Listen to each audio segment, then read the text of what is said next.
Tēnā koutou katoa. Welcome everybody to this public hearing for the Regional Public Transport Plan. My name is Andrew Noon. I'm chairing this hearing. On my right, I've got Councillor Elliot Ware, and on my left, I've got Councillor Kate Wilson. On Kate's left, we've got Jack Cowie, who is the Senior Transport Planner. And then we have Robin Hyde, who's the Transport Planning Lead. And we've also got Caitlin Haslett, who is the Hearing Administrator. The hearing today, we're starting obviously now, and we will go through to approximately 11:15. There'll be a 15-minute break at that point, and then there will be another hour session before lunch between 11:30 and 12:30, a half an hour break for lunch, and then we'll return here from 1 p.m. to 3 p.m. with a 30-minute break at 3 and reconvening at 3:30 and finishing approximately at 4 p.m. for that last session. I need to read a statement about the privacy breach that unfortunately happened last week. So just on behalf of the ORC, the Otago Regional Council, I'd just like to acknowledge the breaches of privacy that have occurred over the last few days in relation to the submissions and hearings on the Regional Public Transport Plan. The inadvertent breaches were caused by using a to field in an email rather than a BCC field. These incidents are regrettable, and we apologise for the breaches and any harm, distress or confusion caused. This serves as a timely reminder for our team as we handle information provided to us in good faith. We have reached out to all those submitters to apologise, acknowledge the breach and provide details should they wish to complain. There are two avenues, either by contacting our privacy officer or the Office of the Privacy Commissioner. Thank you. In terms of declaration regarding conflicts, there is one submission from Cosy Homes Trust or Otago Housing Alliance. I'm a trustee of that organisation, so I will push my chair back, and Councillor Wilson will deal with that particular hearing, that particular submission, but I will remain in the room. And I'm just now going to go to Kate and then Elliot just to check whether they have any declarations to make. I don't think I'm involved in any trusts who've actually made submissions, but there are references in a number of submissions to trails that I am a trustee of, being Otago Central Rail Trail Trust and Dunedin Tunnels Trails Trust, in which case I will sit back and won't participate either in asking questions, but nor will I in deliberations. Thanks, Kate. Elliot. Yeah, and just due to some logistical involvement in events, I'll step back for Save Our Trains. Yeah. Thanks, Elliot. Just moving on really to the actual hearing itself. I just want to make a few comments, just a sort of general overview about the process, the Regional Public Transport Plan process, developing that plan. That process has been on the go for some time, 8 or so months on reflection when we first started talking about this review.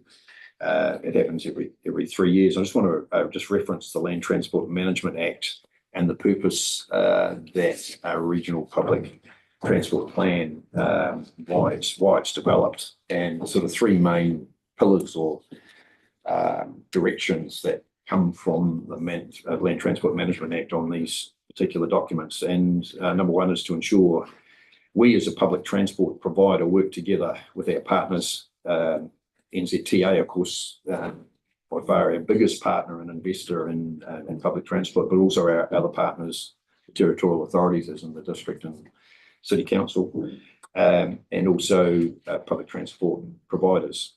Number one point. Number two is to ensure we engage with the public in the region on the design and operation of public transport networks. And also number three is to ensure we have appropriate policies, procedures, information and infrastructure to support public transport services provided.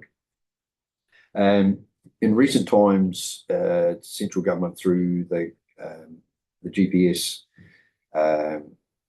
government policy statement, there's been some change in direction, and they've basically reintroduced a policy that existed, I think, way back in 2017, but it's sort of a bit more widely scoped. But anyway, in this new policy, there is an expectation to seek a greater share of private revenue to offset operational costs. It's something we're obviously that people have submitted on, staff have included it in their report to the hearings panel. But also, central government have also said that they expect less financial pressure on ratepayers and taxpayers, hence the request to increase private revenue.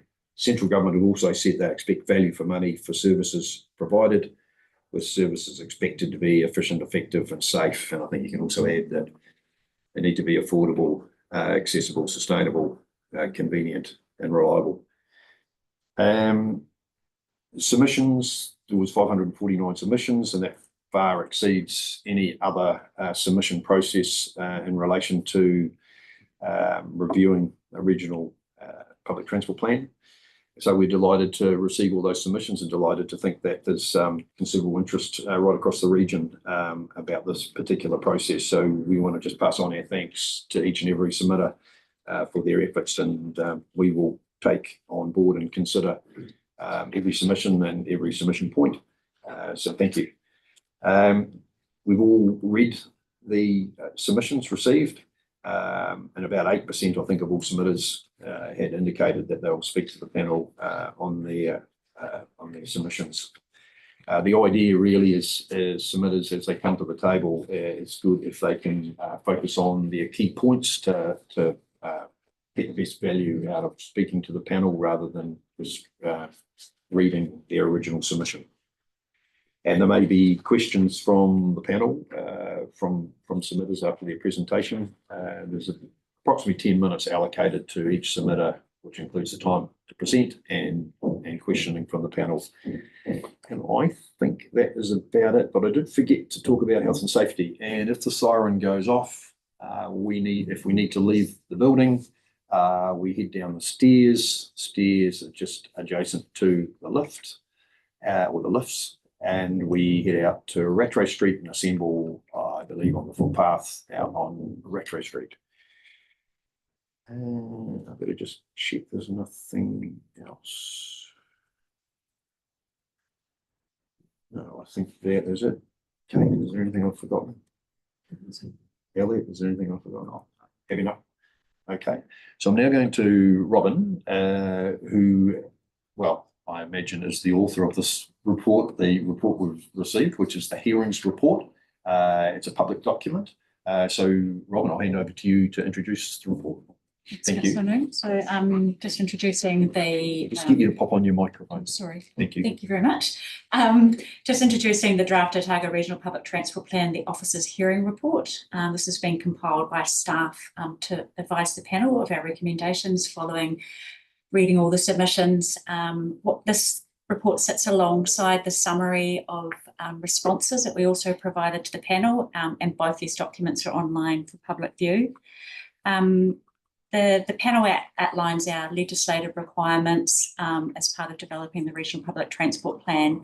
And then we've also summarised our key stakeholders, which, as Councillor Noon highlighted, our funding partners such as New Zealand Transport Agency and our territory authorities.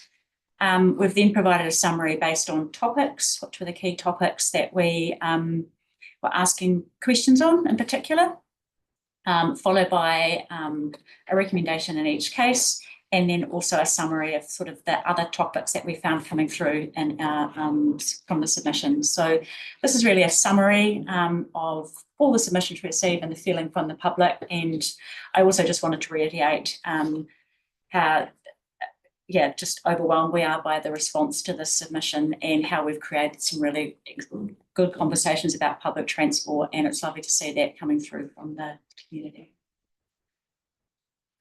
Thank you very much for those comments, Robin. I really appreciate the work, and we look forward to asking questions along the way. But I'll just check at this point whether there's any questions on the hearings report from panel members. Elliot, is there anything Yes, from me. No questions for you? Okay. I have got some, but I am happy to do it as we go through the meetings to make time more efficient. Cool. Yep. Excellent. Well, in that case, we'll then go to our first submitter. Duncan Eddy, would you like to come up and speak to the panel representing the West Harbour Community Board? Welcome along. Thank you for being with us today. Thanks for having me. In your hands. Thank you. Oh, yes, the submission number is 477. Yeah, I'm Duncan Eddy, presenting the submission on behalf of the West Harbour Community Board. West Harbour Community Board strongly supports keeping a simple, standard bus fare across all of Dunedin. The introduction of zoning for fares would add complexity and expense, particularly around transfers. Introducing this major disincentive at the same time as increasing standard adult fares is likely to have a disproportionate downwards impact on patronage, primarily affecting those on lower and fixed incomes who need buses the most. The West Harbour Community Board are really grateful for the significant uptake in Dunedin's bus patronage over these past few years, and we really hope that it doesn't go backwards. That increased patronage is hard won and costly to get back if it slips. We would prefer to see how much revenue can be raised by maximising advertising revenue opportunities before any increases are introduced to ticket prices.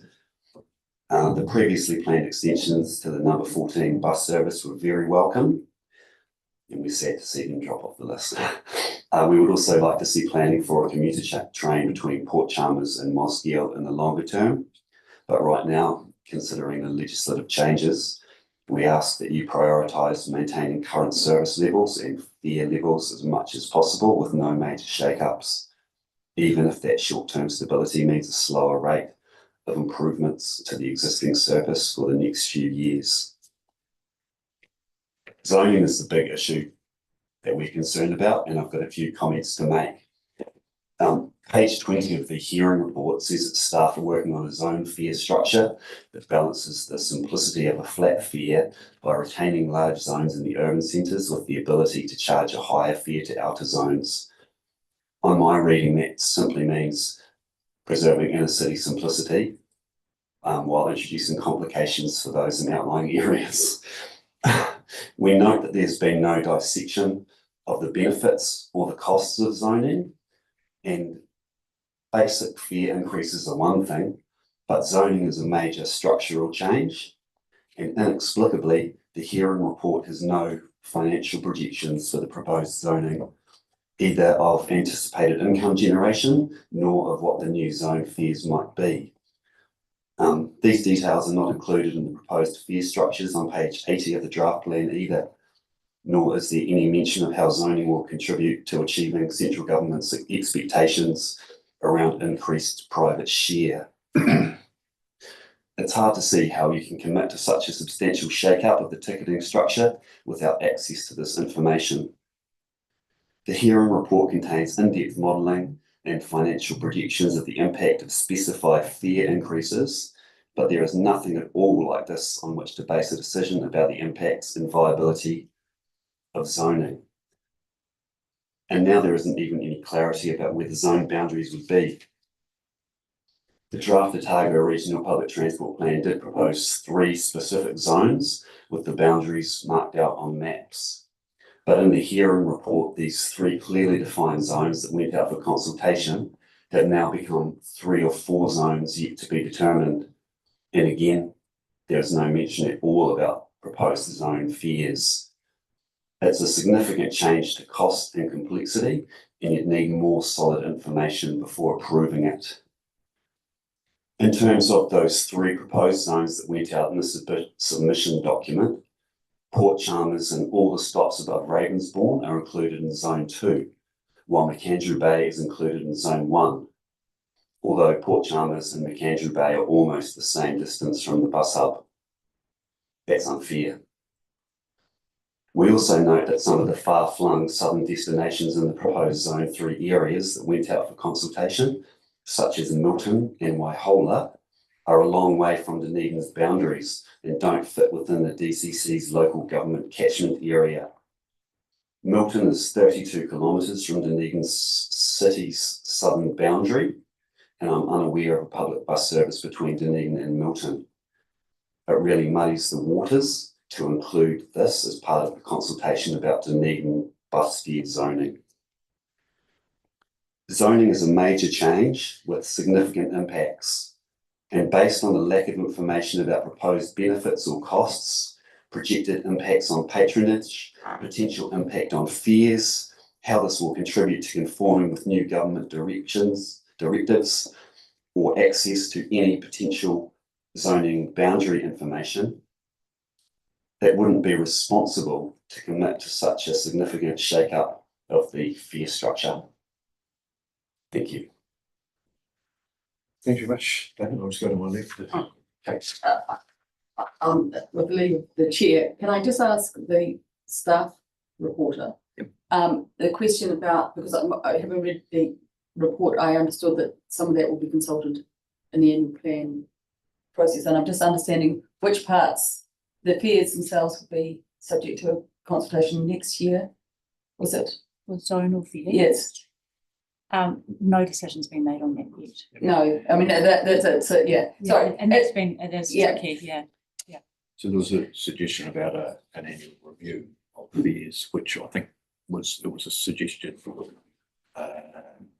policy, I suppose, going forward. that Yeah. Yes, yeah, we correct. may or may not Correct. agree with. The policy within the regional public transport plan is to review fares annually in line with the annual plan process. And their structure, I think, is 6 months, up to 6 year leave. Yeah, no, it's, yeah, the chicken and egg things, it's, Yes, Yeah. they are. Duncan, you mentioned about maximising private revenue. I just wondered if you had any innovative ideas how that could be done? Full bus wraps, electronic screens inside the bus, using the electronic timetable screens at the bus hub to have advertising, and also advertising in all of the bus shelters. When I was little, they just used to have little cardboard inserts that they would slide onto the side, into these little slots on the side of the bus, and that was the advertising they had in Invercargill back in the early 80s.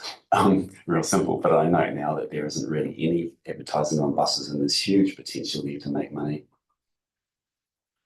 Thanks for that. And the other query call I got earlier was that I think your main theme about the point about the zoning is that we're underdone in terms of being able to have a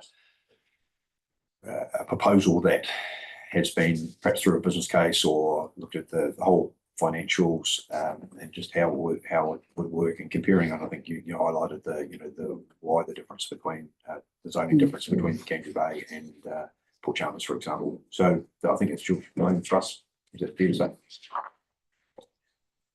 Yeah, it's really messy and really vague, and the introduction of zoning is undoubtedly going to have some significant impacts on patronage, significant impacts on the simplicity of using the service, and to authorise it to move forward with this significant structural change and this absence of any vital information seems to me to be really irresponsible. I wouldn't do it on the community board level. Okay, thank you. Elliot. Yeah, I was just wondering if you had any thoughts on how the general idea of 3 relatively simple zones, extending all the way up to Palmerston and Balclutha and stuff for potential future routes, compares to the pre-2020 sort of zoning system that was in place. If you had any thoughts there. I couldn't really tell you because we live 16 kilometres from the nearest bus stop in the country, and we've only started using the bus recently because it's become so convenient and affordable to drive there and then jump on the bus. But however, I think that including Balclutha and the Dunedin bus zones it's interregional public transport, it's not Dunedin public transport. So I wouldn't include Balclutha at all in Dunedin zones if you were going to introduce them. See? Mm.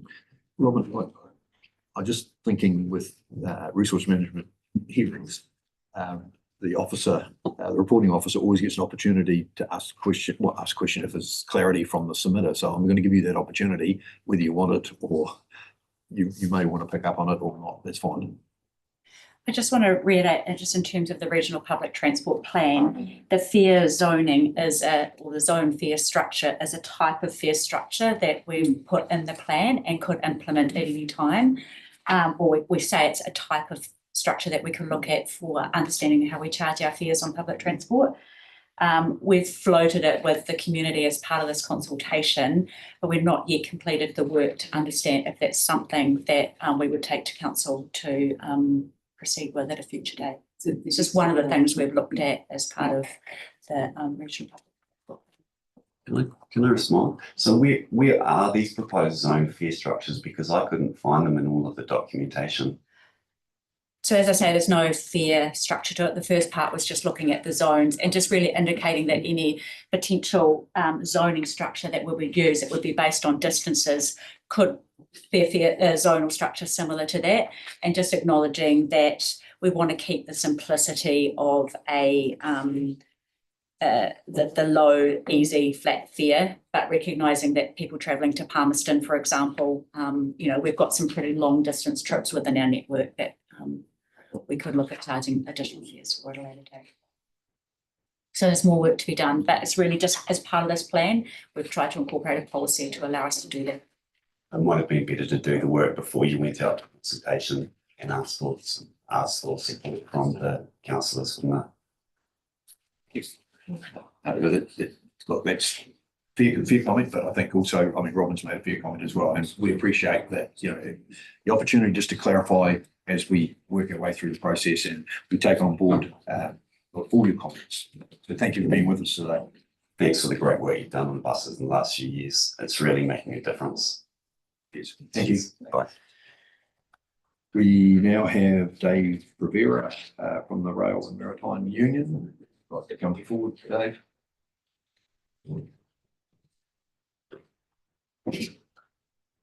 Welcome, Dave. You've been in this forum before, slightly different committee last time.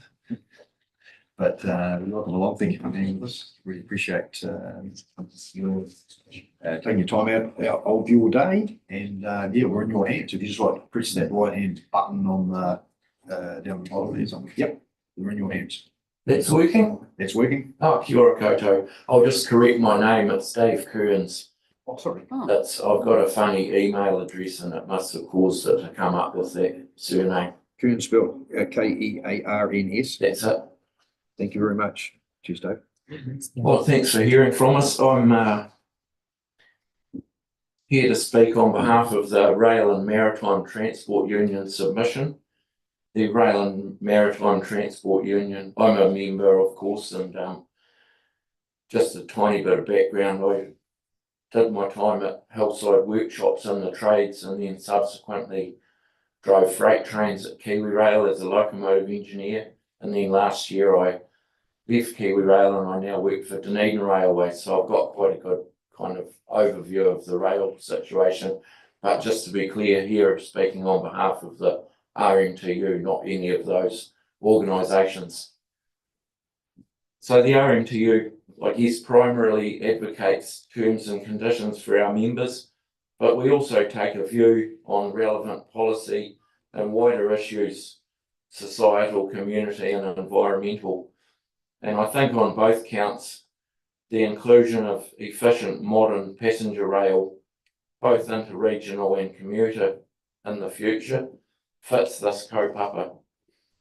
The RMTU doesn't particularly have a view on which operator would run these services in the future, except to say that it is our preference for publicly owned onshore organisations to run our affairs because of local employment opportunities, companies based on service, not just profit, etc. Currently for this region, that would be most likely either Kiwi Rail or Dunedin Railways, but who knows what that model will look like in the future. I'll just talk, our submission's quite brief, I'll just talk through some of the points on it. Some points are pretty self-explanatory, so I'll just kind of add a little bit of detail to some that may not be.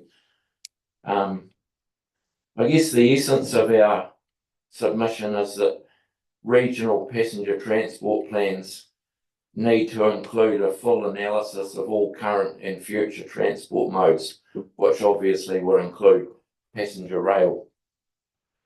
The first subheading that we've got is in Otago. This is particularly relevant due to, and we've got point B1, startup or trial services with existing track and rolling stock. So this is something that prior to purchasing expensive modern rolling stock, trials could be carried out to test the market.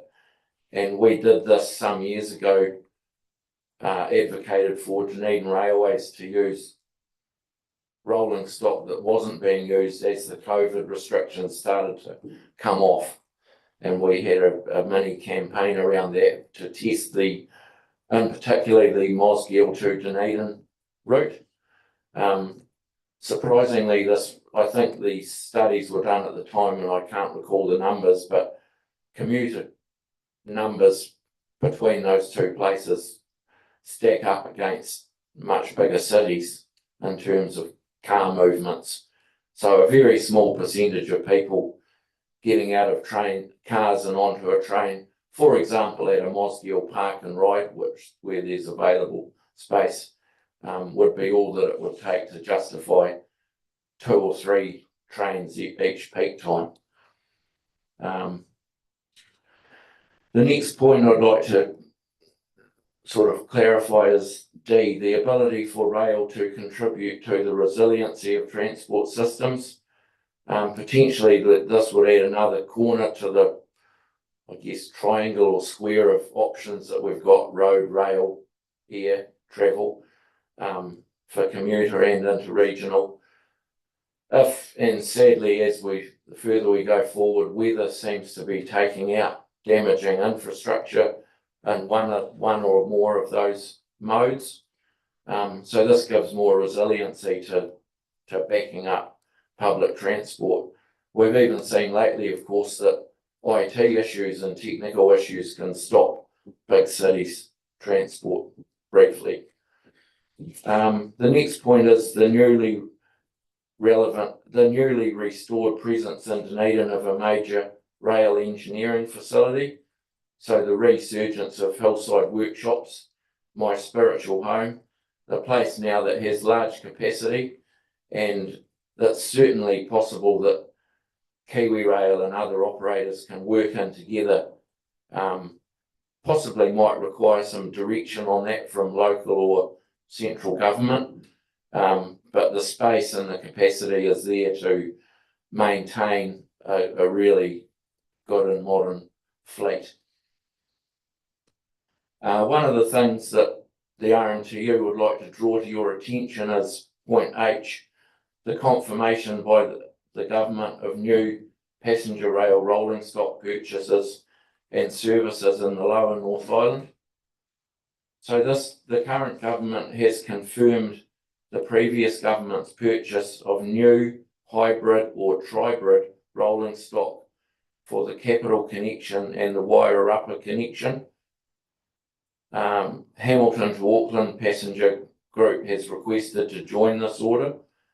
I think the rolling stock is due in 2028, and a major infrastructure upgrade is already underway, with the Rumutaka Tunnel having been redone. This plan will double the existing services numbers-wise, most probably lift the running speed as well. And this is some of the challenges we get asked about sometimes are, what about our narrow gauge? What about the rail capacity as we compete with, freight, tourist trains, etc., shunting services? And this is all very doable, even with our narrow gauge, with modern rolling stock. These will be modern, probably what we'd think of as units that can be clipped together to extend up to quite a large capacity. So we'd like to make the point that this rail resurgence can happen under whatever flavour of central government we have at the time.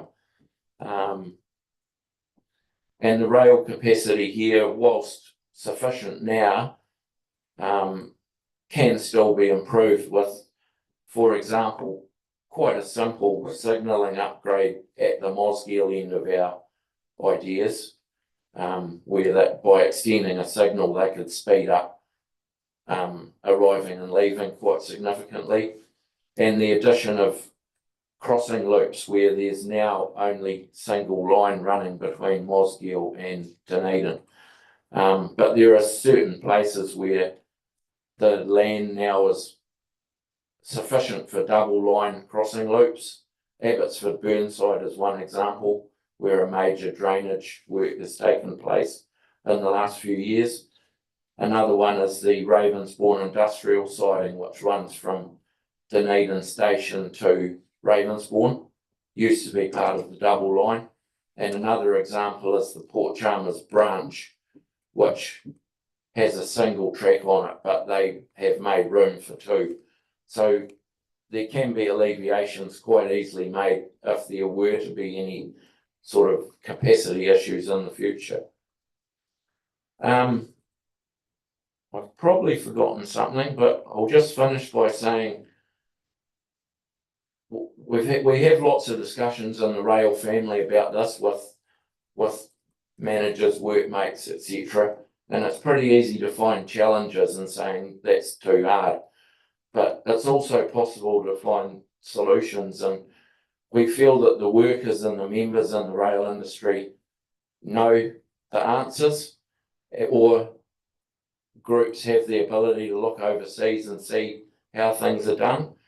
And what we do know is that our children will thank us when we are running modern, efficient, resilient transport services that most definitely will include rail. Thanks. Thanks very much, Dave. Can I just kick things off? You're obviously advocating for local government to embrace rail passenger transport. And I do wonder, I suppose the question that comes to mind is, in your view, do the current central government policies support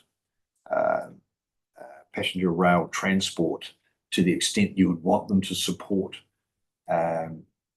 the reintroduction of passenger transport in this neck of the woods? And why I ask the question is that we have really quite a tight framework to work within legislation. So my question is, can the government provide some more tools for local government to achieve the sorts of things that you're asking us? Yeah, we'd certainly like that to happen. I think the current government is supportive of rail transport for public transport. It certainly could be better, and for it to improve greatly, I think the SOE would need to be directed by government to have some ambition around public transport on rail, not just freight. So, yeah, I guess the point that the government has confirmed this purchase for the Lower North Island, I think everyone, whatever the flavour, can see that, you know, it's necessary for a future transport plan. Yes, we'd always like it to be more direct and sooner, but I think the short answer is they're supportive. We're having actually a hillside grand opening, which was put off recently because of the flooding, with two senior government ministers on Friday coming. So that sort of shows the level of support to a degree. Elliot. Yeah, I was just thinking, if regional council was to sort of take a role here in the current environment, what would you see as the first steps towards rail? Yeah, I'm not actually sure what stage the draft plan is at. I don't pay as much attention to it as I should. But our initial request is that, as I said, a full analysis be made into all current and future transport modes, which would include passenger rail in the ORC's passenger transport plan. And just based on some of the examples you were talking about, is there more, would you say there's more interest in local, as in like within Dunedin, potential rail solutions, or as opposed to sort of interregional stuff, or is interregional where the focus could start with? Yeah, it's been quite interesting in my other new role of driving Dunedin Railways trains. We've just finished the cruise ship season, of course. So the interest from international people, although not many of them will be back here to catch a train. And we run many local trains as well, both up to Taieri Gorge, Oamaru and Merton and back. This is for Dunedin Railways. I think both.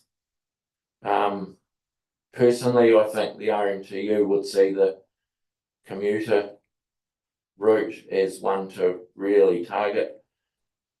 As the previous submitter said, between Port Chalmers and Mosgiel, we think the Mosgiel to Dunedin route would be the obvious first one to test and run because of the numbers, but certainly Port Chalmers as well direction. The anecdotal support from local passengers and overseas passengers is all one way.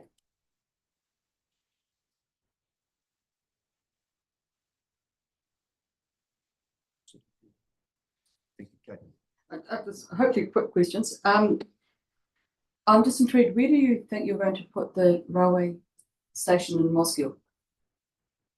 It's the railway station that's been sold off, and this is a legitimate question because I've always wondered about the Wingatui line or down that way. Is it, or have you got that in your mind where it would be?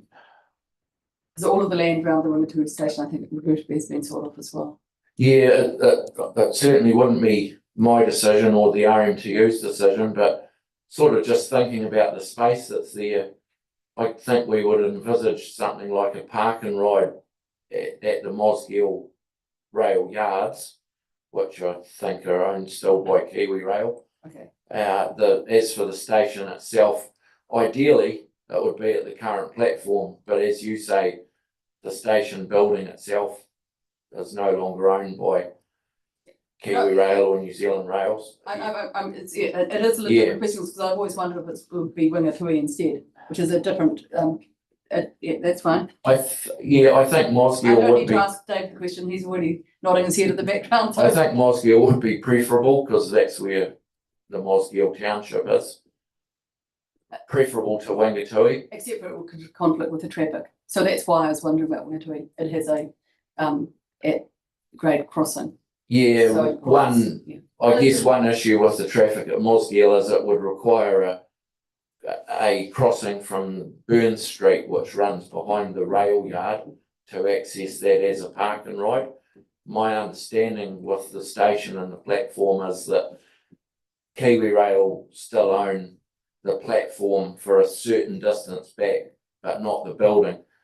I don't know how that would be worked around, but I think we'd find the answer, not the problem, hopefully.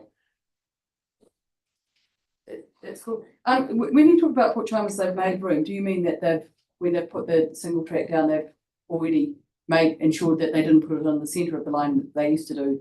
That they've actually put it to the side so they can put another line down. I think it is pretty much in the centre, but the process of lifting a rail line and sleepers is very simple. I appreciate what it's like. I'm just checking. You said they've made room, and they made room in 1911 or something. Yeah. No, so between Sawyers Bay and Mussel Bay, which then leads on to Port Chalmers, they've made room recently when they relayed that track in terms of reclaiming the land, the harbour. Thank you. So, I just wanted So that's good. Thank you very, very much. Thank you. Robin, is there anything you have to No, ask? thank you very Dave? much. Thank you. Yeah, thanks. Thanks very much, Dave. thank you. Yeah, enjoy the rest of your day. Cheers. We now have Dave McPherson, and representing Save Air Trains. Welcome, Dave. Welcome, Nice to be here with us today.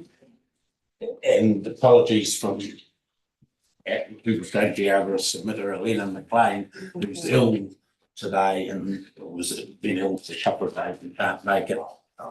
Pass on your regards. Thanks. So Dave's submission is number 344.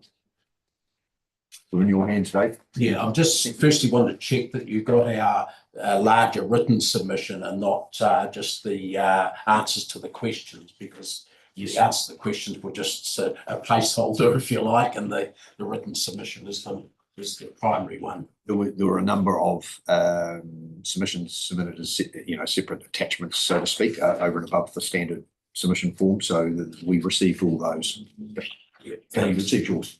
Firstly, thank you for the opportunity to speak.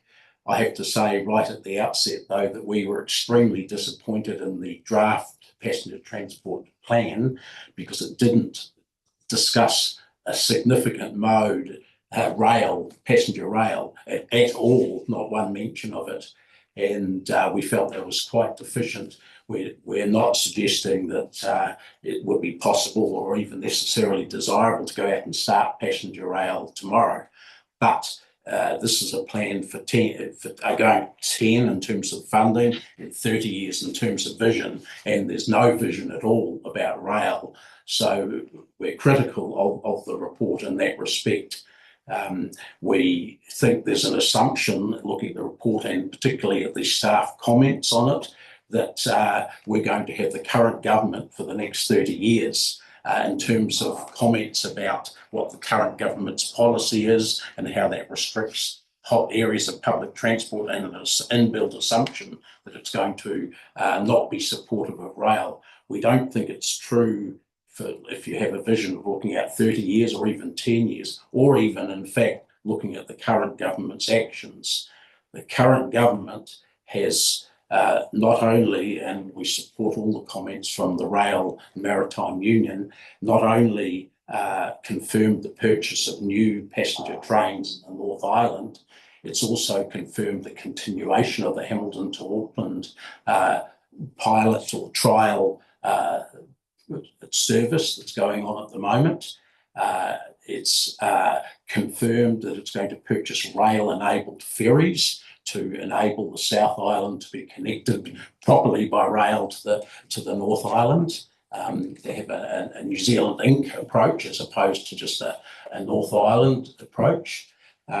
We note particularly that the Canterbury Regional Council in its regional passenger transport plan has specifically decided to include rail in its vision for the future, both passenger rail and freight, I might add. And it's talked about both commuter services and interregional services in there. Now, it hasn't put a timeline on that, which I think is an understandable approach given the issues with funding for public transport at the moment, but it has included that in there. And I think that's very important.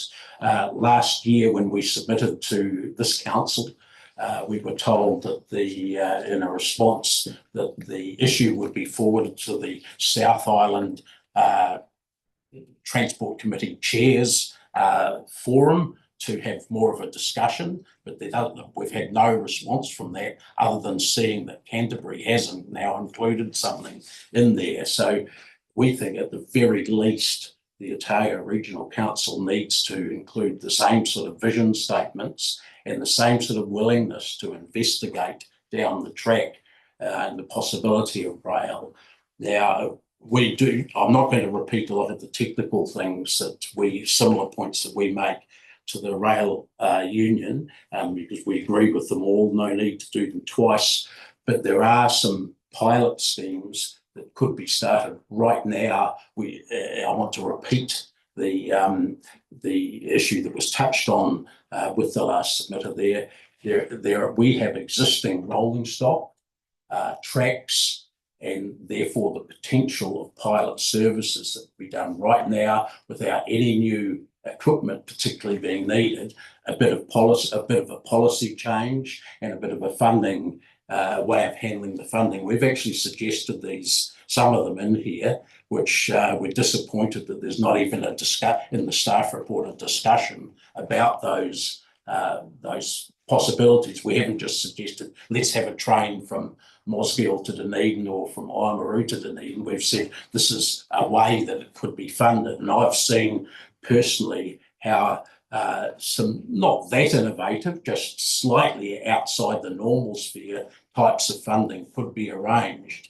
And one of the trials that we've suggested, and we've even done some indicative costing in here, is for an Oamaru to Dunedin trial passenger transport service that could be basically run using available seats on the Dunedin Railways Oamaru to Dunedin service that currently runs, that exists right now. Basically, we're negotiating to use some of the seats on that, but in a passenger transport sort of format, so that there is some local subsidy, passenger fares, central government mix potentially. Now that sort of thing could easily be done as a trial to start it. You could have a catchment area for collecting the local share that was everyone within, let's say, 5 kilometres or 10 kilometres of each railway stop, each railway station. There could be some things done like that.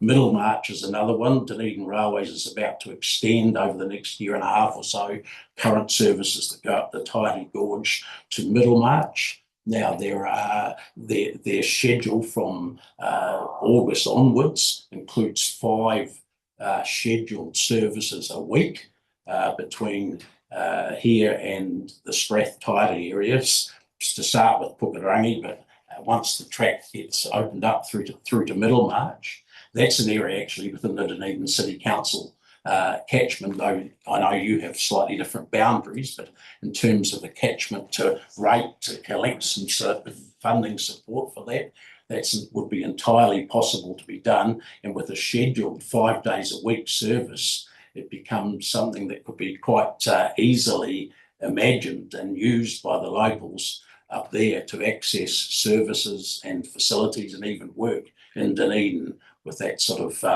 timing available. There's lots of possibilities like that, and we're not suggesting that Otago Regional Council break the bank with all the pressures you've got on your other services, whether it's passenger transport or environmental services. We're suggesting you look at some trials to test the waters basically in this area as a means of seeing whether it's worth doing something bigger long term. Because one of the things that I've found is that trial passenger railway services are the best way of testing the market, potentially building the market, proving to government that it's worth them investing in those sort of services and perhaps the associated rolling stock as well, as is happening in the North Island. I think the other comment we'd like to make is the government has moved ahead, this government, as well as the previous government, have both moved ahead with providing interregional and local passenger rail services in the North Island. They've done nothing in the South Island yet. And I think the larger regions in the South Island, and I'm particularly talking about Canterbury and Otago, have some sort of obligation to their residents to advocate for more services, for equivalence, if you like, even just your share of it.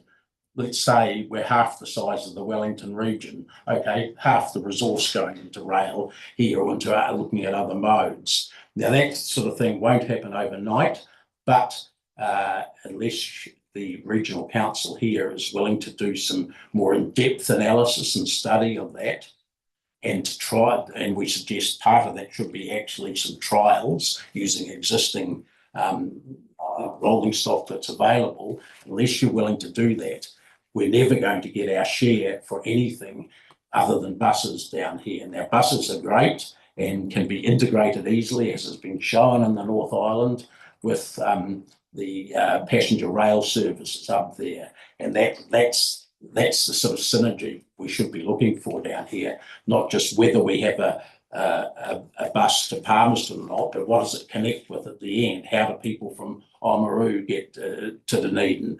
Do they really care about the fact that there might be a boundary between Waitaki District Council and Dunedin City Council? No, they just want to get to their hospital services down here, or to see their grandparents up in Oamaru or something like that. You know, they're not concerned about the boundaries down here. Those inter-regional issues are not important for the passengers. Well, they are to funding arrangements, but it happens in the North Island, it could happen here. You have relationships between the local bodies and the regional councils that enable you to have interregional passenger rail, local passenger rail.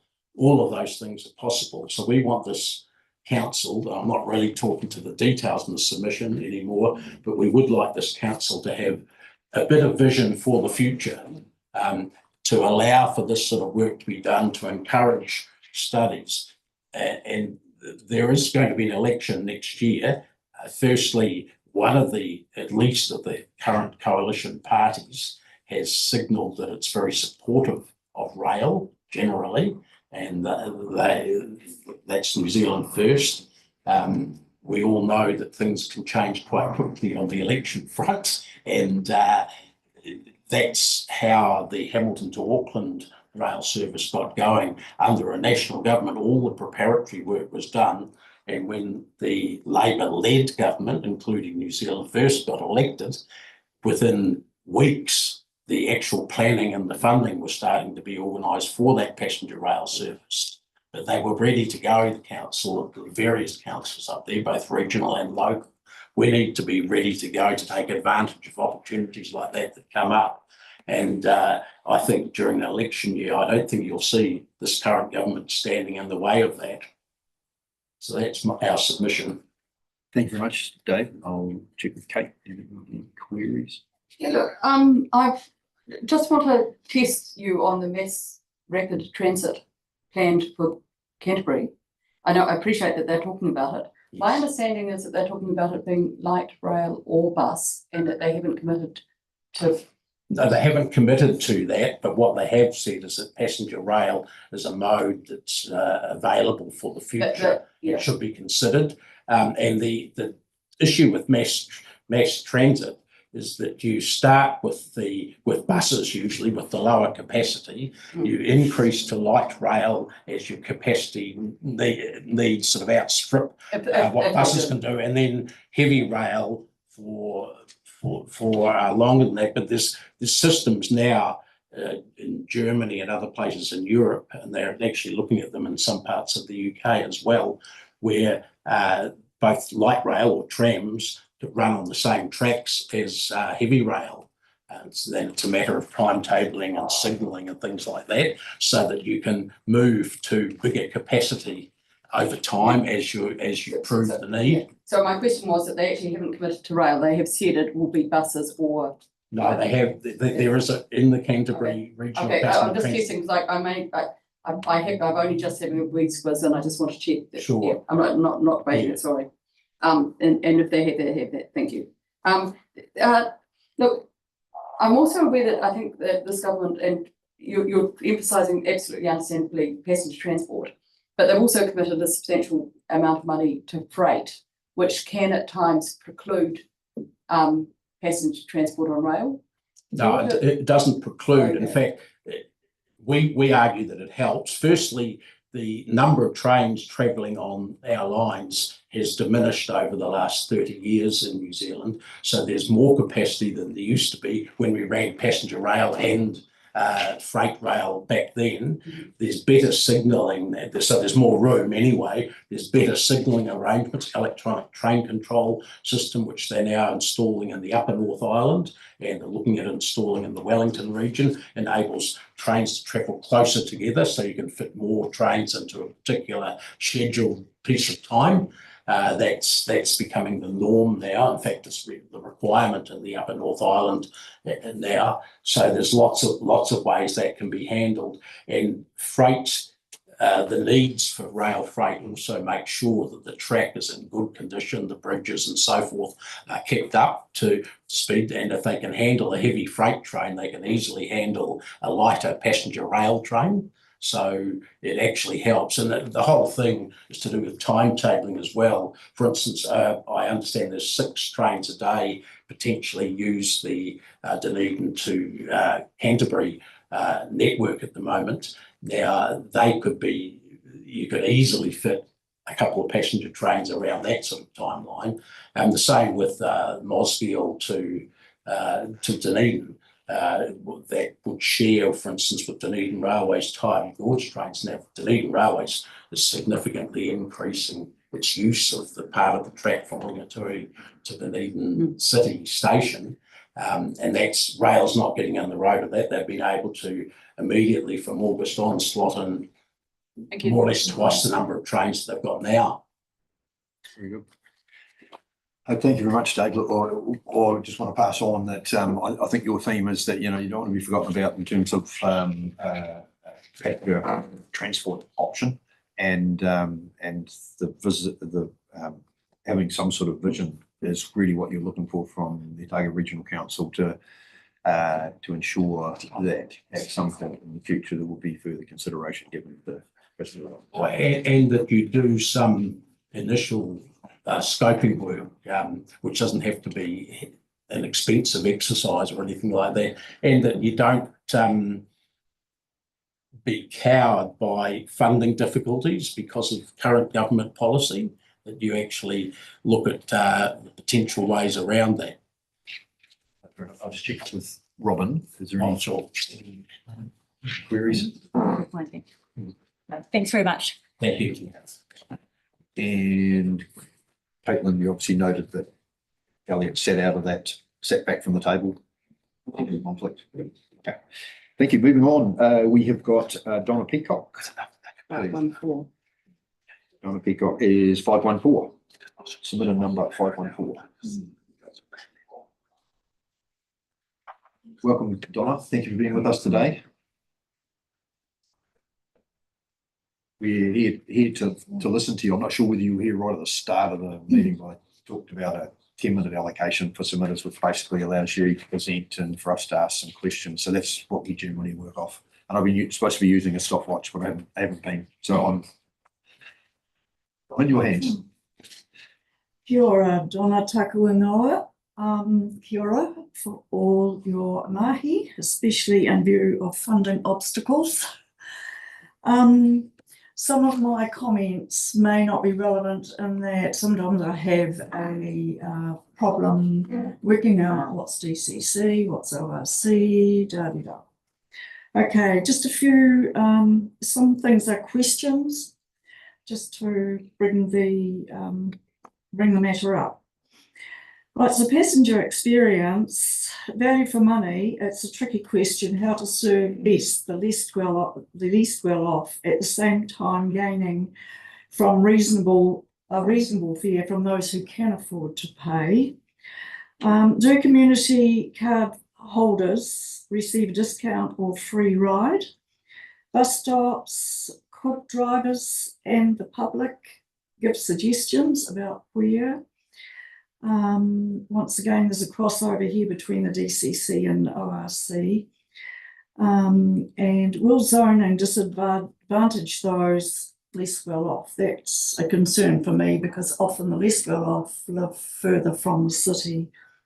Housing is cheaper, etc. Fares, the proposed digital fare, direct withdrawal from the bank accounts. Do we all have bank accounts? Can we at the same time retain the B card? I would doubt that. Now, regions, connected and integrated. I feel we need goals for rail bus service, and I totally support the 2 previous submitters. Possible collaboration between ORC, DCC, Waka Kotahi, Kiwi Rail. I don't know how it fits. I suggest goals for an integrated rail bus service, which is not a new concept, but a common sense one. Some decades ago, we had bus and rail services from Invercargill through to Dunedin, Christchurch, and on to Picton. We had ferries, overnight sleepers from Littleton to Wellington, and non-sleepers from Picton to Wellington. These services emitted far fewer emissions per capita than today. There were commuter trains servicing residents of Mosgiel and Port Chalmers, both for work and schools in and around Ōtepoti. I use this train frequently myself. My family used the trains a lot from Green Island. Reasons for integrating the whole network: convenience for travellers, grossly decreased emissions, flexibility for cycling and walking, recreational opportunities for Ōtepoti Otago residents. Increase in customers equals increase in revenue. More community connection, both within regions and among individuals. Reduced car parking requirements. Fewer cars with easier movement for buses and those who must use a car, and walkers, cyclists. I'd like to put a flag up for cycling for the Dunedin Mosgiel cycle walkways, which would connect the Waihola to Waihola and Central Otago. And just a wee aside here, speaking of regional bus services, I find the bus stop at Maury Place for the incoming buses absolutely appalling. There are people sitting on the ground, there are people standing, there are pedestrians trying to get through, the buses come in, open the holds, and it's really, I think, quite a safety issue to a large extent. And I just feel not all tourists fly. A lot of them come in on the bus, and I've been embarrassed pulling up at that stop, you know, and knowing that some of these people around me were less well-off tourists. And yeah, so anyway, that's an aside. Education. Is it possible that the ORC and DCC become proactive in educating the public on providing a healthy environment and reducing atmospheric pollution in order to get the majority buy-in? Perhaps a leave the car at home campaign. Should we proceed quickly with these goals? Well, the answer is yes. The arrival of COVID saw changes to what we considered normal, and many continue today. So too will complications of geopolitics, trade, war, climate disruption, costly energy, and pandemics present a challenging world for our children. These circumstances must be kept in mind when preparing the most satisfactory future life outcomes. We must prepare now. We must not be caught on the back foot as crises arrive. Then we're only starting when we should be ready. I attended Wise Response seminar last night. One speaker, backed by decades-old science writings, mentioned that within 10 years, we will likely see huge challenges. Local economics, resilience, and self-sufficiency, especially food security, were the main messages to come through from the complex global situation. Obviously, public transport and all modes of transport play a major part in this. I'd like to thank you all for your work, and I commend the ORC on the continual plantings of natives around the province, and would like to recommend that the ORC introduce food-producing plants and trees in their future plans. So keep up the good mahi, and kia ora ngā mihi. Thank you very much, Donna. Your submission, as you said, posed a lot of questions, and that's not uncommon with a lot of submitters. You know, they ask questions around, you know, why is why are we even thinking about zones or et cetera. So that's quite a common way to submit. So I just wanted to compliment you on that.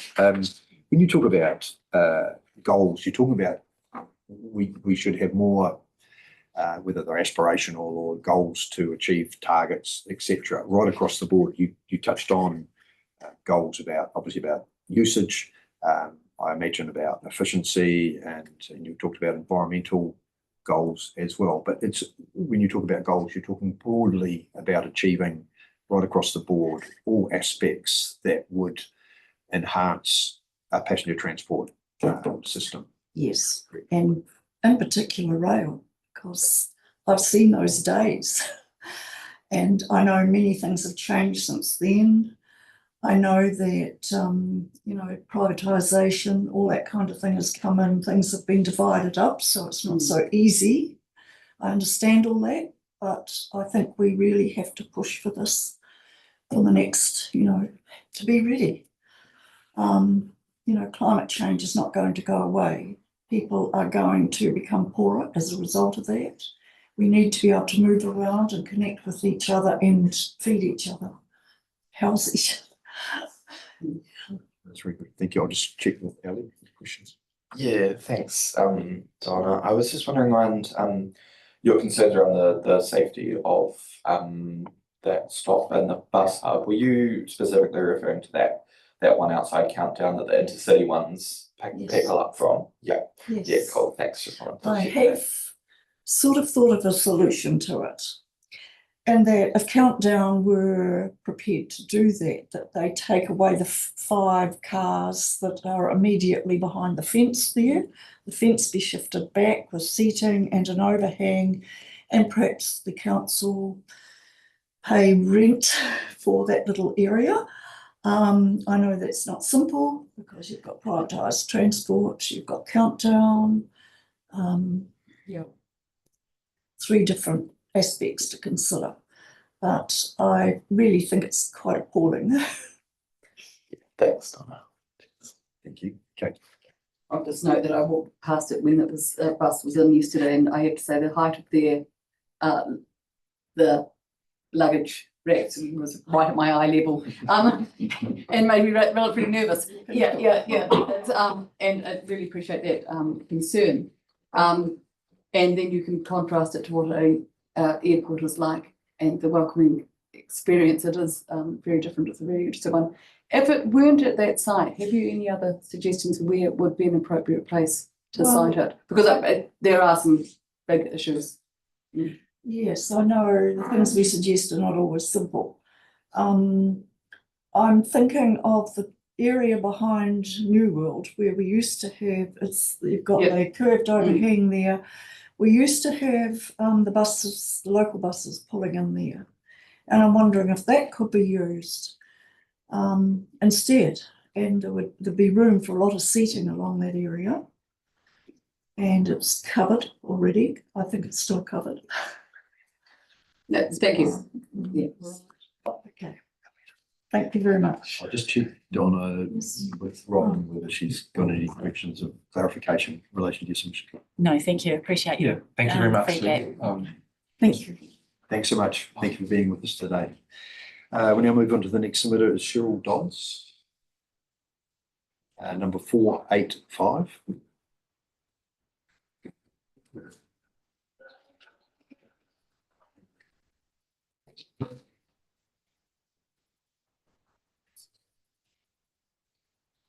Welcome, Cheryl. Nice for you to be with us today. Really appreciate you being here, in fact. And you heard me say about the 10 minutes before. Not going to go on about it. We're here to listen, so we're in your hands. Good morning. Before I start, I've just got a bit of, I have a hearing problem. Okay, so if you're talking to me, I just need you to sleep. So can you hear me okay when I speak Yeah. at that level? I can hear you. Okay. Thank you. Okay, so thank you for having me here to start. The question what I wanted to bring up with my submission is now I live out past the other side of the airport. So in between the airport and Waihola, there is no any kind of bus service. What I was thinking in the lines of was that, is there any possibility that there may be considered in the near distant future any kind of buses or even a van? Because when we were talking previously, there was telling me that there's possibility of not enough funding, it would be worthwhile having a bus down there.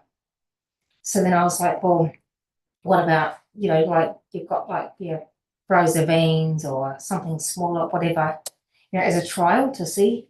I have spoken to other people, in our area, and they were telling me that they would use the service.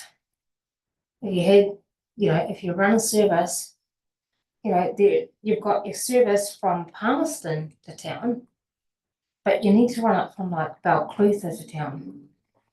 The reason for that is because if you could pick up passengers, like obviously in Balclutha, Milton, you could stop at Ellington, you can stop at the airport, and then you can, you don't do obviously not Mosgiel because you've already got a bus service doing that.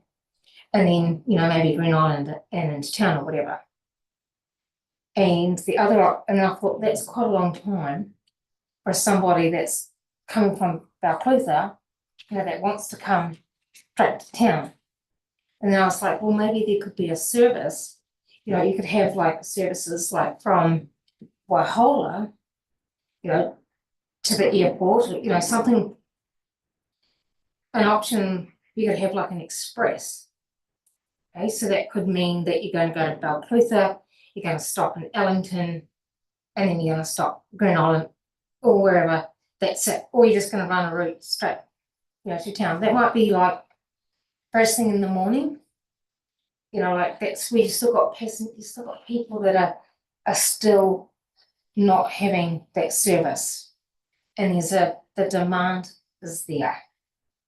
There's a lot of people that I've spoken to in our little community have said they would support it, 100%. Yes, there was talking about, that there's no funding for that. So the question I have to you is, what could people do to get that funding?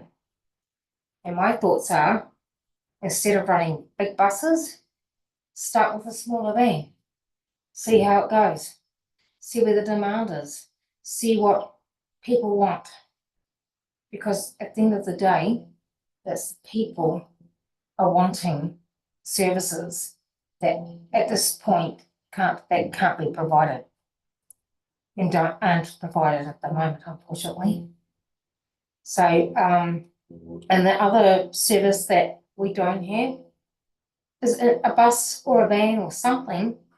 Outram miss out. They do not have. You've got a lot of elderly people. You've got a lot of people that live in Outram. I'm talking, you might be able to have like a van, that might do the long run, right? You might start at Balclutha and then just go in behind, and you might do the airport, and you might go out and about and whatever. But you could have like different vans going different places.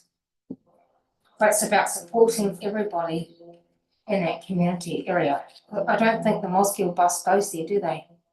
No. So when I spoke to the community the people that I have spoken to, and they said that's where the demand is. The demand is Balclutha, Milton, Ellington area, the airport, and then you've got Outram. All that area is where that's where it's lacking in a service for somebody that can't get to town. It's expensive in a taxi to do those things. There's just absolutely no way it is possible to be able to get anywhere, especially if you don't have a car. It is difficult. And the other thing that I wanted to say was that the bus run that goes from Palmerston, that's a good service. But making sure that, some of the buses, you know, are suitable for that run. It's quite a big run. It's good, it's a really good service.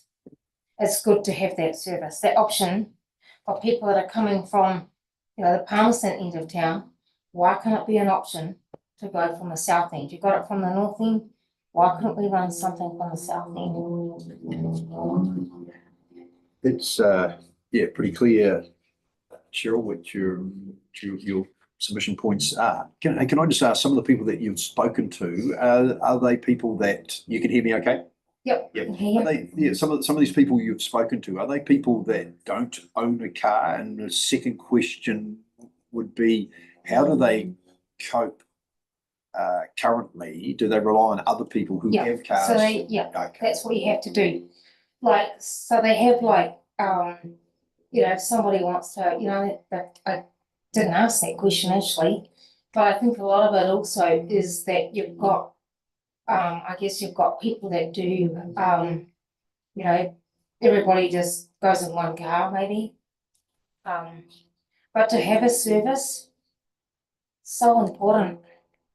And it doesn't necessarily have to be, you know, does it have to be, you know, are you got, does it have to be like a bus service? Can it be, you know, if that's not, if they don't have vans, you know, enough vans, or can it be like another, you know, another company? Are you open up to different companies, or does it just have to be, you know, can other companies join, you know, the ORC, you know, to help with the transportation of the public? Because the public, from what I've heard, and I live about 10k south of the airport, you know how you've got that little, you could easily put a bus stop, you know, like you can turn into the airport off the main highway into Centre Road, you know how you've got that little inlet bit right there? You could easily pull a bus in there. You can go around, there's plenty of places on Centre Road to pick up, you know, to take people to town, stopping at the airport on the way. You could do all that stuff. But it's whether or not is it possible.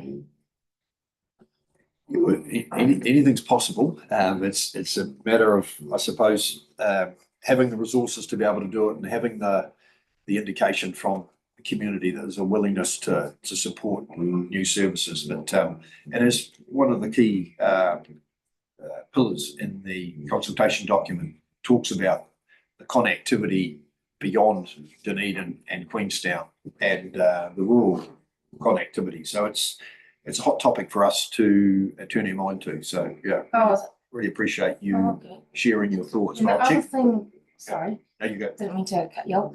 The other thing that people need to be aware of is, and this is why I think it's important, what's coming up next month our way.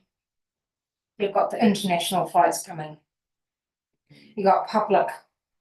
Yes, you've got other services at the airport, but you've also got people you've got more people coming in, and you've got to have options for everybody.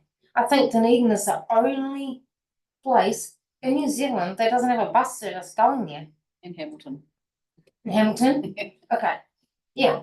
So I'm just, the question I guess I have is, how can we find the resources? What can you do to help find those resources? What us as public, what can we do to help find the resources? Everybody's paying rates. Is there a way that any of the rates can be distributed to help with funding for, you know, a van services? You don't have to have buses. Sure. You know, it can just start out in, you know, like a 22-seater Rosa or something, you know, or or a van or, or something. But the biggest question is all the people that are doing, all the people that are, are funding, the ORC, buses and bus services, I'm hoping, with good luck, you guys might be able to have a think on it. Well, can I ask Sure. a question on Yep, that? yep. So- Sorry, You go. I just want to make sure we make the most of your time by making sure we've got time to ask you questions. So Yeah. sorry to interrupt you this time. No, you're Look, fine. Can I just ask about the funding? At the moment, you where you live, you don't pay a substantial amount to the public transport system. Most of it is paid for by the people living within the service area.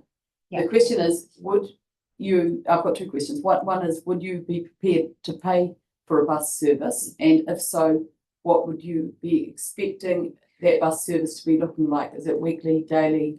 Or Oh, well, if I ask that question, I'm sure that it's just like everywhere, if you were to provide a service, I'm sure people would step up.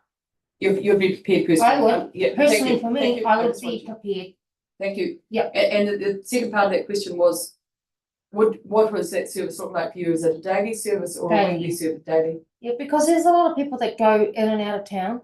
Okay. They've got to be able to get to work, they've got to be able to get home, and the other thing to consider is like the different runs. You might be going, okay, today we're going to go, Dunedin, we're going to go to Elton today, or see if you can get the Mosgiel bus to go to Elton or whatever.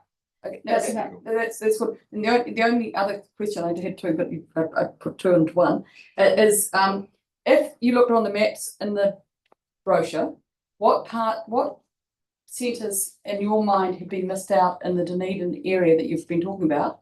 Is it Henley? Is it Outram? Or are there any other places you'd see stops being put onto the maps? And I'm looking at page 61 for anyone else who's looking in the same way I am. You haven't got. the brochure. I haven't got that. Full document, Yeah. and online. Yeah, but sorry, you've said Outram. Are there any other places that you? Well, just kind of like anywhere that's in that, so Henley, yeah, it's like Henley, it's like the little places that, I think a good bus stop would be, that little inlet, but, you turn. I often use that as a park and ride. I know exactly what you mean. Yeah, I mean, you can stop a bus there. It's easy to turn around a bus there. You can also go straight and then you can turn right and go down Centre Road and it takes you to the airport. And, you can also go straight down.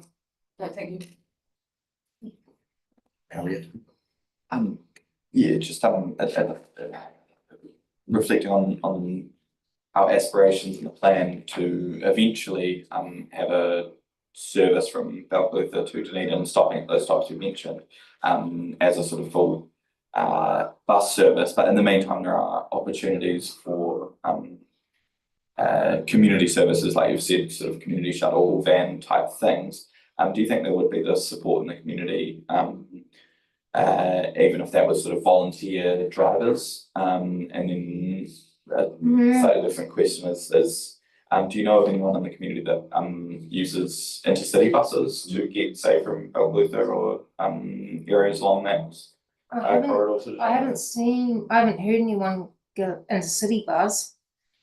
I understand that in the city bus does go into the airport. But I also understand that there's only a certain time of the day that it goes in there. And as far as vans and stuff go, that would be a question for putting it out. I couldn't tell you the answer to that. Sorry. But you also might be able to look at, there might be, I don't know, one of the bus services or somebody, might be able to, negotiate that one. Or discuss options with you. I know that, I'm confident that would be a service well used.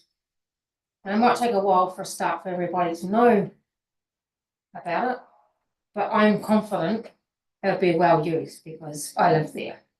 Excellent. Thank you very much, Cheryl. Really appreciate your time today. Thank you. Okay, cheers. Have a good day, guys. Cheers. Thank you. You're doing awesome. So nice. I see NZTA have arrived in, and Gary, what we're going to do, we're just having a quick adjournment. We're just going to grab a cup of tea. We'll bring it back out. If you'd like a cup of tea, we'll grab one for you guys as well. If you Thank you. wish. Thank you. Thanks, Cheryl. Thank you. Whoops. So we'll stand adjourned for 5 minutes, reconvene at in 5 minutes' time.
Okay, we'll reconvene the hearing and welcome to the table NZTA, Ian Duncan and Gary Maloney. Really great to have you here today.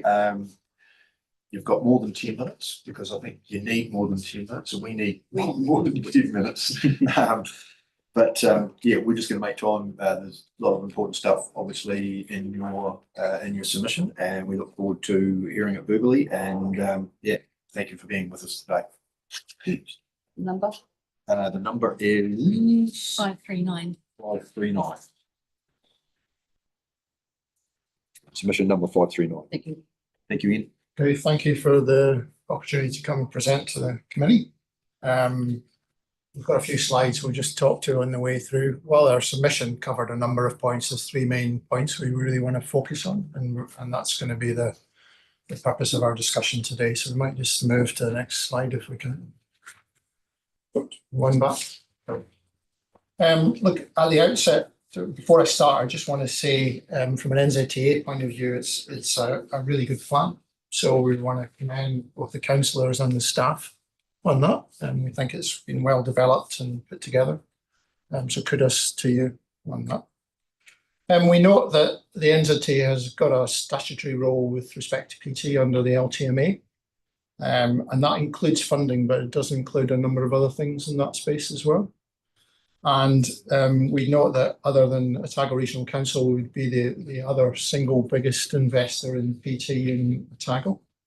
And on that, we sense or we read into the draft plan that we're seen as just another stakeholder or partner, but we note that actually we're much more than that. Both from an investment point of view, but also from the other requirements in the LTMA, because the LTMA has a requirement for us obviously to maintain and operate the state highway, but then to oversee the planning and delivery and implementation of PT as well, and especially the RPTPs. Sorry, you weren't here at the very start of the meeting. I actually made a point in just reflecting on the Land Transport Management Act and the three sort of key pillars in the purpose. And when it came to collaborating with NZTA, TAs and operators, I made the point that NZTA was a significant investor. I just want to share that with you because your point in your submission didn't go unnoticed. No, I appreciate that. So I suppose all we're really want to drive home from this slide is that if there's a matter in respect to PT that has an NLTF funding implication, we're really keen to be involved and as a partner and to add value in that space. We just want to draw that to the committee's attention. Thank you. Okay, we'll move to the next slide, which is around the increasing of private share in public transport. To probably set some context for that, which I'm sure you're well aware of, the GPS has noted that there had been a decrease in private share funding for public transport since 2016-17. And then the GPS had also required that councils then set increases on the private share and targets for those. ORC has advised that they will increase their private share primarily by increasing fares. And there are two aspects of that we want to have a bit of a look at. But in doing so, we just want to acknowledge that the NZTA notes that it is ORC's right role to determine the fares within their region. So it's not for us to tell you what those fares should be, but it is for us to have some commentary on them. And there's two issues we'd like to have a bit more of a discussion on with that. So the NZTA supports a 5 to 12-year-old concession, but not at the 100% concession. And the reasons for that is that, firstly, it's contrary to the GPS requirements to increase private share. Secondly, the Crown had previously decided not to fund the same concession as part of the Community Connect. And that would be incongruous for the Crown, for a Crown entity to do so now. And it would be inequitable as well for NZTA, particularly when other PTAs aren't running 100% concession for their 5 to 12-year-olds.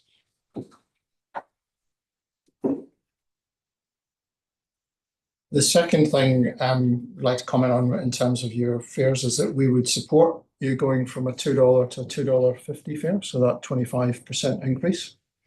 We note with interest that obviously the increased costs that you've had through your contracts, if they were applied, which is the table that you see there, would actually get you quite close to that $2.50 in both Queenstown and Dunedin over the period. So that's, I think that's based on numbers here.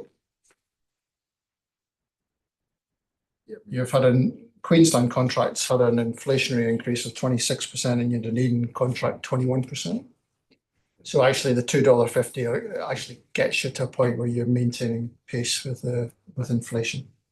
And we note as well that a combination of both your increase to the $2.50 fare and setting something in terms of the 5 to 12-year-olds that is not 100% concession will actually offer significant benefit both to the ratepayers and the taxpayers.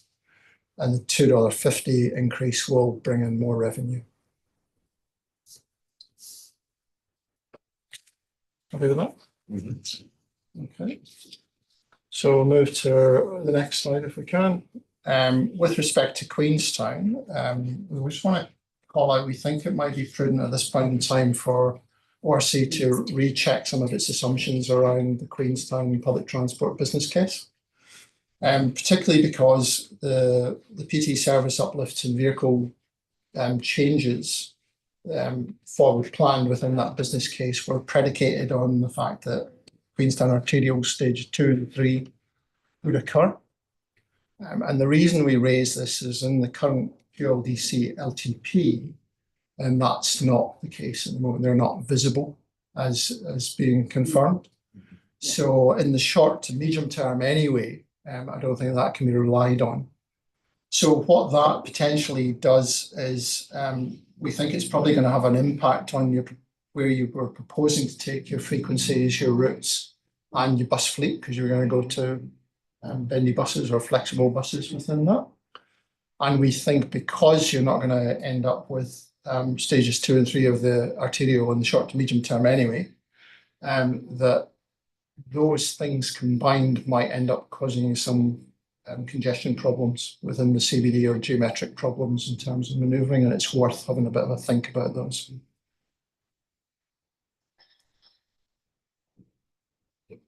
And that's the 3 points we really wanted to get across. Quite happy to take questions on any of them. Excellent. Can I just kick off and just going back to sorry. Can I just kick off and just go back to the it's a second slide and the second bullet point where reference to the 5 but not 100%. In other words, not free. What are other regional councils in general terms? Yeah, where have they landed? I'll ask Gary to answer that. Thank you. Thank you, Mr. Chairman. So other than Invercargill, everyone else charging that age group concession, and generally it's somewhere between 40 and 50%. Okay, just jumping and ask, was that Invercargill, what was the situation on Invercargill? Sorry. So they're proposing to keep 5 to 12 free. So I'm not sure whether that partly answers my next question, but when we talk about the 13 to 18, we have a 40%, what we're proposing 40% for 1 July concession. So once again, are we, how dissimilar is that with other regional councils or?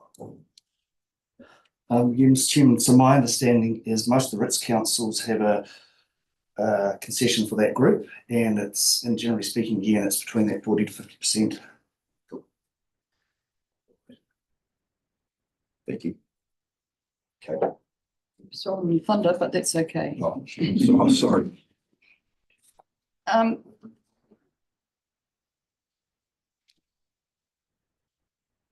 The gold card, we've got a situation, and I think you put it on that we should be sticking to gold card. Absolutely understand that, except for in order to provide a service for older members of the community, we have to go before 3.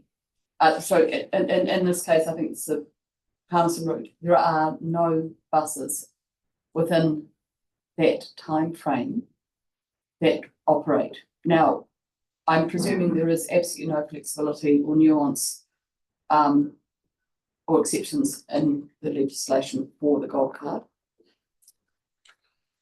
My apologies, I can't give you a firm answer. I'm happy to go away and investigate to see whether there's any leeway. It's probably around regulation rather than anything else. And happy to come back to your officers around that. Yeah, I think there was a comment that we shouldn't be doing it, and I totally understand that's not good practice. But if there isn't an alternative return at all within that time frame, we changed the bus service in order to accommodate school children, and in that we've now got full buses, which is a good thing, but it compromises the experience for the older members of the community. And either we go back and say, well, we'll do an earlier one, probably won't fill up, and it just doesn't have the cost, or we look at and I am really interested in seeing if there's some common sense that can come, or pragmatism. It's understanding those exceptions, potentially. Yes, I'm happy to go away, do some investigation, come back to your officers. It may be, I'd like to say pragmatism will win out, but it may be because it's nationally mandated. We don't have leeway, but I'm happy to go and make those investigations and come back to the team and maybe explore a bit more. Now, the other question I've got is a slightly high level, and I think I know the answer, but I'm going to push it anyway because that's our job.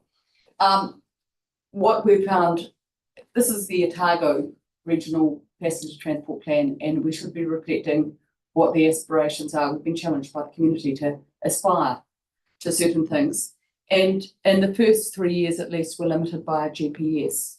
And in my mind, we should be aspirational, reflecting the community, but at the same time saying, well, but understanding the funding or understanding other constraints that may come from government policy, this is what we can direct. Is it wrong to reflect the community's desires if they're inconsistent with GPS, if it looks outside of that GPS period? Because it's a conundrum, and it means that if we don't put it in there, then we're not listening to our community and doesn't necessarily reflect there what may be provided for and aspirational in a future GPS. Does it make sense what I'm asking? Maybe if I reflect back what I think you're asking and you tell me if I've got it right. I'm sure you can articulate it better than I can, Ian. Yeah, so I think what you're saying is the GPS gives certain direction around PT at the moment. Mm-hmm. And what your question is that you've got community aspirations that are out with that current direction, and whether it's wrong because your RPTP is a longer term document for you to reflect some of that within that, knowing that it will be contrary to the current direction of the GPS. Indeed, indeed, but it means that it may be, it may fit into a different GPS better in the future. We can always change it in 3 years and not meet those aspirations, but we can at least reflect to the government that this is where the community wants to go. Through Mr. Chair, in my view, the plan reflects what the community wants. Yes, you have to be cognizant of central government policy and alignment, but at the end of the day, it reflects what the community wants. And again, in my view, you're better to have more in there that perhaps doesn't come to fruition over time than find yourself suddenly there's an opportunity to put service in place and you have to change your plan because you didn't think of it at the time. No, thank you for that answer. I mean, that's where I think it's how we as a panel nuance that into the deliverables, but it would be sad not to say that those aspirations are there because then it doesn't give you that chance to. Thank you. And my only last question, and I've raised this at another forum that some of you are at, is there any move either with you or are you driving with the ministry for a priority for buses to ensure that they are more effective? Because that seems to be the conundrum, especially in Queenstown, that, at pulling out, they're not prioritised. And while there are some amazing people, and I love the bus drivers are brilliant with flashing their lights and making you feel good when you do give way to them, but they don't have much to tell you that you're wrong if you haven't given way to them. And and giving a priority to passenger transport, even if it's not all buses, but at least passenger transport would, we understand from some wonderful work done by a staff member of ours actually, make quite a difference. Is there any move to see that happen?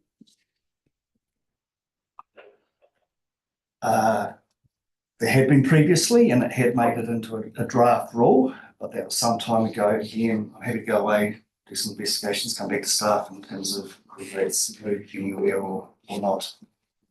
I'm sure that we can supply that data if it makes any help to make it to you, but anyway.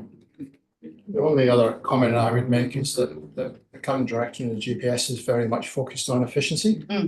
And so there's definitely something to be considered in terms of the overall efficiency, provided you can achieve the balance in terms of modes. Well, absolutely, and it is. The government is putting a substantial amount, and thank you very much. And I, the comments of the chair before, we totally appreciate the commitment that the government has put through NZTA into public transport, and we couldn't do it without you. It would be terrible. But it seems odd then not to facilitate its efficiency in the regulations, and it is very much in that context. And especially in Queenstown where the congestion issues arise if we doesn't work well. Thank you, Elliot. Thanks. Thank you, Chair, and some very good questions and some very good answers as well. So thanks for your responses and all the comments in the submission that were quite helpful towards the plan, improving our plan. So the first question was just a simple one, and it was just what's NZTA's view on zoning or charging more for longer distance routes, because I'm not entirely, you might have missed it, but I'm not entirely sure that was addressed in the submission. If there is a view. So we didn't express a view. We think that's a conversation or a decision that council needs to make. I'm just interested by that because it's a potential increase of private revenue share, and so I guess my next question is around the requirement in the GPS and that requirement to increase private revenue share. Is that simply an overall sort of long-term increasing the overall revenue share, or is that a requirement to increase revenue share in sort of every possible avenue of where we're looking at our fares? And so the requirement is to increase private share full stop. That's an annual increase, and the other requirement is that you set targets. So you're right, quite right, councillor. Presumably, if you introduce zones, you would increase the amount of fare revenue that you got, and that would be a positive thing in terms of increasing your fare revenue or your private share. And so following on with that, I guess I'm asking exactly why maintaining free fares for under 13s necessarily comes into conflict with the requirement of the GPS. I think the GPS has required an increase in revenue. And so at the moment you've got zero revenue from your 5 to 13, 5 to 12s. And so you can't then stay on zero revenue and claim an increase. So my question there, I guess, is so the requirement of the GPS is to raise revenue for every sort of age group that we have in the region. Not zero to five. Other than 0 to 5, I suppose. No, the requirement is that you increase your private share, and when we look at that, as you know, and you've seen the submission, there's a 400k cost based on the current usage of revenue that you're missing out on, we're missing out on. So that doesn't do much to decrease the cost or reduce the cost on taxpayers and ratepayers. Yeah. But at the end of the day, it's again your decision. Claire's.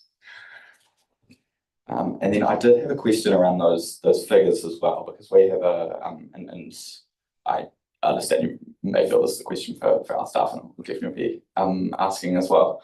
But in the council paper where we decided to maintain those free fares for under 13s, the figure was noted at 42,000 annually, which is obviously quite a big difference to the figure that you've given us in your submission. And so I'm just wondering if you have any insight into the workings behind that figure that you arrived at, and then hopefully we can compare to our numbers and see why there's such a big difference there. Thank you. So it's an estimate, and it's simply based on looking at the patronage of that group for the year to date, going, it's this much for 9 months. If we multiply that to make it 12, and then if they all paid $1.20, that's, that's how I arrived at a bit over 400K. And so that doesn't assume any patronage, that assumes maintaining the exact same patronage. It assumes the patronage that you've had to date, so yes. Thank you. I'm about to keep going. Keep going. Sorry. Thanks for bearing with me. So I guess that brings me to the question I've actually written down. Wanted to check all those points first though, but my biggest question is what evidence does NZTA have to support the position that increasing fares, in particular the increase of adding fares for children under 13, is the best method of increasing overall fare revenue, or private revenue share in the long term, as opposed to any other methods, for example, working to increase patronage? Through Mr. Chair, so I think your staff report quite rightly flags that if we applied the commonly used elasticities, every time you put fares up, you'll tend to have patronage fall. But we've got some real world examples of Waikato, for example, put their fares up 20% in July. We're actually seeing a 10% patronage increase. So actually, you'd normally go, well, that should translate 20% into about a 6 or 7% patronage drop. So they're actually 17% ahead of where that is. So that's real world. When I've talked to Waikato about that, they've said their fares hadn't gone up for 3 years, and we think that's just catch up, and that's why there hasn't been that negative. We've also seen Auckland and Wellington, where they've put fares up, do that annually, haven't had a patronage drop. So there's no certainties that putting fares up wouldn't result in patronage, but as I say, some real world stuff says that hasn't happened in a number of occasions. One final question. Thank you. And so the discussion, both in your submission and our sort of staff response to our Young's report, indicates that if we were to continue funding free fares for under 13s, it's unlikely that NZTA would co-fund that portion of our NLTF funding. I just wanted to test that assumption with you, and also ask if there would be any further risks to transport funding for Otago from NZTA if we were to fill in that gap ourselves with ratepayer money as opposed to taxpayer money.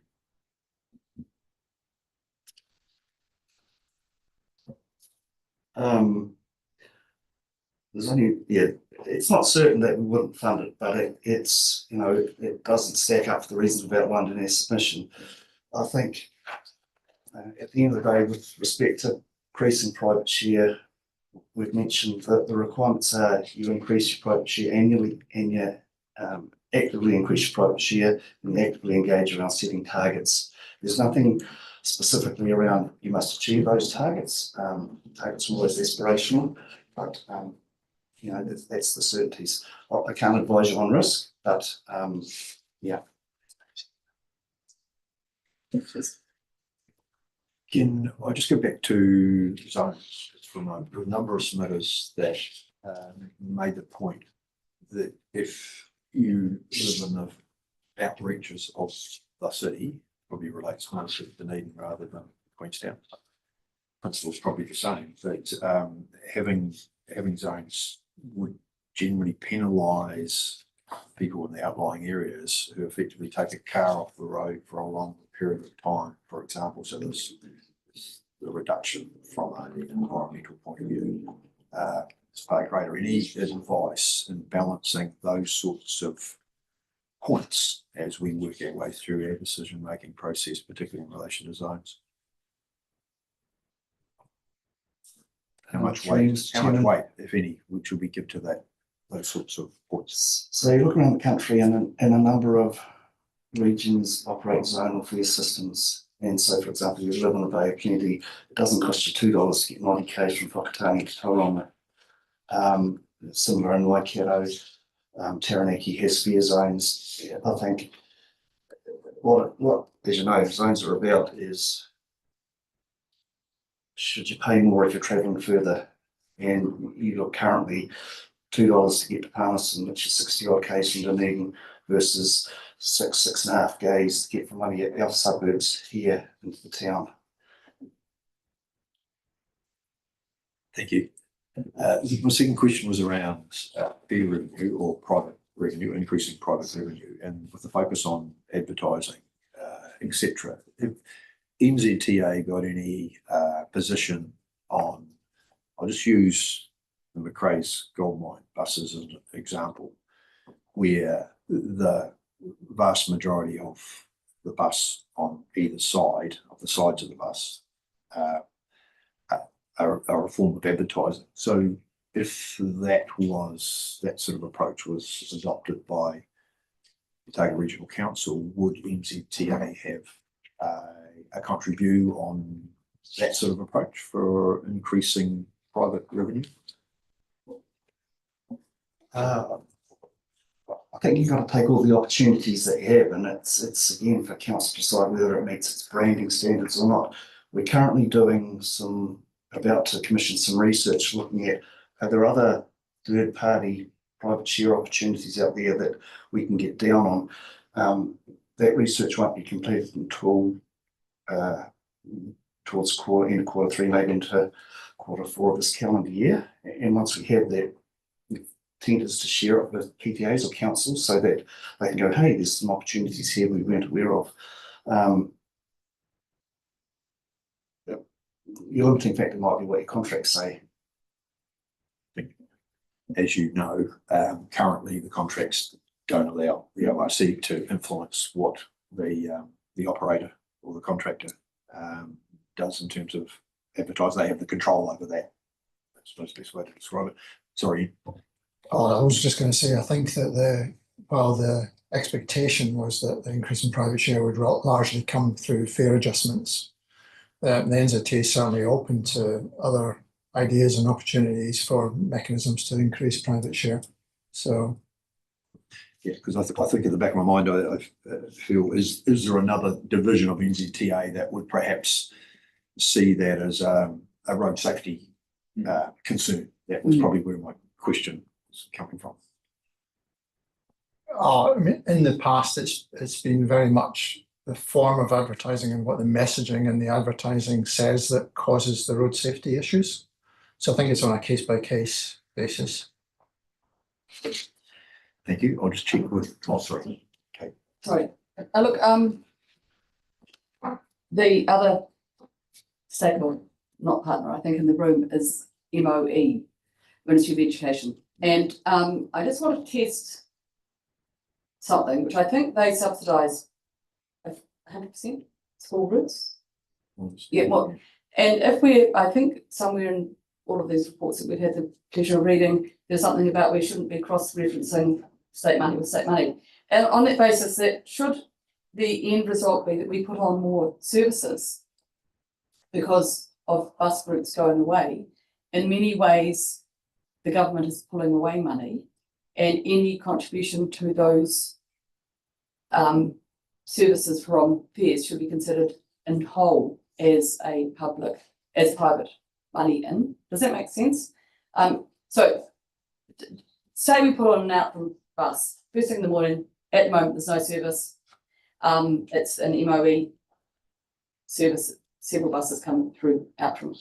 We did that as a service, and any contribution at even at 40%, say for the 13 to 18-year-olds on that, or there's some younger as well, would presumably be seen only, it would be 100% increase in public share, and private share, wouldn't it? Because at the moment that's fully subsidised. Does that make? Compared to the Ministry of Education Yeah. buses before that. Yeah, yeah. And it's just how that semantics works out in the big picture, because I think there's. Yeah, I think I understand what you're saying. You're right. If the ministry was currently operating a school bus from, let's say, from Outram to Yeah. Dunedin, and you decided that it would be better if there was a community service and you were going to fund that. In my experience, you wouldn't get any money out of the ministry because that's the way government works in terms of it's just vote education. It would become an additional expenditure cost for council, which goes into your private share line in terms of expenditure. And then the fares that you would get from the passengers would count to the revenue stuff, but probably the outcome would be your private share for your region would go down a little bit. Yeah, and that's the conundrum we're in, and that there's an area we've got, as you heard, I think, Cheryl Dodds saying we need to have services, and we put them in, we get a complete withdrawal from Ministry of Education, and it's just that conundrum we're in. It's a really difficult one, but and it won't. And I suppose my encouragement is that should be counted and accounted for and seen as a separate but quite substantial private share coming in. Through you, Mr. Chairman, like for Queenstown, for example, you know, we should consider if you have to pick up new services because of a rationalisation the ministry does, that's probably outside your control, and it's not a negative for council. It's just one of those things that happen, and so the numbers should be adjusted. Yeah, and it's just how we can adjust for that. Certainly it is happening in Queenstown. I think it will happen in Dunedin, and certainly Nick Smith, as we're hearing in other things, is trying to push for it in some ways that it be mandated that we do school bus runs. Because at the moment there seems to be a disconnect. Yeah, thank you. Thanks, Kate. Just check with Rob and Jack. Sorry, I should be including you too. If you've got questions for Yeah, I just wanted to say thank you very much for your critique of the final RPTP and picking up on a few things that we've missed, which we've passed on as suggested changes to the panel and our panel report and our response document. And also thank you for working with us through the development of the document. It's really been appreciated. I know there's been a lot of work from your team to help us get to this point. So thank you. I think we're all done. So just finally, firstly, just need to reinforce the appreciation from the Otago Regional Council of NZTA's importance of its role in providing passenger transport. And also thank you for your initial comments with regards to the draft plan and complimentary comments you made then. And yeah, we need to be obviously pretty much like peas in a pod as we try and deliver best we can passenger transport to our customers, whether they're Dunedin, Queenstown, and potentially in the future, you know, in some way connecting those two key areas. So thanks very much, gentlemen, for your time. Thank you. Thank you.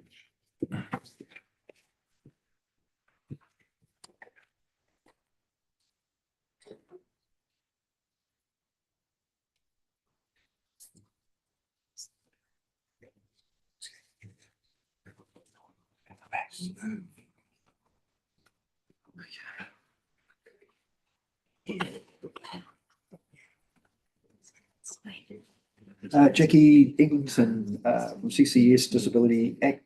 Sorry, Jackie Eglinton from CCS Disability Action. Please, if you'd like to come forward and present. Welcome, Jackie. Jack. Have we got a number there? Thank you, Jackie. I don't know whether you've been in these sorts of forums before, but first things first. Pour yourself a glass of water. Oh, thank you. 544. 544. 544 is Jackie's. Yep. Thank you.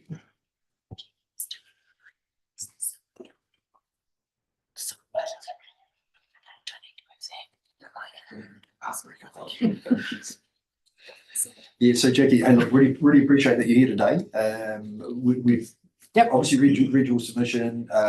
You have basically 10 minutes here to present your case. We may have some questions. Essentially, we're in your hands. But hey, just this sort of forum is probably a bit intimidating. We'll try and make it as relaxing as possible for you, okay? But you need to pour yourself a glass of water before we go further, if you would like one. Yeah, Okay, go on. okay. Go on. Settle my nerves. Good, good. And do I press the button? Yeah, the bottom on the right. Okay, okay, So, in your hands. Thank you. okay. What good is it go? Well done. Good work. Do I keep pressing it? Or No, does it- just take your finger off now. That's it. Right, okay. So I'm Jackie Eagleton, and I'm from CCS Disability Action Local Advisory Committee Chairperson. So I've probably used up my 10 minutes and just my name alone. Your 10 minutes starts now. Great, thanks. The work we do is in a voluntary capacity. So I've also got Mary O'Brien here, who's CCS as well, and she's our access coordinator, but in a paid capacity. So the work that my committee does, we're just a little group, but we're quite passionate about advocacy for disability in our region. The three things that we'd like to talk about today is the shuttle to to Dunedin Hospital, total mobility, and the bus service. Starting with the shuttle, we'd love to see a connection to Dunedin Hospital or some sort of connection. I see it's in the 10-year plan. We'd love it to be sooner. We've got people we know of that are paying up to $300 a trip from Oamaru to Dunedin if they have to go by driving Miss Daisy or door to door or one of those. And then if they need someone in the hospital, that's another $80 an hour. So people who are on low income, it's a horrendous cost for them. Yeah, so it'd be lovely to get a service for them. We've got a gentleman at the moment who's providing a service on a voluntary basis, and people can pay as they can, but it's he's purely doing this a voluntary service, and there needs to be a lot more substantial service. I attended a public service meeting with St John, and in that room it was quite interesting to see just how many patients we've got going to Dunedin and how many are going to Timaru now. So we're actually 50-50 split. So when it comes to hospitals, we need to go both ways now, which the Timaru one's going to pose a problem because we're going into environment Canterbury. So yeah, but for our people, especially disability, a bus that is user friendly, that's good for mobility users would be wonderful.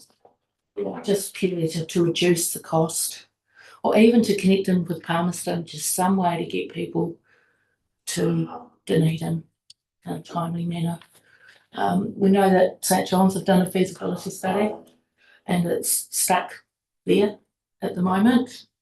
So what we'd ideally like to see is a combined meeting or regular meeting between the two councils, St John, and any interested parties, just to see if we can all get around the table and have a chat and figure out how we can work it and what we can do, because it's just sort of gone flat. And so it'd be lovely if we were involved and to just have a chat and regular updates would be the main one on that. Yeah. I noticed in your plan that you're looking at the idea of just a service running straight down the line of Oamaru, which in theory it's lovely, but those with mobility issues, they're going to have to walk. Oamaru ain't flat, it's a bit like Dunedin. They're going to have to walk uphill and down Dale to get to the main line of Dunedin. Oamaru. God, I'm nervous. So therefore, You just take your time. We're just here to listen. So just take it easy. So therefore, to actually get to the bus service is quite a big ask. And those that are, especially mobility, they might go, look, no, I prefer to stay home rather than walk all that way. And if they've been shopping in the main street, they've now got to carry their shopping back up the hill or push the buggy up the hill or whatever. I know from my experience, I'm a solo mum of 4 kids, 2 have autism.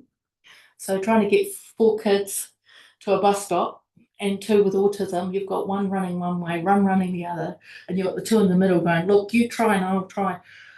Nah, sorry. But if it was close, yeah, we could do it. Because I could say to them, we're going from here to here. And would pretty much be able to get the whole lot there and back. But walking long distance with neurodiverse kids, oh, nah, yeah. You need one of those like kid walker things and have them all on a big lead. It used to be popular in my generation.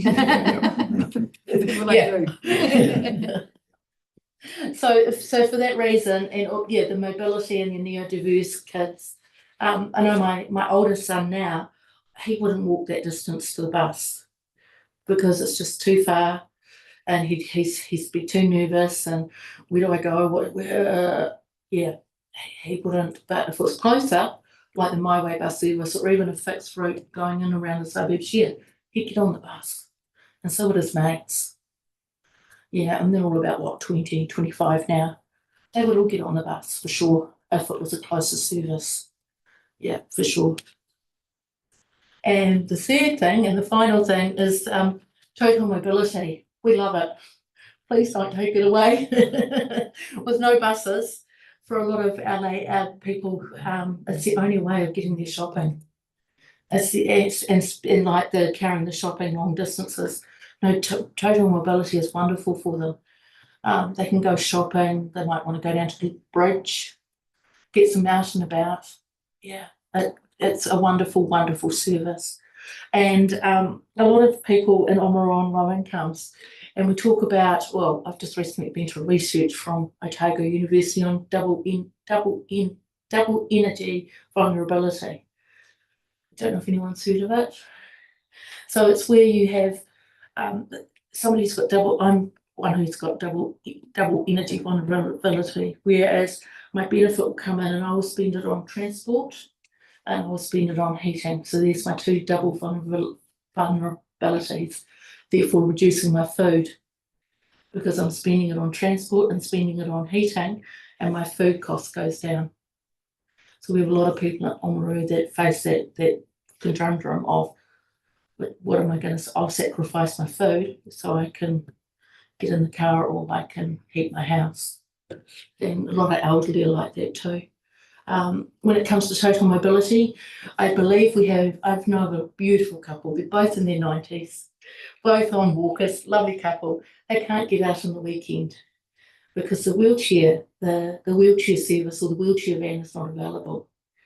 And it's because the taxi service has only got one driver. So the taxi man's got to go back to the depot, change vehicles, pick up the lovely couple, go back, change vehicles, and they're saying, look, no, we're not prepared to change vehicles where you just no service. So that's something I think needs to be looked at, is to having a weekend service available and having more drivers. So just on that, Jackie, so that's in reference to the existing total mobility service. Yeah. If you need a wheelchair taxi, or like this couple with two walkers, you can't get two walkers into a standard car.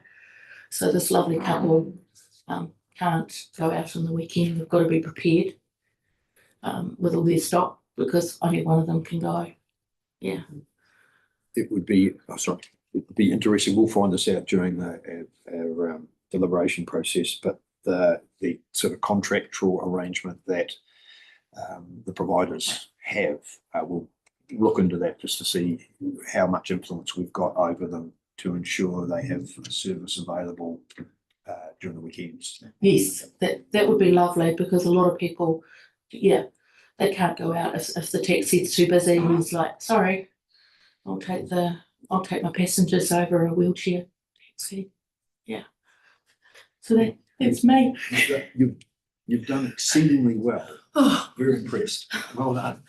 thank you. Can I just ask, if there was a choice between an Oamaru service linking the existing Palmerston service on I don't know, let's say twice daily or something like that, versus an internal Oamaru service, like you said? On demand. Yeah, on demand. Sorry. What would your preference be? Sorry to put you in that spot, but what would your preference be? I think the preference would be for the link to the Palmerston service for sure. From what I've heard in the community, aged concern, like being to aged concern meetings, CCS meetings, that St John one, that link to Palmerston for sure would take priority for sure. Yeah. And is that mostly because of the hospital connection? Your hospital and also, hospital, airport is another one, being able to get to the airport and just generally, we want to go shopping. We're losing it, unfortunately, we're losing our big shops. So we've got to go either which way and just that flexibility to go shopping. Yeah. Yeah. Any other queries? Yes, a couple quick one. Oh, one quick one, really. But just thanks for all the work that you and CCS do. I was wondering if anyone in the disabled community in Oamaru used the intercity connection between Oamaru and Dunedin, or are there accessibility issues with intercity buses that sort of prevent that from being an option? If you happen to know. I've never known of anyone using it. Yeah. Yeah, I think it's the times that it comes through. I really don't know. But in saying that, that lovely couple that I was talking about, they will go for a holiday using the intercity to Timaru, and they will use the My Way bus service. So that lovely couple, if they want to go on holiday or want to go for a drive, they'll go on the bus to Timaru and get around on the My Way bus service, because they can both get the two walkers in there. Yeah. So it's funny how some people, but that's the only couple I know. Intercity's not one people generally use. Thanks, Jackie. Okay. Look, thank you. My brother used to get wonderful services from CCS many moons ago, but it raised for me in your submission, and I just need to understand the type of people and the limitations of the people using the CCS services and how transferable they are onto a normal bus service. So, and the context there is St John's do a wonderful job doing some services, and people who possibly wouldn't feel comfortable going onto a public transport system, and CCS often deal with people who've got, again, may have wheelchairs and things that don't. If you look at what proportion of the CCS membership that you're representing here today would be able to get onto a public service and not have any extra demands on that service as a normal service? Help. Well, you have to talk Mary's here tomorrow and ask that question. I'm not trying to be difficult. I just know with wheelchairs and everything it's hard. Yeah, and Yeah. I think some of it's too, perhaps if you turn that question around a little bit, say who would use that service if it was more accessible? Yes. And there would be a lot of that, and just don't hold your time. The other thing about CCS, we are a pan disability organisation, and we support people up to the age of 65, so it can be anyone from a child with neurodiverse condition or non-person's mobility issue. Yeah. And sometimes be careful what you wish for. We do something, then the St John's doesn't run. Yeah. Or total mobility, we require them to do something and they say, actually, we just won't deliver, it's too hard, we can't get the staff. And so I'm just being very careful of how we message that sort of thing as well. So I'm sorry, I didn't mean to put you on that. And I'm only asking you the question if you know the answer. Can you just feel free, if you Jackie, if you do think about that as you go home today, and you think, actually, I do know the answer to that, feel free to pass it on through the staff. Yeah. And I'm not trying to put you in a difficult space. I'm just trying to make sure that we don't try and do something that then makes something else break down as well. Yeah, I know my son's supported by CCS 5 days a week with a support worker. It would be going on a bus trip for him would be something they could probably do between the hours that he's supported. Yeah. So a lot of your neurodiverse would be able to use the bus service. As long as the bus is user friendly and it's got wheelchair access and it's low down. Yeah, low riding, which I feel like a skater boy saying there. Yeah, a lot of people would be able to use it. Yeah, as long as it's low riding. Just if you can make jokes, it means you're doing okay. So well done. And please don't, please keep on submitting. They're really good points. So thank you very much for giving us the chance to ask you questions because it's really important we can. Thank you. I've just got one final question. You may have seen in the document about the potential of ORC developing a policy to support community trusts that currently provide services. And I've used the one about Clutha as a community trust that brings people up and down to Dunedin. Often they're folk who have got hospital appointments or other commitments in the city, etc. So have you got any thoughts, and you're a volunteer?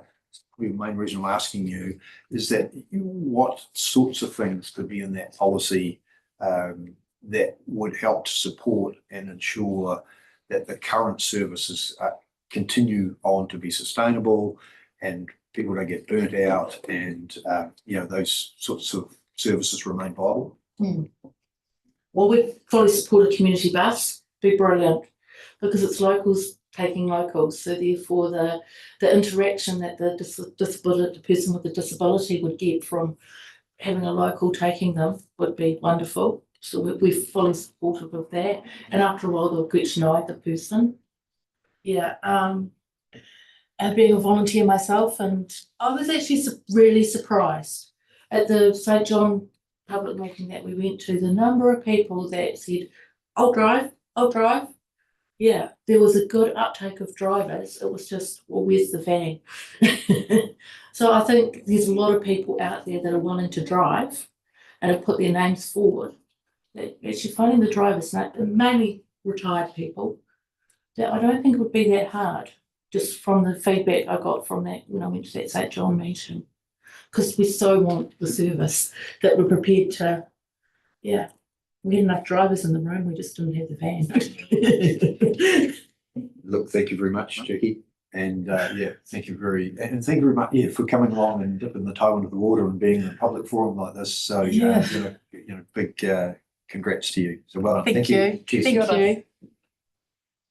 We have Alex King from submission number 549. Thanks for being here today, Alex. Your submission has had a bit of a what would you say? It's done the rounds, but it's the important thing. It's here in front of us, right? And we have. Well, I personally haven't had a chance to go through it, but I'm sure you're going to highlight the key messages within it. And I know you're a passionate transport person, so we really appreciate being here. So we're in your hands.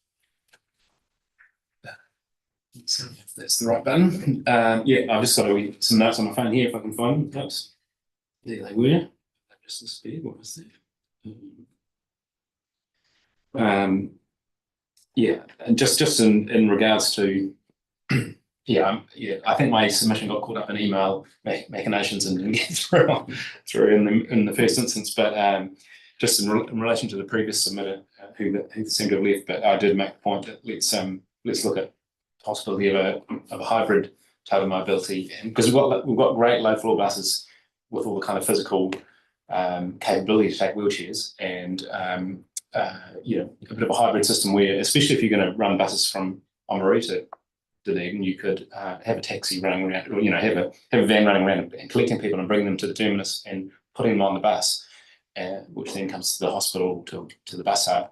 You could have someone in the bus hub. I don't know. These are just ideas, but it might take some if it could be done to take some pressure off the total and some costs out of the total mobility service. That'd be great. But the main point of my submission is that we're in a sixth major extinction event, and globally, it's the wider global issues that we face with loss of habitat and with carbon emissions and climate change and that kind of thing, which I'm really concerned about. And I think it poses huge risk that we kind of, some people acknowledge, the scientists acknowledge, and the general population probably it's in the back of their minds, but they're not. It's not something that they're yet out on the streets yelling and screaming about.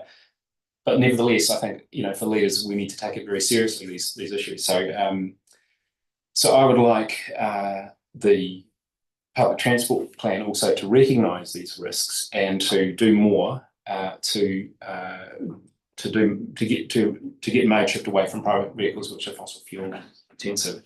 That's the key point of my recommendation. So of my submission. Sorry. So let's just see if I can actually find the notes I'm supposed to be reading up. Yeah, as I say, the 1.5 degree goal that we agree globally between scientists and leaders, is kind of slipping out of our fingers, and we need to do our bit here in Otago to try and get things back on track. And so I'd like the plan to acknowledge that the climate crisis is a key driver for transport policy in Otago. I'd like to see the transport policy. I'd like to see that reduction in fossil fuel cars and vehicles as a key objective of the plan, and to that end, I'd like to see us to be much more ambitious about how we can grow the usage of the buses that are already running across, through our cities, get the patronage up, reduce congestion and car use. So that's the nub of it. And listen to the ministry people when I first came in. I caught the tail end of them, and obviously the central government's asking you to raise your private contribution, and a lot of people, when I've been working in bus advocacy and talking to people in the public, a lot of people say, the buses, most of them are nearly empty. They run around, they're nearly empty. Staff behind me will know which ones are full. I mean, I know there are some that absolutely are not that are packed full. I mean, and yeah, I went to Mosgiel after school about 3 p.m. one day, and boy, I was lucky to get on the bus because I was standing, and then after a few stops down Princess Street, the bus just sailed on past because it was literally packed like sardines and couldn't take it more. So there's certain times of the day and certain routes where, it's absolutely full capacity. But to be fair, a lot of the time, there are just 3 or 4 people on the bus. So my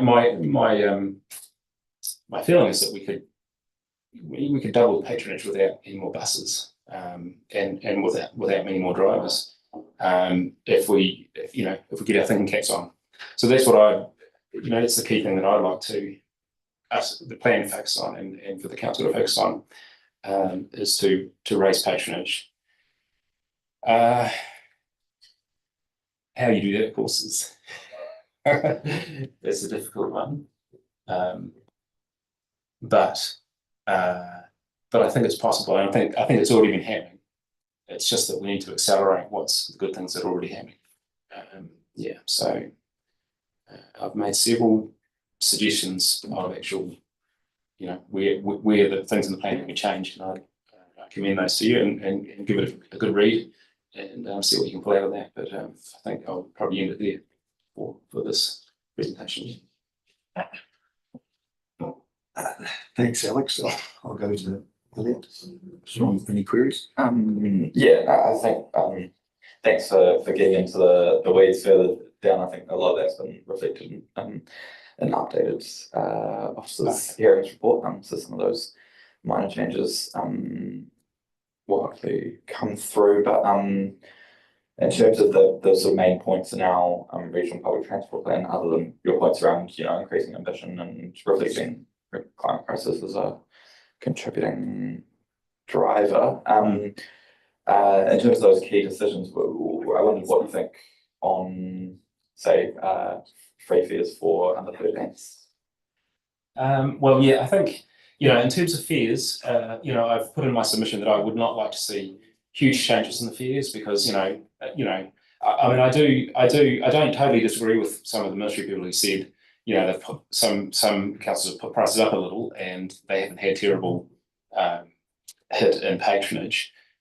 So I'm not entirely against putting fares up if it's necessary to, as part of it. Having said that, I'd far prefer to get patronage up on the same fare levels. That's what, from a passenger point of view, that's that seems to be a no-brainer. Why don't we just get more people on the buses? It'll increase, we'll increasingly pay for it ourselves, without having to raise individual fares. But anyway, so that's what I prefer. In terms of where, if you were to raise fares, where you would raise them, you've got to be really careful about who can afford to pay to get on the bus and who can't. And I would be, I'd be reluctant to raise fares if it meant people couldn't take trips that they would otherwise take, because they can't afford them. And I think, you've got to look into whether the 13-year-olds can afford it or not. And if they can't, you definitely shouldn't be increasing the fares there. I'm suggesting if you have to increase fares, you increase them gradually over the years, no more than 10% a year. And the same with bringing in zones. You can bring in zones. If you bring in zones, let's just increase those longer zones slowly and keep the $2 for the central city. That's my suggestion. I think you could be. I think you've got to put your think caps on and be as creative as you can with how do we maintain the fare revenue but grow the patronage. And it's things like monthly passes, and we haven't got here for some reason. Where a lot of other places have monthly passes.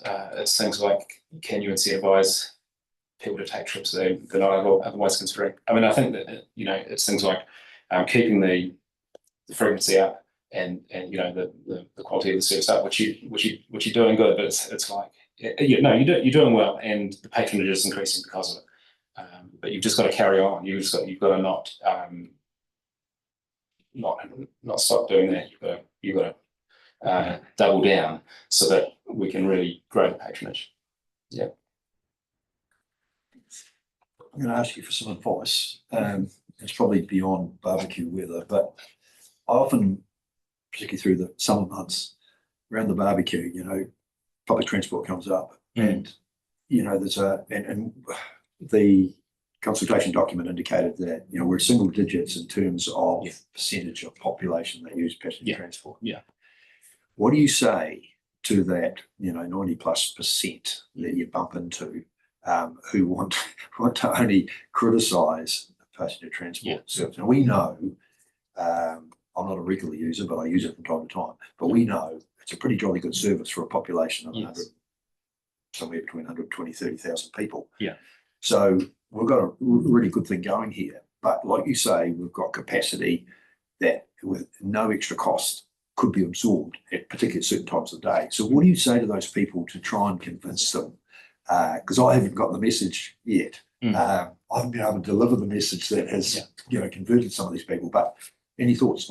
Well, I mean, to me, it would be the urgency of climate change is the main one. I mean, we could carry on as we are. We've got a good bus service. Plenty of people enjoy driving their cars. It's not a problem, And if we could carry on like this for the next 100 years, you can argue which is sort of the better or whatever. But I think that the point is that I think most people looking around the world know that things aren't just staying static and staying the same in the world. That things are changing. Challenges. There are new challenges coming up around the world, and it's inevitable that things will be different in 20 years' time. And we just and so the argument would be, we've got to improve the bus service, and we've got to get more people on the buses so that we don't suffer a worse fate in the future. Thank you. Okay. Thank you, Alex. Look, I really appreciate your submission, and I think you're doing it in your own name, but you're also the spokesperson for the Dunedin Otepoti Bus Users Group.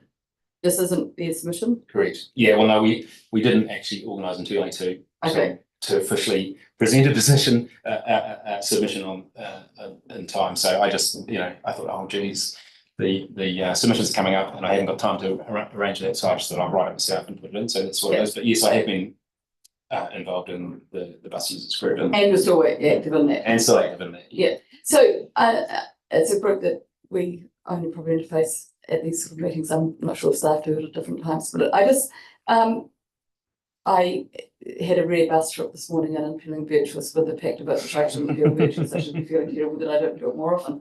But anyway, it occurred to me as we came up to Princess Street and had a fairly long wait even just to drop someone off at the bus stop, let alone then pull out and go around. There must be points in the system between our relationship with DCC and that if you were to pick, we hear about this in Queensland quite regularly by a councillor who's a very good bus user up there. But what are the pinch systems here that we should be looking at collectively with DCC, because they haven't come in this afternoon? So the main one I would say is bus stops in the central city. They've taken out bus stops in the central city so that I think it's now sort of 700 metres, 800 metres between bus stops and so you're coming up. You're coming up. If you're coming on my bus routes, the 61 and 63, you're coming up, and there's a stop for Moray Place. You can get out there. If you don't get out there, then it goes down around Moray Place and then to the bus hub. And so there's nothing.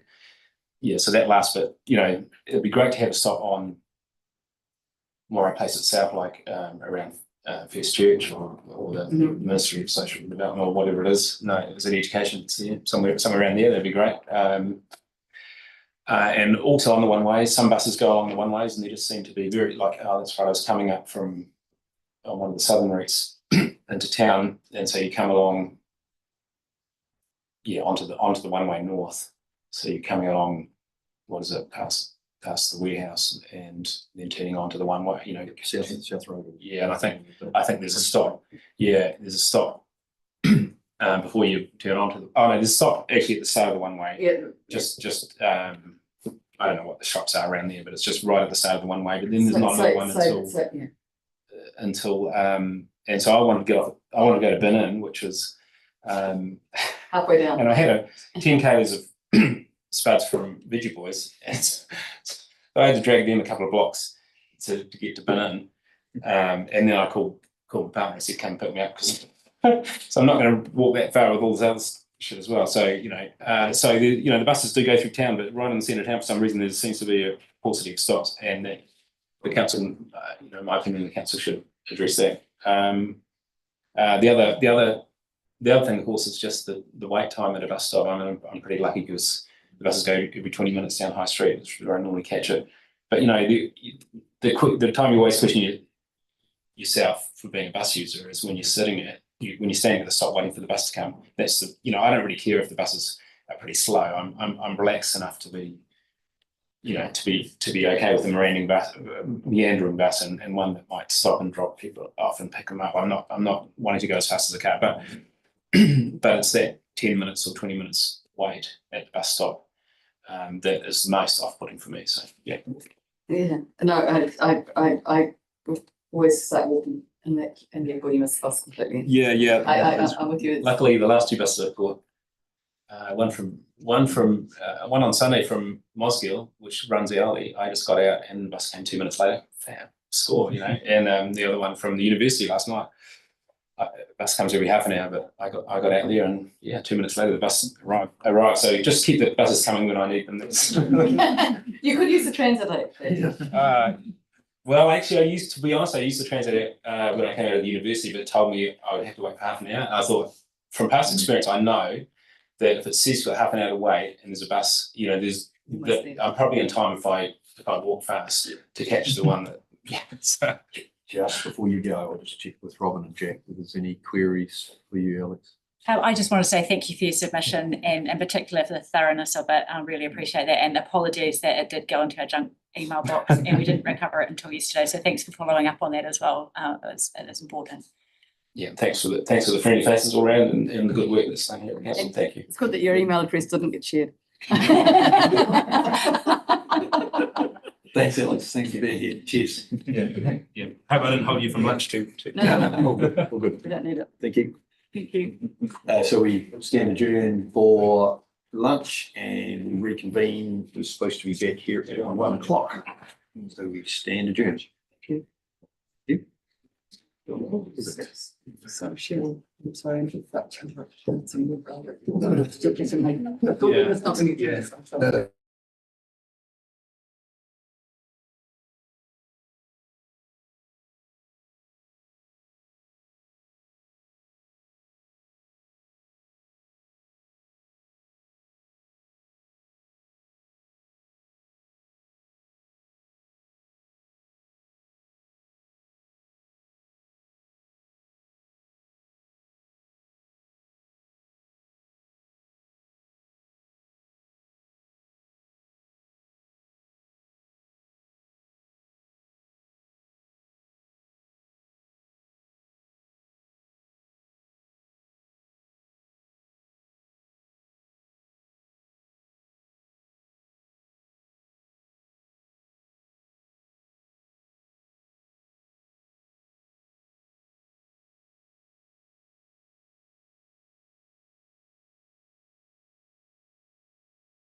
two spots. You were sitting up there before, weren't you? Yeah.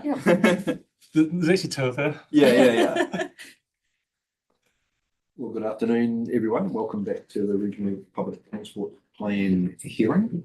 The next scheduled speaker is Peter Dowden. I'm not sure whether Peter is joining us online or not. He's not coming. That might be him at the door there. Yeah, it is Peter. There we go. Impeccable timing, Peter. Welcome to the table. Nice to Nice to see you up and about. Nice to be back. What would an RPTP be without Peter? It's not nice. Just take your breath. You just walk in the room. So thank you for being with us today. And this is automatic, isn't it? You just hit that way, so silver button will be ready to send. They're different than the DCC ones. Just Yeah, this is a problem. This is why we need Super City. We are a super city. We're been working our way through submitters this morning, and so it's your first after lunch, and it's nice for you to be here with us. So we're here to listen, and so we're in your hands. There's a 10-minute slot for you, Peter, that allows you to present your points of your key points of your submission, and no doubt there'll be probably a question or two. Thank you. Okay. I'd like to start by looking at the news item that said there were 472 submissions, I think. That's what it said in that. There's actually 549. It's something to do with emails. Anyway, I thought, by golly, that's an impressive number of submissions. And, congratulations are due that you actually engaged with whatever those two figures, number of people. That's really, really good because, I'm thinking back to when it was sort of quite hard to get any engagement going on. So that's really good. But also, I want to address specifically the email issue because I'd really like to say that the way it was dealt with is absolutely exemplary, given that you shouldn't ever blame anyone for a genuine mistake, which is what it was. The way the regional council responded was absolutely top notch. And interestingly, you've enhanced your prestige beyond what it was before the accidental email glitch took place. So I'm not suggesting you have more accidents, because they wouldn't be good, because they wouldn't be genuine either. But yeah, absolutely top notch. Please pass that on. Somebody around the building might be feeling bad about it, but in fact, the way it was dealt with is really, really classy. An absolute example for how a public body should respond to something that they've stuffed up. And look, thank you very much for that, Peter, and we will ensure that Chief Executive Richard Saunders will, those comments will be relayed to him personally. No problem. Okay, and as far as my submission goes, I can't remember what I said. I looked at the big spreadsheet though, and it didn't look like very much of our submission had been summarised in it. And I wondered if it's because it only summarised the web form and not the large sort of big submissions that came in by email. That's not a problem because I know that somebody around here is reading it all. And without wishing to go into too much detail, one thing I observed is that the draft, submitters often feel as though, the organisation they make a submission to isn't. When they say, oh, they didn't listen to me, what they really mean is they didn't absolutely word for word adopt everything I suggested. And I know that you have always listened to me over the years, and it was really interesting to see that in the draft RPTP there was some ideas that I'd suggested some years earlier. And so in fact, sometimes it doesn't happen straight away. It sometimes sort of takes a while to be in. And I can't remember any of those that were, sorry, but they're there, and they know who they are. And then the only other thing I just want to really highlight is if there's only one thing that you take notice of in my current submission, and of course I hope you take notice of all of them. I'd really like to push the child, I think we're calling it youth discount, the applicable fare for people aged between 12 and whatever it is, where they 18 or 18. I'd really like to see that to be made a genuine half fare, as it is throughout the rest of Aotearoa. It's always been a bit of a block on Dunedin's and Otago's copybook that we have charged somewhat more than the half fare. And you know, no one else does this, at least not to my knowledge. And it's particularly disreputable that the parents of a teenager sending their teenager to school actually get a cheaper bus fare than their teenager gets if those parents happen to have community services card. The teenager, if they applied for a community services card, wouldn't be eligible, and yet they come from the same financially compromised family that is eligible for a community services card. But that's a particularly unjust situation. But yeah, I think that, and it takes a village to raise a child. I think it's incumbent on all of us to support young people. And so I hereby authorise all the other fares to go up just a little bit, a tiny bit more, in order to scrape together enough dosh to put that child fare at the 50% mark, not 60. It's kind of shabby, and I just don't want it to continue up. And it's absolutely time that that one got fixed. And yes, my particular thing and everything else is what I said, whatever it was I wrote in that quite long submission. Are there any questions? Thank you very much. I assume, do you still, in your day job, get a chance to get behind the wheel? Just a little bit. I'm told by my vast team of clinical professions to keep down the amount of bus driving I do. I did a bit much last week and felt a bit unwell as a result. So trying to keep it. I feel kind of, I miss it a lot when I don't do any, and I wasn't allowed to do any for a good 9 months or so until just about this time last year. I was back behind the wheel after the health problem I had that prevented me. And yeah, during that period, it was very sad for me not to be involved in the industry that I care about so much. But I have had to disengage, so for my own health, I've had to not be involved in Alex's. I'm pointing at Alex, he's over there. Alex's wonderful organisation, and also the bus club that I'm also quite fond of. I've had to pull out of that, and the trade union for bus drivers, called the Tramways Union, and rather incongruously and obsoletely, I've had to pull out of that as well. But okay, yeah. Can I just confirm that your full submission has been read, and that the points that you've made have been considered by staff? So just to make that clear. And there's some sort of glitch with Alex's one, which you don't need to respond to me about, but I think Alex must have raised that with you. Yes, yeah. It bounced around, but it was found, and we all the points are on this document that we've got in front of us. Come over there and check. So yeah, look, I'll just check with the team if there's any queries for you, Peter. I'm sure that I read your email, because I know that attached to your submission says you've got a long email coming, but I'm sure I read it on Friday evening. Oh, good. But I can't find it now on the submission. I've got the attachment. It's in the text file. I've got in front of me. Yeah, thank you. And I just want to check that it was there while you're here, so that you know that we.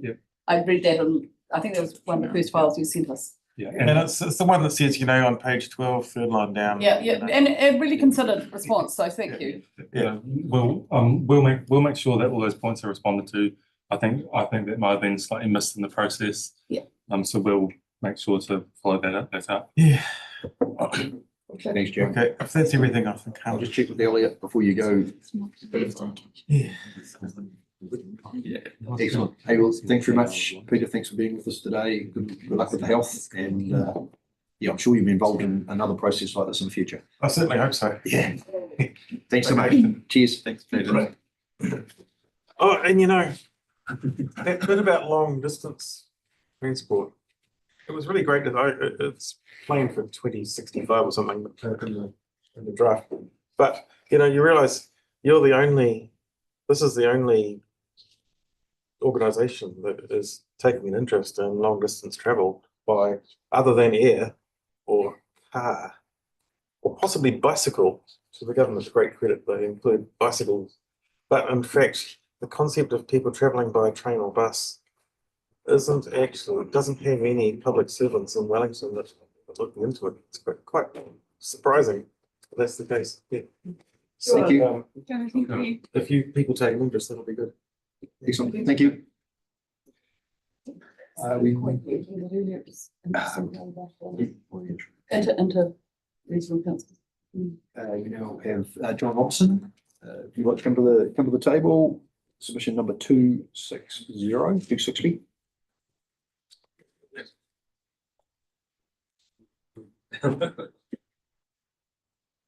Welcome, John. Thank you for being with us today. Thank you. It's very excited to be here for a 10-minute slot and present your case, or highlight your key points, and there may be some questions at the conclusion of that. Alrighty. I'd like to start actually by complimenting the people that wrote the draft Otago Regional Transport Plan. It's beautifully done. It really is. I think all the details in it are clear and quite easy to reference. I'd say my only concern is that there are many questions, but what I don't see is any references. I'm an academic from way back, right? So yeah, sorry kid, where are your references? Give me the literature. But nevertheless, I mean, most of the questions that you're asking will have been asked by virtually every regional, local bus company in the world. And I'd be really interested to see what their response is. I mean, a simple example, if you double the fare and you get a half the number of travellers, what have you gained or lost? Obviously, it's a bit more subtle than that. However, that's not what I'm supposed to be talking about today.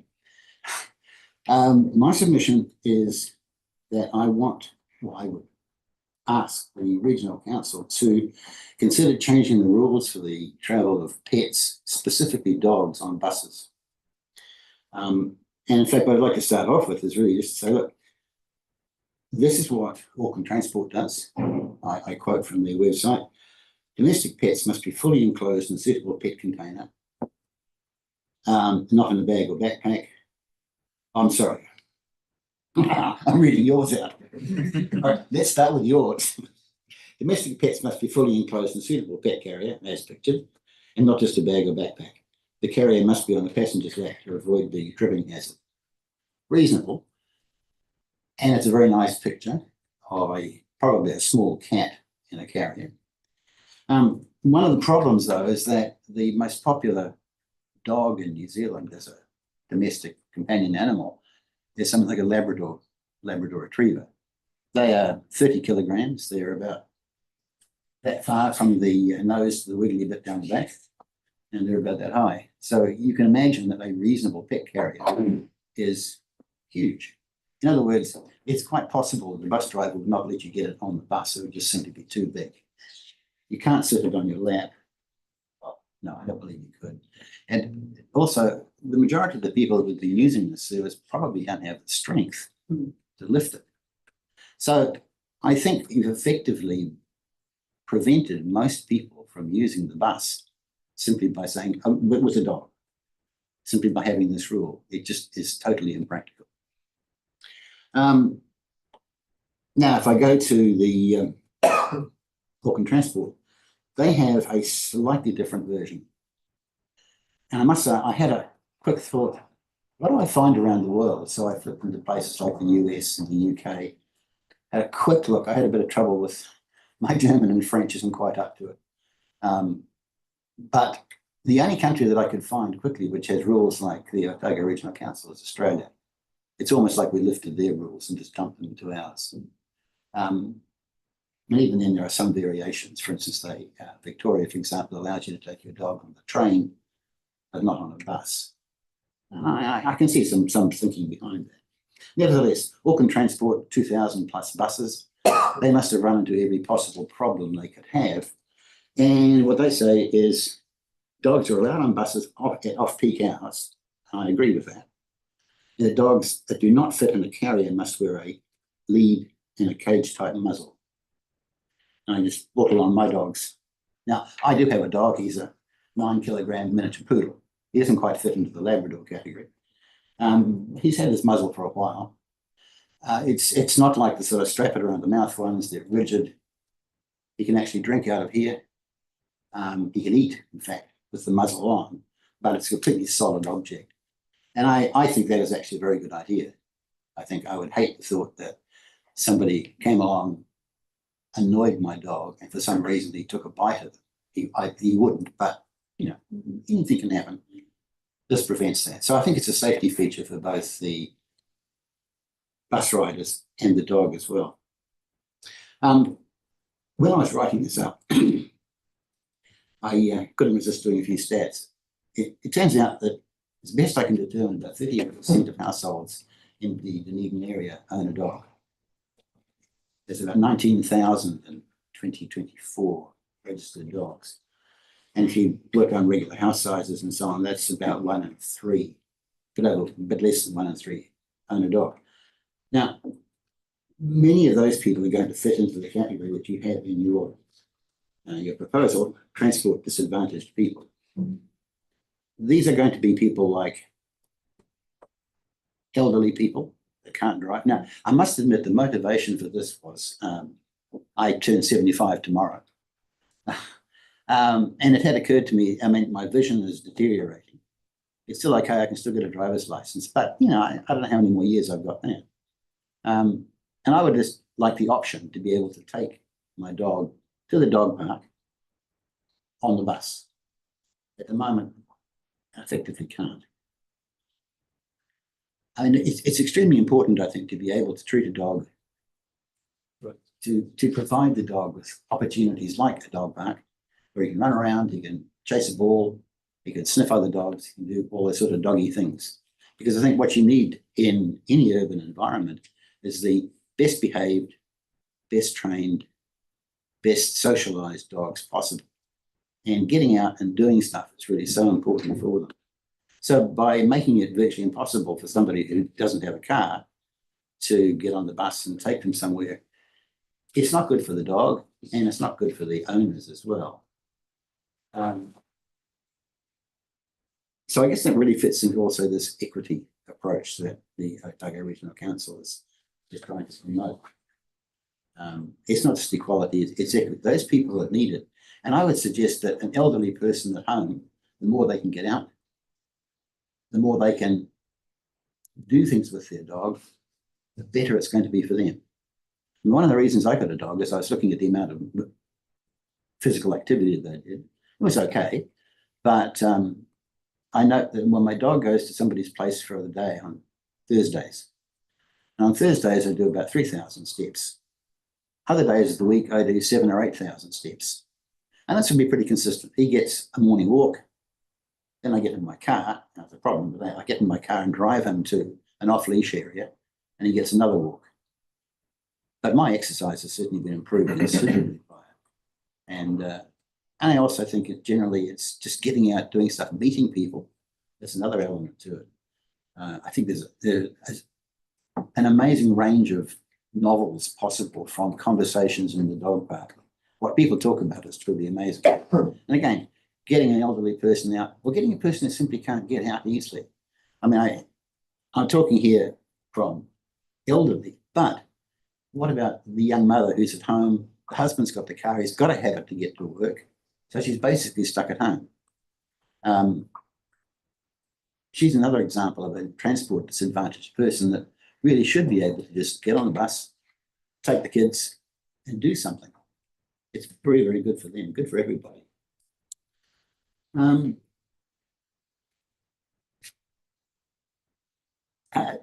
Motu Move.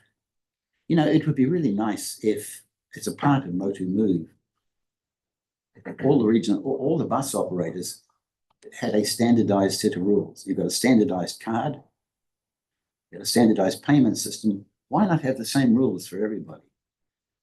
so that there isn't any question. It's just, yeah, fine, this is the way it works. I lived in North America for a long time, and I used to talk to people about how, well, in New Zealand, of course, you don't just sort of cross a state line and get a completely different set of laws. It's all the same everywhere. And for many things, that's true. But I have discovered that for cities, it's not. You can have a set of rules for one city, which is different to another one. And I find that a little unnecessary given the size of the country. So yes, I feel that a part of Motu Move would be an excellent time to standardise everything. Naturally, I would like to see this include dogs on buses. But if it is, sorry, for various reasons, we simply cannot allow this, and it's true for the whole country. So what I would propose is the legislation or the rules for buses. First, that dogs be allowed on buses at off-peak hours. Now, that's pretty much what you have already. You can't take a pet carrier on when the bus is absolutely jammed. And I agree with that. I don't see a problem with that. Dog must be on a lead at all times. Totally agree with that. Sensible. Anything can happen. The dog can get surprised, scared, all kinds of things. So you need to have control. The dog must wear one of these. The Auckland Council is quite specific about the type, not the brand and so on, but the type. It's on these box muzzles. And I also agree with that. These are really good. There's no way that a dog can actually bite with something like this on. It's virtually impossible to slip off. And yet it's comfortable. The animal can sit there comfortably for the entire journey. And I guess there should be some thought given to your dog obstructing the aisles in the bus. You certainly can't have the dog obstructing doors. So, I mean, certain basic practical things like that. I was interested to actually have a look at some American and UK regulations, and they're all pretty similar to that. The only thing is they don't, UK and at least Boston, which generally has these kinds of rules, doesn't require muzzles. Nevertheless, I think the muzzle is a good idea. I don't have a problem with that. But otherwise, yes, bring your dog on. If the bus driver thinks that there is an issue, they think it's maybe dangerous, or for some other reason they don't think the dog should be on the bus, they have the right to kick the person off. I think it's also reasonable. I think you need to give the bus drivers a certain amount of authority to possibly deal with an unforeseen circumstance. So that's a summary of my submission. Anybody's got any questions? I think. Thanks very much, John. I'll You acknowledge yourself as a dog. Yeah, I got to declare an interest. I've got 3 dogs. No, actually, I've got 2. My partner's got 1. I had actually considered saying hands up who's got a dog. There you go. So yeah, that's about the statistic. Yeah. And another confession I've got is that they're all the 2 that I've got are 9 kgs, both 9 kgs. So a couple of Jack Russells. So yeah, it's much easier than the big dogs. But anyway, the research in that you do, I mean, you said that you're an old academic, well, not about old, an academic from way back. I think was your words. So the research you did, and I appreciate you're giving us the aspects, the positive aspects about dogs on buses. But were there learnings with introducing dogs on buses from other metropolitan areas throughout the world or whatever? Not necessarily on buses, but on public transport. That would be useful for us to understand as we work our way through deliberations. I think it would be extraordinarily important. If you were one of my students, I'd say, okay, get out there, get online, see what you can find, and actually email or even get on the phone and contact people. There are going to be people in most of these organizations who are responsible for devising, monitoring, maintaining rules and regulations like this. You say, well, okay, how many things have gone wrong? How did they go wrong? Can you tell me that? And it's quite surprising. In many cases, you can just get a verbal or even an emailed answer. So, yeah, well, we had half a dozen where this happened. People are going to ask, what about the dog taking a crap on the bus, that sort of thing.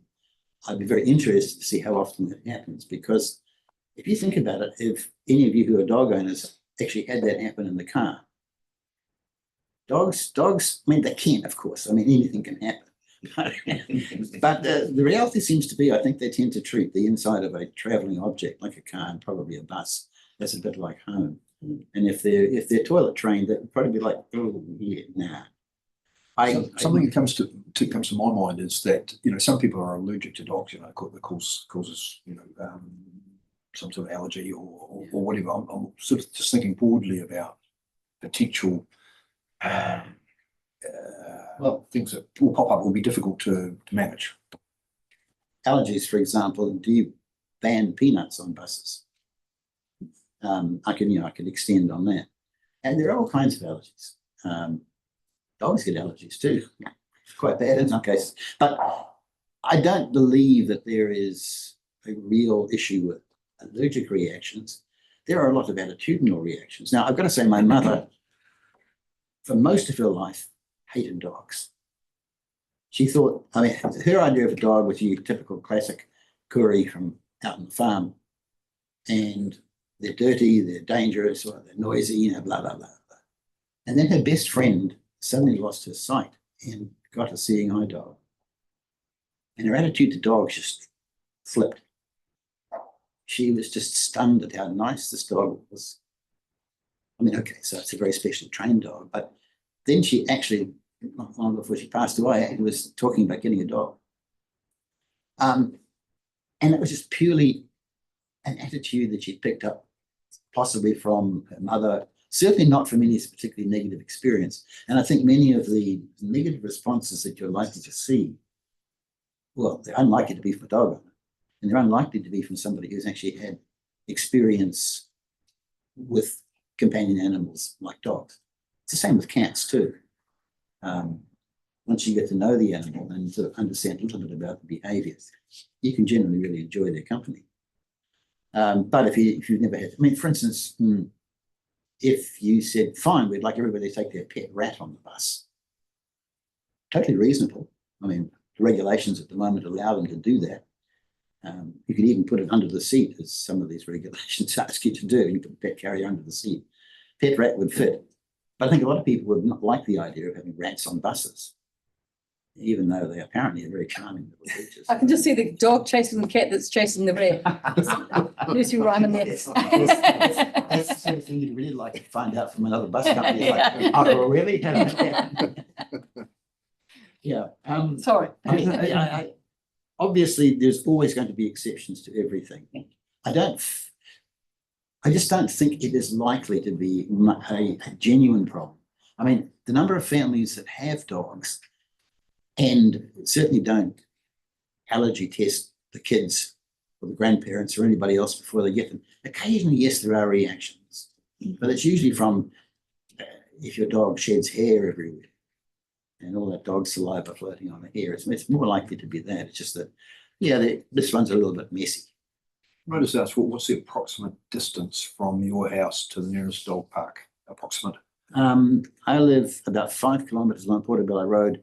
The closest thing where I can take my dog is Bayfield. Rotary Park? Oh, Bayfield. No, yeah, and the trouble with Rotary is you've got to go all the way onto Bayfield almost, think I'm all the way back up. So in actually an absolute distance, I'm only about 400 metres away from Rotary. So it's right down over the hill. I go there fairly regularly. I go to Bayfield, usually I've gone to the supermarket, just leave. The dog's absolutely delighted to go for a drive and sit in the car while I'm shopping. And then I take him to the park and we run around after that. My favourite one is Jubilee Park, actually. That's lovely because it's got trees, it's got trails for the trees, and many of the dogs that go there are very similar to mine too.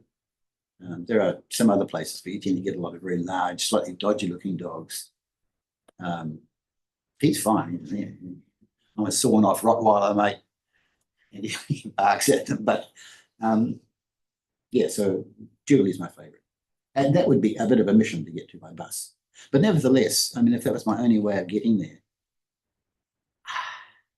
it's an important part of the day. It's an important outing rather than sit at home. Thank you. I'll just check with Elliot and Kate. Queries? If you've covered my questions, go ahead.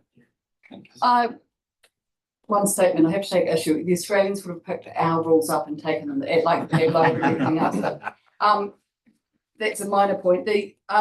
We've been challenged. I'm going to ask actually the other question first. DCC policy, I don't know.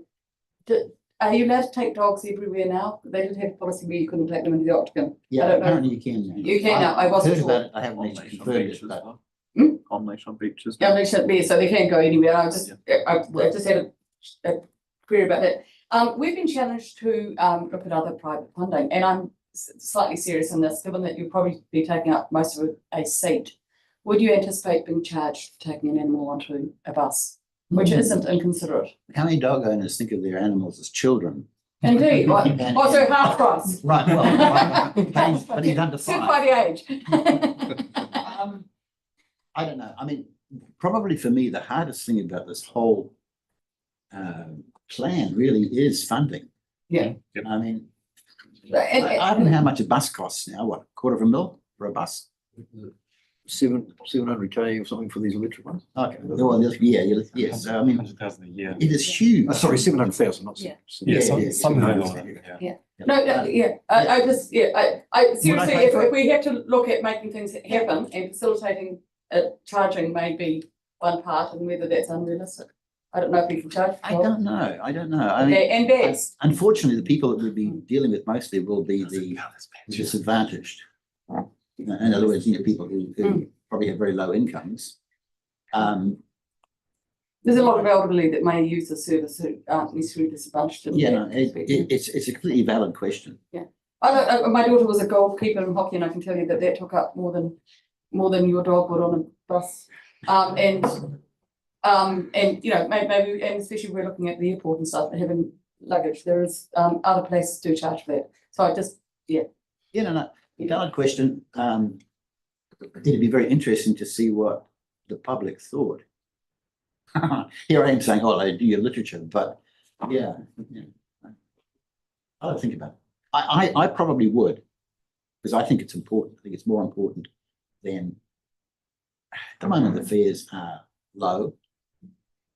They're affordable. John, it may actually be a question for staff, because I'm not quite sure the Act actually allows us to charge for anything other than people, so. No. Yeah, it's just Well, again, if it can be. It's a nuisance question. So it can be worked through Wellington and it becomes once the miss are offered to pay a fare for their dog. Okay. Yeah. I mean, how do they have a motor move card Thank you, John. I'll just check with Rob and Jack to see whether there's any question for clarification. Happy. And tomorrow, have a great birthday. Yes. Thank you. Cheers. Keep young. Thank you. But it's sort of scary, you look upon people who are 75, oh, they're old. Yeah, oops. You don't look it. Thanks for being with us today. Thank you very much. Cheers. I believe Amy Pont is in next. Similar, and Amy is online. Number I think. 437. Thank you. Submitter number 437. On behalf of the committee and staff here, Amy, welcome. Thank you for being so patient and waiting there online. We're here to listen. You've got 10 minutes to make your points, and ideally, if you avoid just reading your submission, it'll be great, and just hone in on those key points, and there may be a question or two. Kia ora, can you hear me properly? Loud and clear, thank you. Cool. Aroha mai that I didn't manage to submit more fully, but I've really just ticked the speak to submission option. The Maniatoto community were quite busy with the long-term plan submissions over the time. So we were busy considering the future of our public buildings. However, the rural public transport in the plan piece did catch my attention, and I just didn't want the opportunity to go past without us putting our hand up kind of for consideration in future public transport planning into rural areas of Otako. So as you know, we're right in the middle in Te Maniatoto, and often rely on the support of DCC and CODC purely due to location, which is great. But this is a perfect example for us to be able to talk about just a bit more formally. It's always a conversation in the community about bettering or improving our transport options.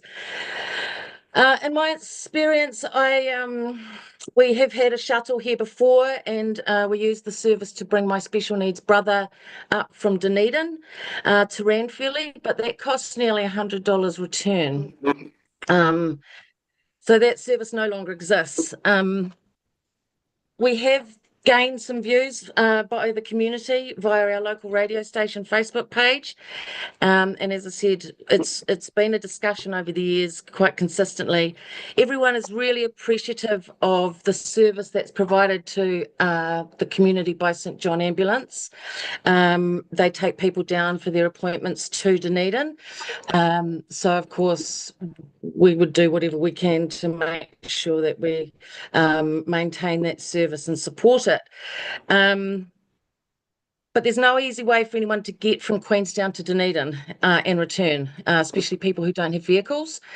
One responded suggesting Queenstown via Ranfurly and out to South Dunedin.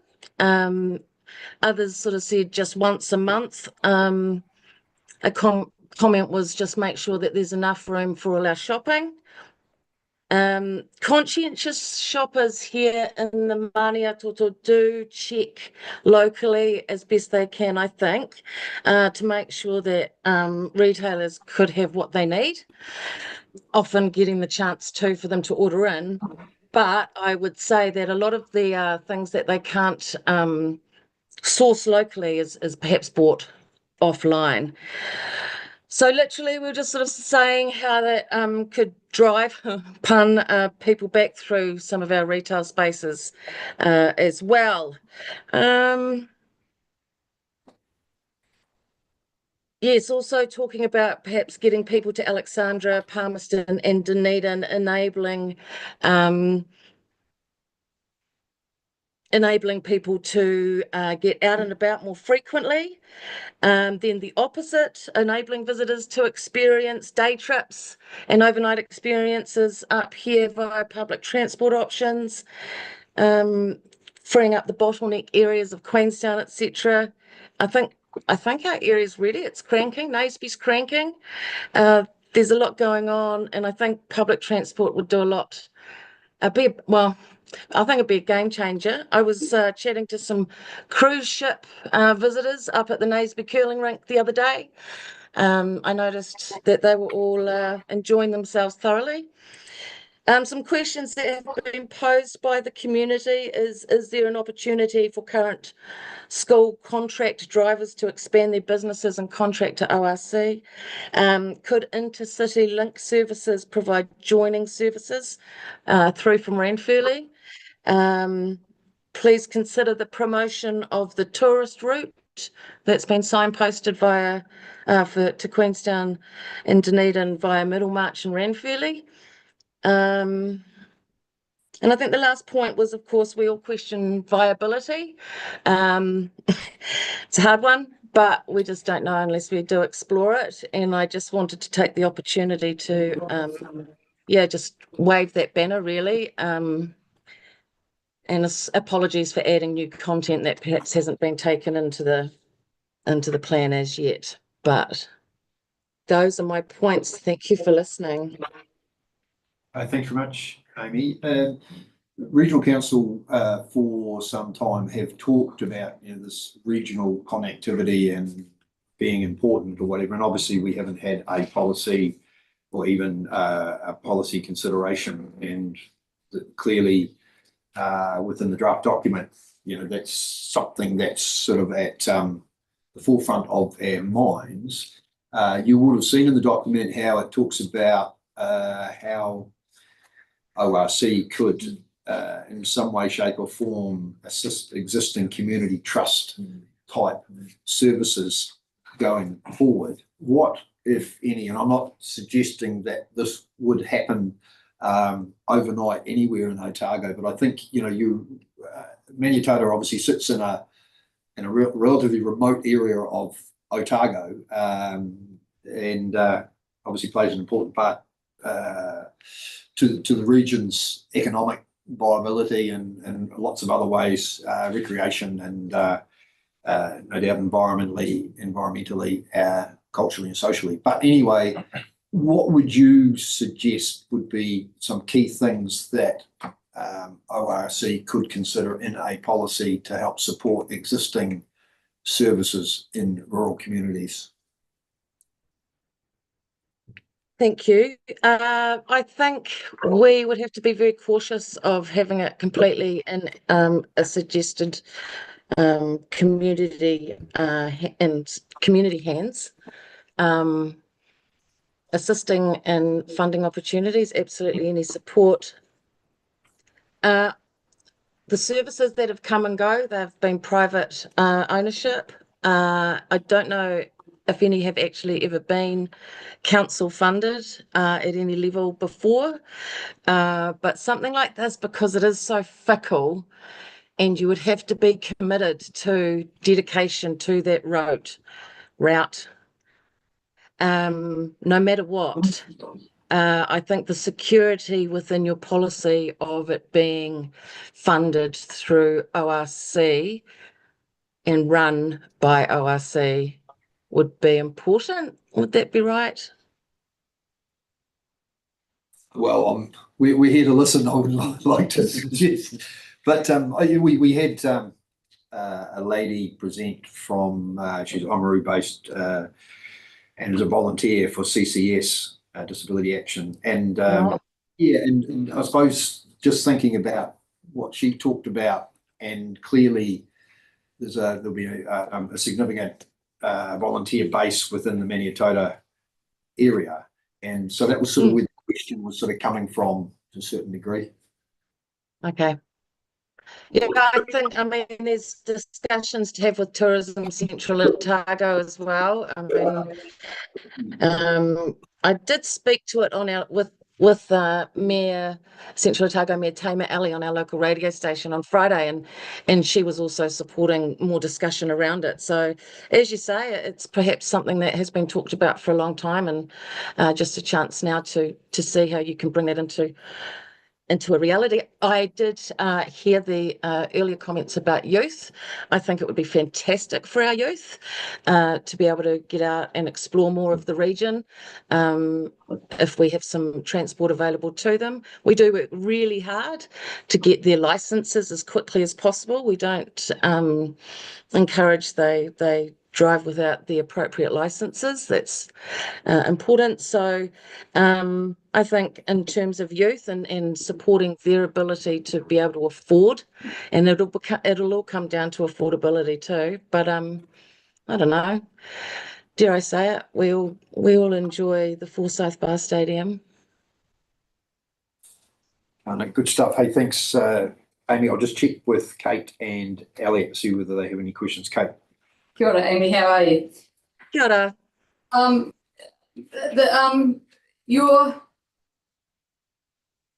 The St John's in Alex that runs down to the hospital, does it ever go through Ranfurly? I would double check that, but I do know that we go from Ranfurly to Dunedin. I'm just not 100% sure if the shuttle's Ranfurly based. Okay. One of the issues, and I know that you're very clear and strong that you possibly don't want Kaipēr on the map, but one of the aspirational, our maps don't even have Ranfurly on them.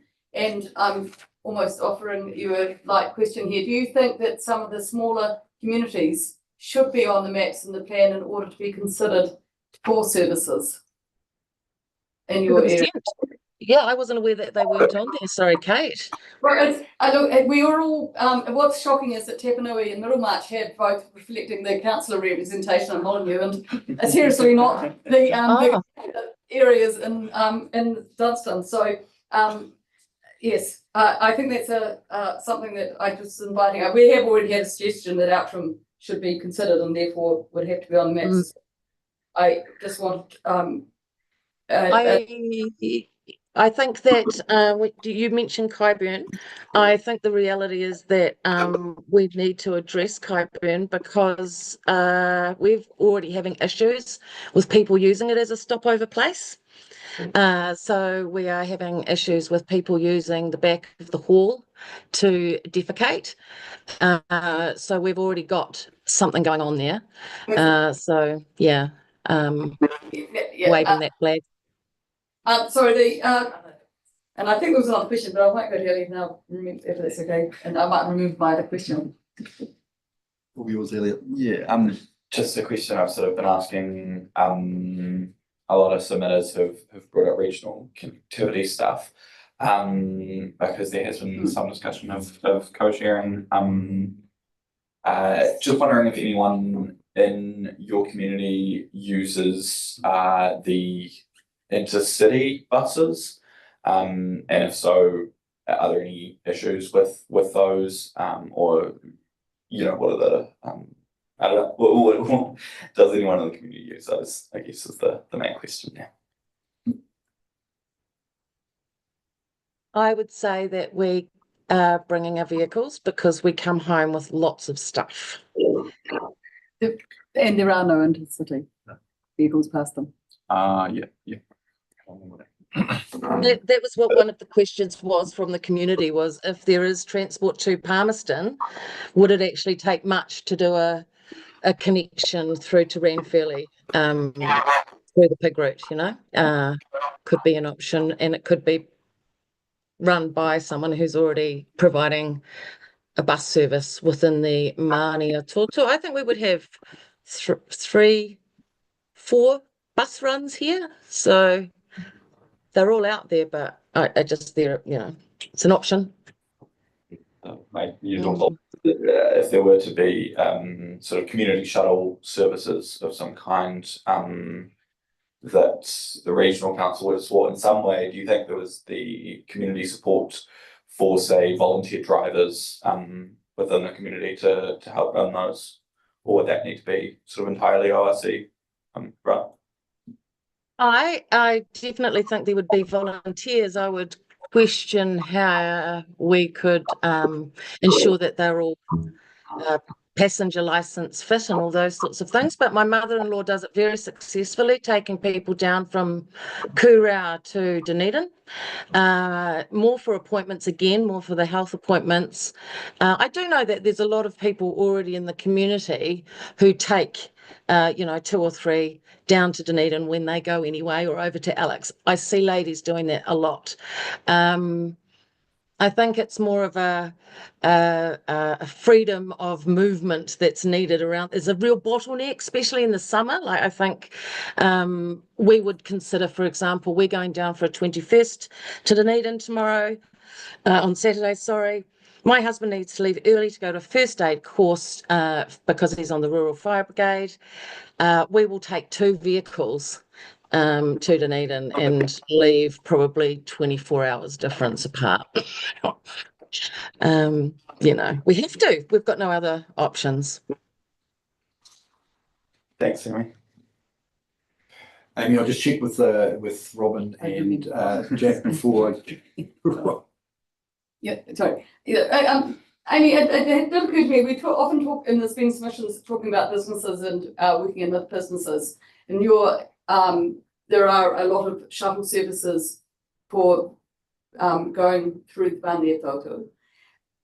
Are they at all set up, or could they, with some simplicity, be set up for transport?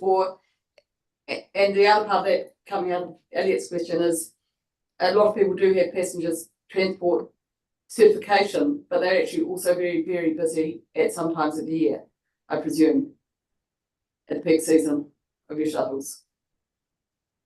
I think that we've had a look before. I know, like one of the contractors here, or one of the shuttle services, has just sold, and that is purely Otago Rail Trail focused. It has been spoken about before, but it was, as you explained, Kate, it was like that. I don't know if exploring the community again might be an option because it's changed very rapidly in the last 5 years. And there are a lot more people doing a lot more part-time work, working from home, remote work. It's a lot more piecemeal to survive and get a 40-hour job here. It might be that there are more people out there now if it was consistent work, because especially those shuttle services, they've been more on an on-call basis. I don't know. Yeah. And Amy, look, I'm going to ask you because I know that you're heavily involved in the community and at a number of levels. There is an expectation in a lot of the community stuff that we rely on volunteers. Can you be really realistic and think about what is the capacity, given that you're running, given a whole lot of things like St John's that are run and it's rural fires, that there is actually capacity to be expecting that from communities? I mean, in reality, we're not talking twice a day, 5 days a week, are we? Like, we could be potentially, I guess, in time, but I would suggest perhaps starting a little bit more cautiously and conservatively. Yeah, I as I say, I think there's potential employment opportunities here that our local community could service. We've obviously got an ageing population, so they're available. We've got so many semi-retirees who, of course, love driving around the area. I can imagine that they'd love the opportunity. Winter might be a bit of an issue, but you know. Amy, predicated under a lot of the thinking on the community ones is that it's voluntary drivers. And on that basis, is there sufficient human capacity? Yeah, I think there would be. Okay, great. Jack and Robin, any queries? No. Thank you, sir. Look, Just a thank you. Yeah. thank you very much, Amy. Appreciate your time. Enjoy the rest of your day. And Thank you. Cheers. Ngā mihi. Very good. Our next submitter is Rachel Elder. Welcome, Rachel. Kia ora. You'll be well aware of the time frame and what's coming in terms of questions later on, so I won't put people that. Well, it's 10 minutes, is it? Well, that's For not you. all the time in the DCC, so that's really For great. you, yes. It's good to see you all, actually, and thanks for the invite. And I just want to, oops, do I have to push anything? Yes, just the right hand button. Okay, Yeah, perfect. got ya. I first and foremost, I really want to congratulate the ORC for actually having quite a visionary passenger transport plan and also having a regional focus. It's really, really exciting to see. And on Sunday, we had a family dinner and my granddaughter actually gave me this bracelet, and I thought to myself of the Māori way of looking at planning and of planning for intergenerational and many years ahead, and of the future we want to see for our children and our grandchildren. And I think this is the kind of plan that is thinking not term by term, but for a longer term.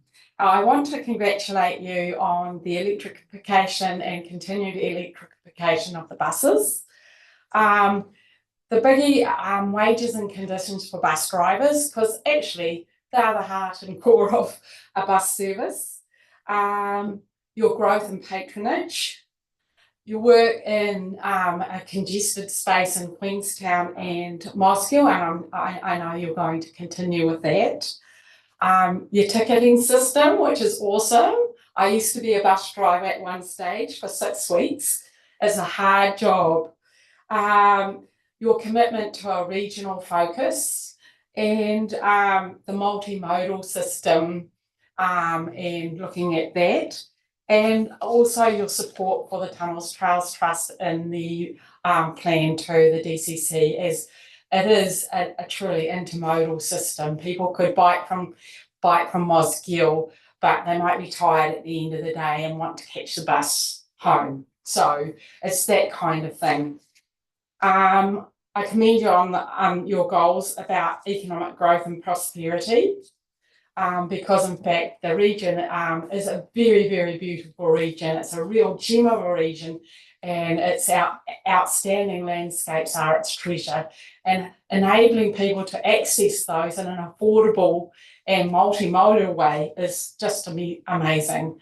And safety, which is off-road shared paths across the region and buses across the region as an interregional transport choice, and the focus on transport choice and regional connectivity. I think that's really, really inspirational. And in fact, as we go forward, I can see the Otago region being more and more connected and with stronger links. I applaud those regional links Oamaru to Dunedin, Balclutha to Dunedin. I want to put my bike on the bus and get off at Milton and bike home.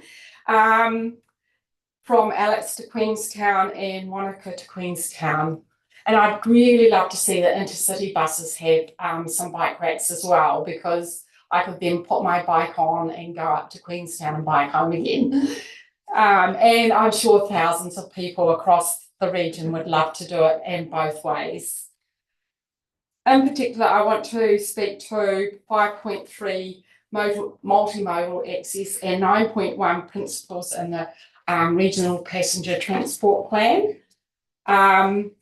In the multimodal access MMA1, develop regional public active transport connectivity strategy, program of activities to address barriers and improve the use of public transport and active transport in the region.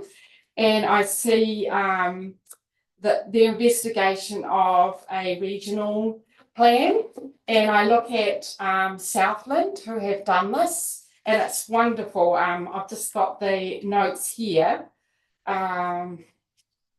So you've got the Southland cycling strategy, and then you've got also, she says turning the page, cycle tourism opportunity assessment. And I think when I think of connectivity, buses and interregional transport, Dunedin has the most great rides per 7 great rides across the region, and there's very few gaps, most of them in the Dunedin area. And I think these two assessments would be brilliant.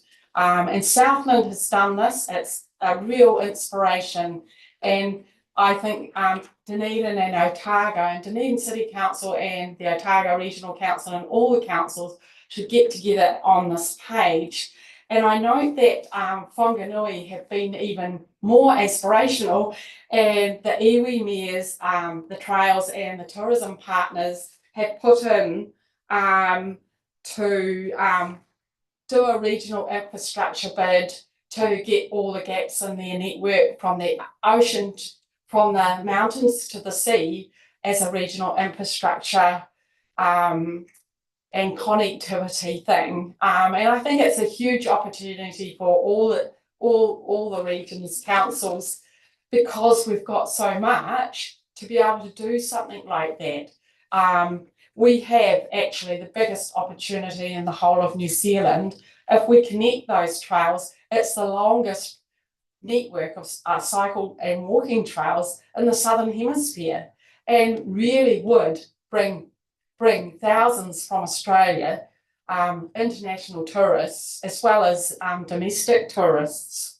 So it's actually Otago's big opportunity, and we have the most regional parks. You've got Mount Cook there, and you've got a cycleway from soon Timaru to Mount Cook to Oamaru, and a big gap there. The opportunity is humongous. And then you've got the Remarkables, you've got Mount Aspiring. That mountains to the sea concept of a regional connectivity is just incredibly awe-inspiring to me for walking, biking, and for public transport. You could have a wee family put their bikes on the bus and go to Alex and potter around and then come back. So I want to talk to the Dunedin opportunity as well. So for example, the biggest gaps in the network, which is in the active transport part of the Otago Regional Southland Transport Plan. The Dunedin Network Trust had done the feasibility study to go to Waikawaiti and Waihola, but we actually need money for a business case, because if we want to go for any money, we have to have a business case as well. So, and that would be so neat. I mean, people will be able to say, put their bike on the bus and go to Waikawaiti, or that local transport we're planning on getting that clip on the Waikawaiti Bridge. People could bike to or walk or run to Waikawaiti and catch the bus. So that's a whole integrated system, but we actually need money for a business case. And we need, at the moment, we've got a plan going into KiwiRail to get the clip-on bridge, and we need to pay 5,000 to KiwiRail. We haven't got that 5,000. We have to go, and that's going to add 3 or 4 months. And every time we have to do something and we haven't got money, it adds another 3 or 4 months. So that in the end, it will take years longer if it's not funded. But we can do the work, and we can, go to community trust. That partnership model with all these regional trails is just such a huge opportunity and works across the region. But that connectivity with the bus system and walking and biking makes incredible sense for the Otago region. So yeah, I think we've got a huge opportunity, and I'm really excited about your commitment to that. And I look at 9.1, the appendix there with the public transport principles, and 5.3 multimodal access is really high in there. And the huge things with all these cycle trails that actually make walking and biking and running connectivities to all the little towns across the region. But again, that commitment to the gaps in the network would enable the Otago region to be one of the premier walking and cycling destinations in the world, given we've got the 7 great rides, but we've also got those national parks. That's huge. Our taonga is our landscapes, our landscapes. We haven't got the Canterbury Plains with all the farming. Our treasure is our landscapes, our mountains, our sea, our harbours. And that in conjunction with tree planting across all those groups, like this the sanctuary, I've forgotten, southern one in Queenstown. Anyway, makes a holistic vision, and one which I believe our children and grandchildren will thank us for. So I think I've probably missed some stuff out. I get over enthusiastic, but that's because it's a very real possibility for our region to be that premier place that is the go-to. And I was talking with Jeff Gavities, because we had him down to talk to the public forum at council, and he's just really excited about the whole idea. Economically, it makes sense to integrate those two systems, because in fact the goal of the cycle people is going from 1 billion in 10 years to 2 billion in the next 10 years. So economically it makes sense. Health-wise it makes sense, walking and biking. I'm way fitter because I'm doing that. And then carbon-wise it makes sense. But as a region, our taonga is, you look at Mount Cook, you look at the Remarkables, you look at Mount Aspiring, and you go, our treasure isn't really, we do have wonderful farming and wonderful other opportunities, grapevines, etc. But our taonga is actually our landscapes, our beautiful, beautiful landscapes, which everyone wants to see. So I I congratulate you on your vision. I think it's a vision for the future, and I think this is what people are looking for. This is what our young people are looking for. This is what our families are looking for. And I go and look at what Lonely Planet said about Central Otago and the Southern Lakes. They got top 10 in the world, the only place in New Zealand who did. And they said, for a region that has, you know, all these wineries and adventure things, you know, bungee jumps, etc., it has affordable and accessibility to outstanding natural landscapes. You don't need to pay to walk around the Dunstan Trail to the cafe and what have you. You can go out your motel door and walk there and have a lovely meal and walk back. And, you know, or you could just walk there and walk back without paying anything.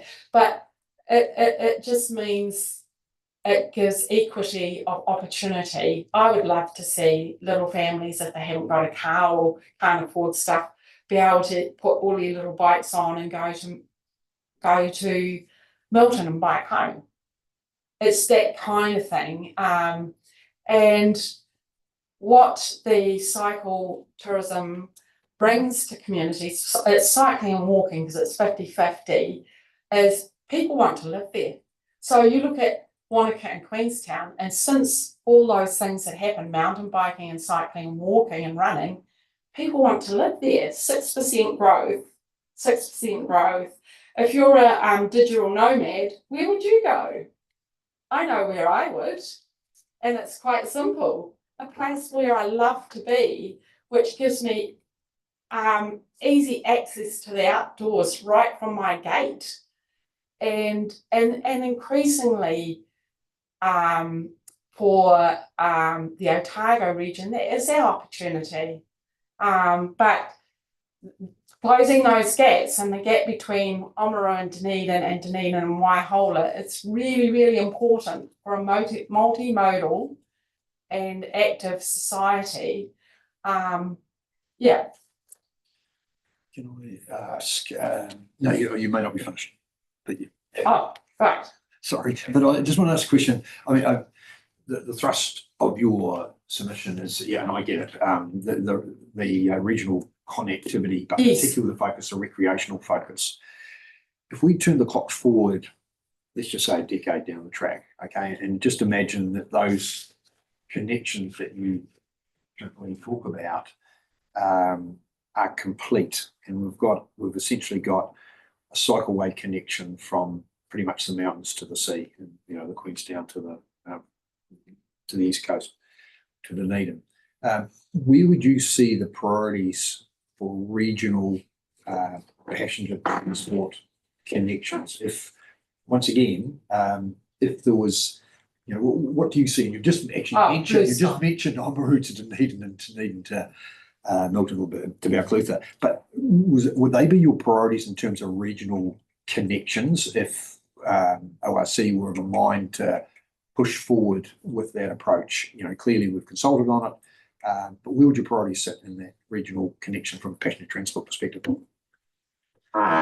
Well, I look at Dunedin Airport and Queenstown Airport, and I think if there was something regular between Dunedin and Queenstown, where people could drop off in every place in between, I could see that working, because in fact of the numbers. So the numbers of people who enter Queenstown Airport is second highest in New Zealand. It's a huge thing.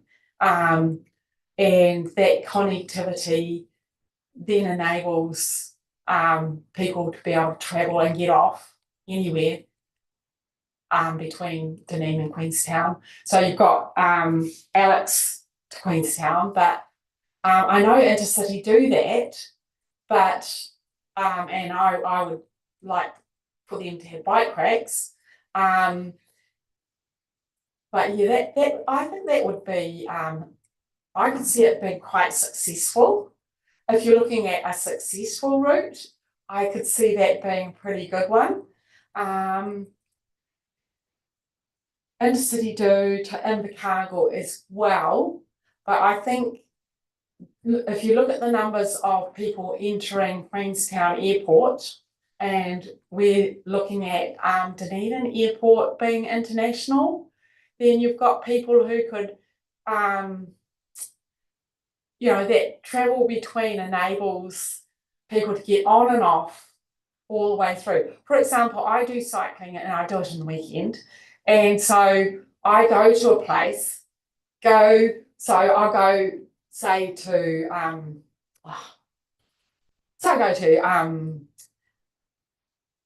Cromwell. I might do a day trip and then come back. I don't do the whole route because I want to stay in one place. Whereas this would enable people to get on and off all the way along as they need to without having a camper van or a car. And that would actually be huge. It would actually be huge because as I do it, I go to a place, park, go certain number of Ks and then come back.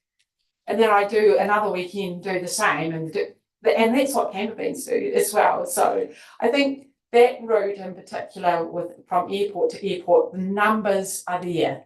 There's huge numbers. And it would then enable people to enter Queenstown Airport easily and leave Dunedin and spend a couple of days in Dunedin, a couple of days in Queenstown and spread that benefit across the region, but also for locals. People could put their bikes on the bus and go to Queenstown or just go to Queenstown and do all the walks, all the day walks, and vice versa. I think that would be a wonderful one. I think that would be the most successful one. Just to follow up, so would you see an issue with the Otago Regional Council in a market that they were competing with the private sector, and just when you talk about a connection through Queenstown through to Dunedin, and if you take Otago Central Rail Trail and how the businesses have popped up because there's a need to get bikes from A to B, but would you see ORC being involved in and competing against? Would you feel that that will be an issue from a is it a space that economic space? Yes, I do see an issue with that. On the other hand, I don't. It depends. Actually, I do see an issue with that. You're right, and that's a good point. I didn't want you to agree. Sorry, I didn't want you to agree with me, but it just popped well, up. I think it's a conversation to be had, for sure.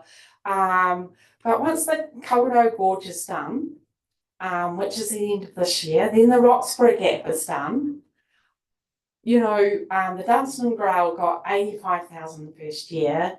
Kawerau Gorge, Hugo Tunnel, it's growing massively, and I see huge numbers coming through, and probably unsustainable numbers unless you've got some kind of thing like this. But I can see it.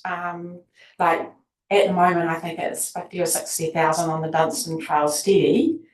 But you get the Kawerau Gorge and the Roxburgh Gorge done, and you've got big numbers. And I mean, it's domestic, it's local, and it's regional. It's wonderful. Sorry, I've committed a crime to a certain degree because as soon as I mentioned. Oh yes, I saw that. Central Rail Trail. Kate had pushed her chair back. So. I think there does need to be a connection between Middlemarch and Dunedin for the same reason. I better check with Elliot to see.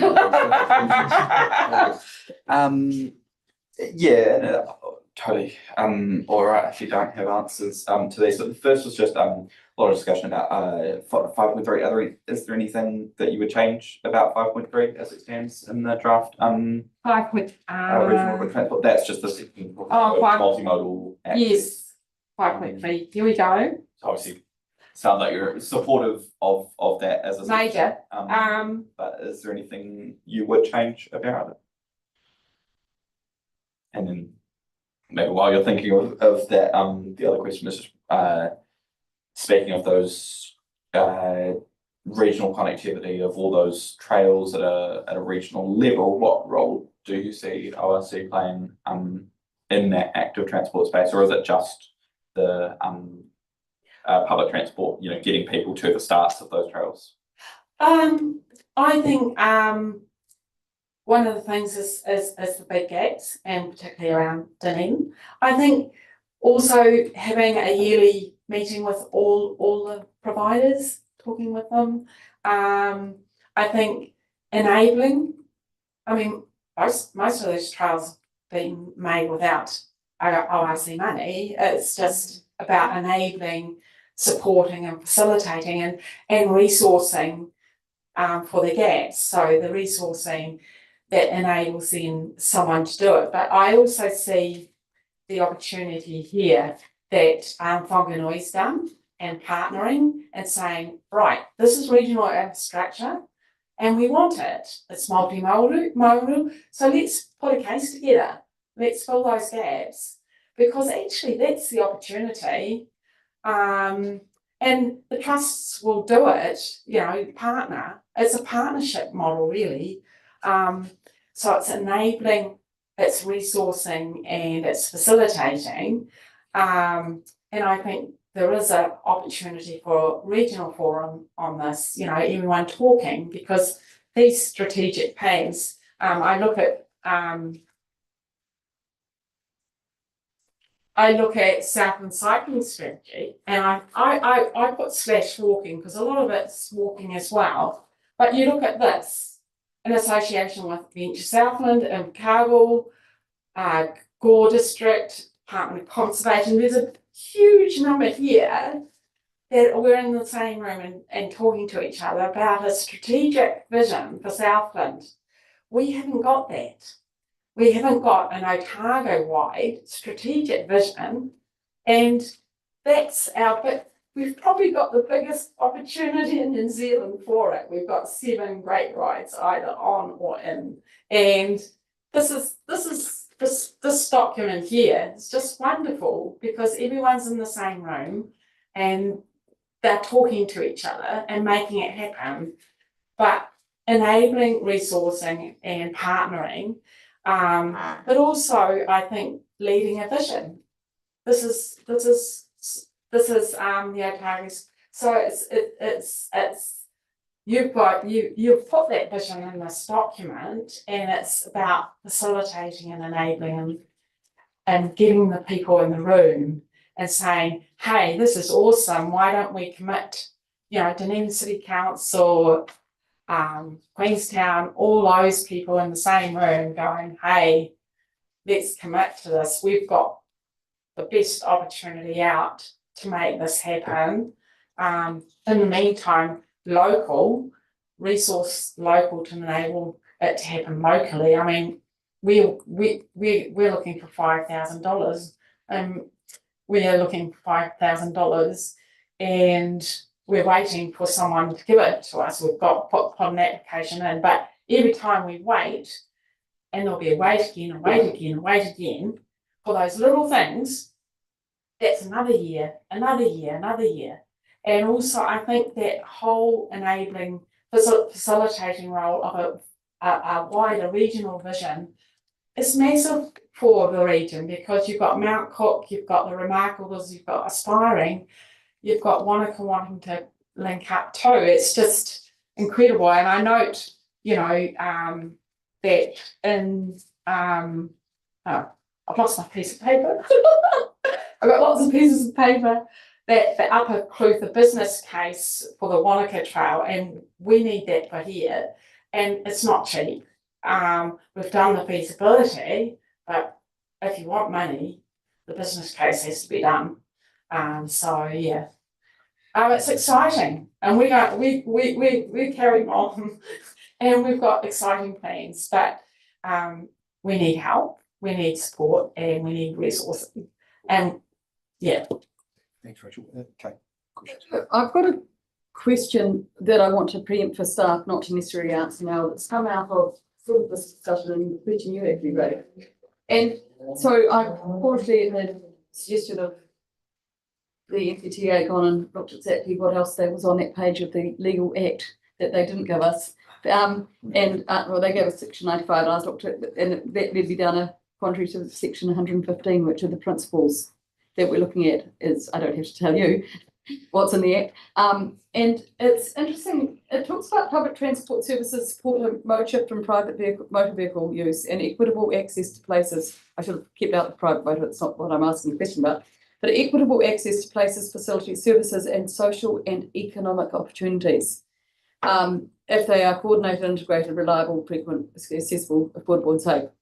Now, in many ways, the submitters that we've got coming to us, unsurprisingly, are locals, and we do tend to be looking at how can we support the ratepayers who are going to pay for it, at least 50% of it. And I'm just wondering, sort of taking some of the stuff that Rachel's been talking about, whether there is something that we may have missed here in that coordination, because we haven't really given those high tourism spots in a map format that may have shown or at least discussed other opportunities that could have been considered in the future, or can be now and in the future. What those developments or tourism opportunities may be for economic growth. And I think it's a question for later, but I'm going to pose it now. But in that respect, I think the skiing companies, the AJ Hackett's, even the Macrae's Mines, where they've got some semi-services already operating, whether we can build off those. It's just that because there is that economic, I hadn't quite understood the economic opportunities that were in the principles. Sorry. No, don't be sorry. We've got time. I appreciate we've got half an hour to go. Sorry. That's a good point. Was there any question directly for Rachel? No, I think I bet not. No. Okay. Well, I did think of one thing. Well, I did the maths and I thought if everyone in the whole region paid 50 cents a week towards walking and biking infrastructure, the regional trails and those things, you would have, I think, I've forgotten, about $700,000 a year or something. It might be more. It might be 1.2 million. I did the maths and now I've forgotten. But if you did the maths of all your ratepayers, and honestly, that would be awesome. And everyone would get the benefit of it. It's just a thought. But yeah, I love this plan, and I used to be a bus driver many years ago for 6 weeks, and the last week I crashed the bus. This is on public. It's okay. It was at the the dairy on the corner of the Octagon, and outside there, the bus stop was too short there. Anyway, I had a very long bus that day, and there was a bus in front of me. I had to dodge in, right? Wow, the back swung around it and hit a yellow Suzuki Swift, who happened to be the wife of a bus driver, which was nice, but they were a bit more sympathetic. They were still quite grumpy. I'm starting to feel a little bit nervous for you that this conversation is going out. Oh, okay. I won't say any more. That's a good idea. But thanks, and also thanks for dealing with the privacy stuff. Yes. That's fine. Oh, I never worry about that anyway. All good, Rachel. Hey, look, really appreciate you coming along. Thank you for your effort. You put a lot of effort and thought into the presentation, so we really appreciate it. And you got good work with your Trails Trust hat on. Yeah, we're working very hard to make this happen for the Otago region as well as Dunedin people. Yeah. Thank you very much. Enjoy the rest of your day. Do you want to see You those? pass that on to Caitlin. Thank you. Just here. Thank you. That concludes our session for our 1 to 3 p.m. session. So in theory, we reconvene at 3:30 after smoke out. Am I allowed to use that term? Absolutely. Thank you. So we stand adjourned until 3:30. Thank you very much, everyone. Our dog that I yell at quite regularly to shut up, so is. Have a count it out. That one.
the RPTP hearing, and with us as notes, we've got Mayor of Dunedin, Keith Latch, welcome Jules, and General Manager Climate and City, Scott McLean. It's great to have you both here. You're here to listen, so essentially we're in your hands. Thank you. Thank you. So we made a written submission, and I'd just like to make a few verbal comments to accompany that. I'd like to start by acknowledging the much closer and better relationship that DCC has with the ORC in all manner of areas, but in particular with public transport. And I'd like to mention the fact that we do have reasonably regular meetings to discuss what's going on with the network and how we can work together to improve that. And that is, I believe, showing some results. And I'd also like to compliment the ORC on the increase in patronage that they have enjoyed in recent years. And so that's a tribute to their attention to the network and their focus on public transport with the results that they're getting. So that's wonderful to see. And I think public transport was a huge feature of Dunedin in years gone by, decades gone by. And it's good to have more use being made of public transport. And I have a few suggestions here that might help or might be worth considering as we move forward and partake of the ever conscious idea of looking and reviewing at public transport, what we're doing, and the Kaizen principle of constant, never-ending improvement. So I think on a route by route basis, it would be good to have an overall review of the network to allow transfers and aligning with school times. We just saw a large group of school kids standing outside a bus ready to climb aboard. I didn't ask them where they were going and what it was all about, but it's about the end of school times. So they must have come from somewhere and they're heading off somewhere, but they're obviously congesting the footpath, making it difficult for pedestrians. But no, they were very polite and let us get by. Constantly assessing where the demand is and how that demand can be met. By having flexibility in the services provided.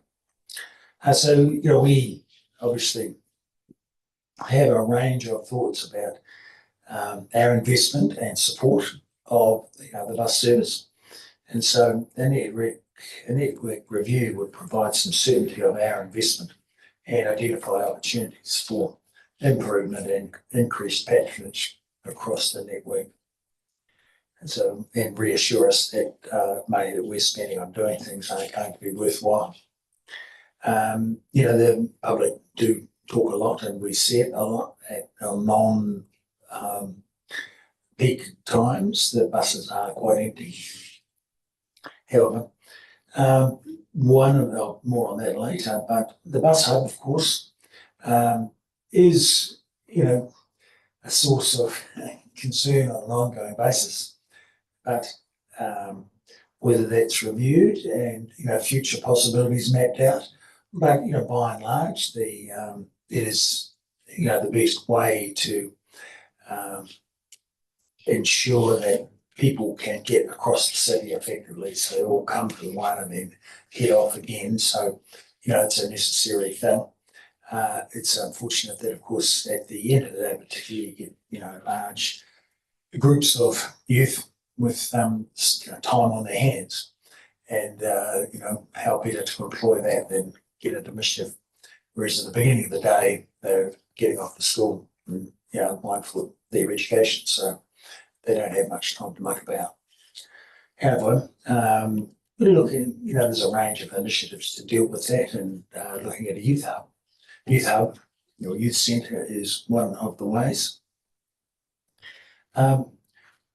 We're also interested in having an increased public transport presence at the university because there's a lot of, obviously students there, and that's possibly an untapped market for buses, but it's a matter of surveying them to see where they want to go and how they might like to get there. There's an opportunity there to increase patronage. And obviously, the IC has managed to increase patronage significantly of recent years. And at the DCC, we're keen to help with that and help it see what we can all do working together to increase it even further if possible. One of the ways that we have suggested in the past is the Central City Loop, having a half-size electric bus around the inner city loop, which would be, beneficial for tourism. But we think those buses being of half the size would be very attractive to people to get around the city at non-peak hours. So they'd be more nippy and be able to negotiate city streets a bit more quickly, and it would be more attractive to people just because people would look at them and think my travel time is going to be reduced because these buses are half size, and they may not cost much less to purchase, but I think they would be very welcoming to people wanting to use public transport, and attractive because people would see them more as a shuttle bus or a large taxi rather than a big bus that's getting around the city. So it would also serve to reduce congestion at the bus hub and enable quicker transits through town. So I'd like to see that looked at as a way to improve the service delivery, reliability of services and convenience to the public. So and of course there will be about half the fleet, I believe, is electric now. And when it comes to electrifying the other half of the fleet, looking to half-size buses could be a helpful way of increasing usage. There's a few other options, options for commuter services to residents of Oamaru and Balcliffe. There may be demands there, Milton and other parts in between as well, such as Palmerston. The options for implementing a Dunedin Airport service would be, I think, interesting to investigate whether there's enough demand and enough flights to make that viable. There's a different story. But, similarly, a half-size bus service might deal with that. And other options for servicing the Edgar Centre, in particular to meet the needs of students travelling to and from after-school activities. I think is worth, these are all things that are worthwhile having a look at. And there is a demand to increase the frequency of service to the North Coast, including to Waitati.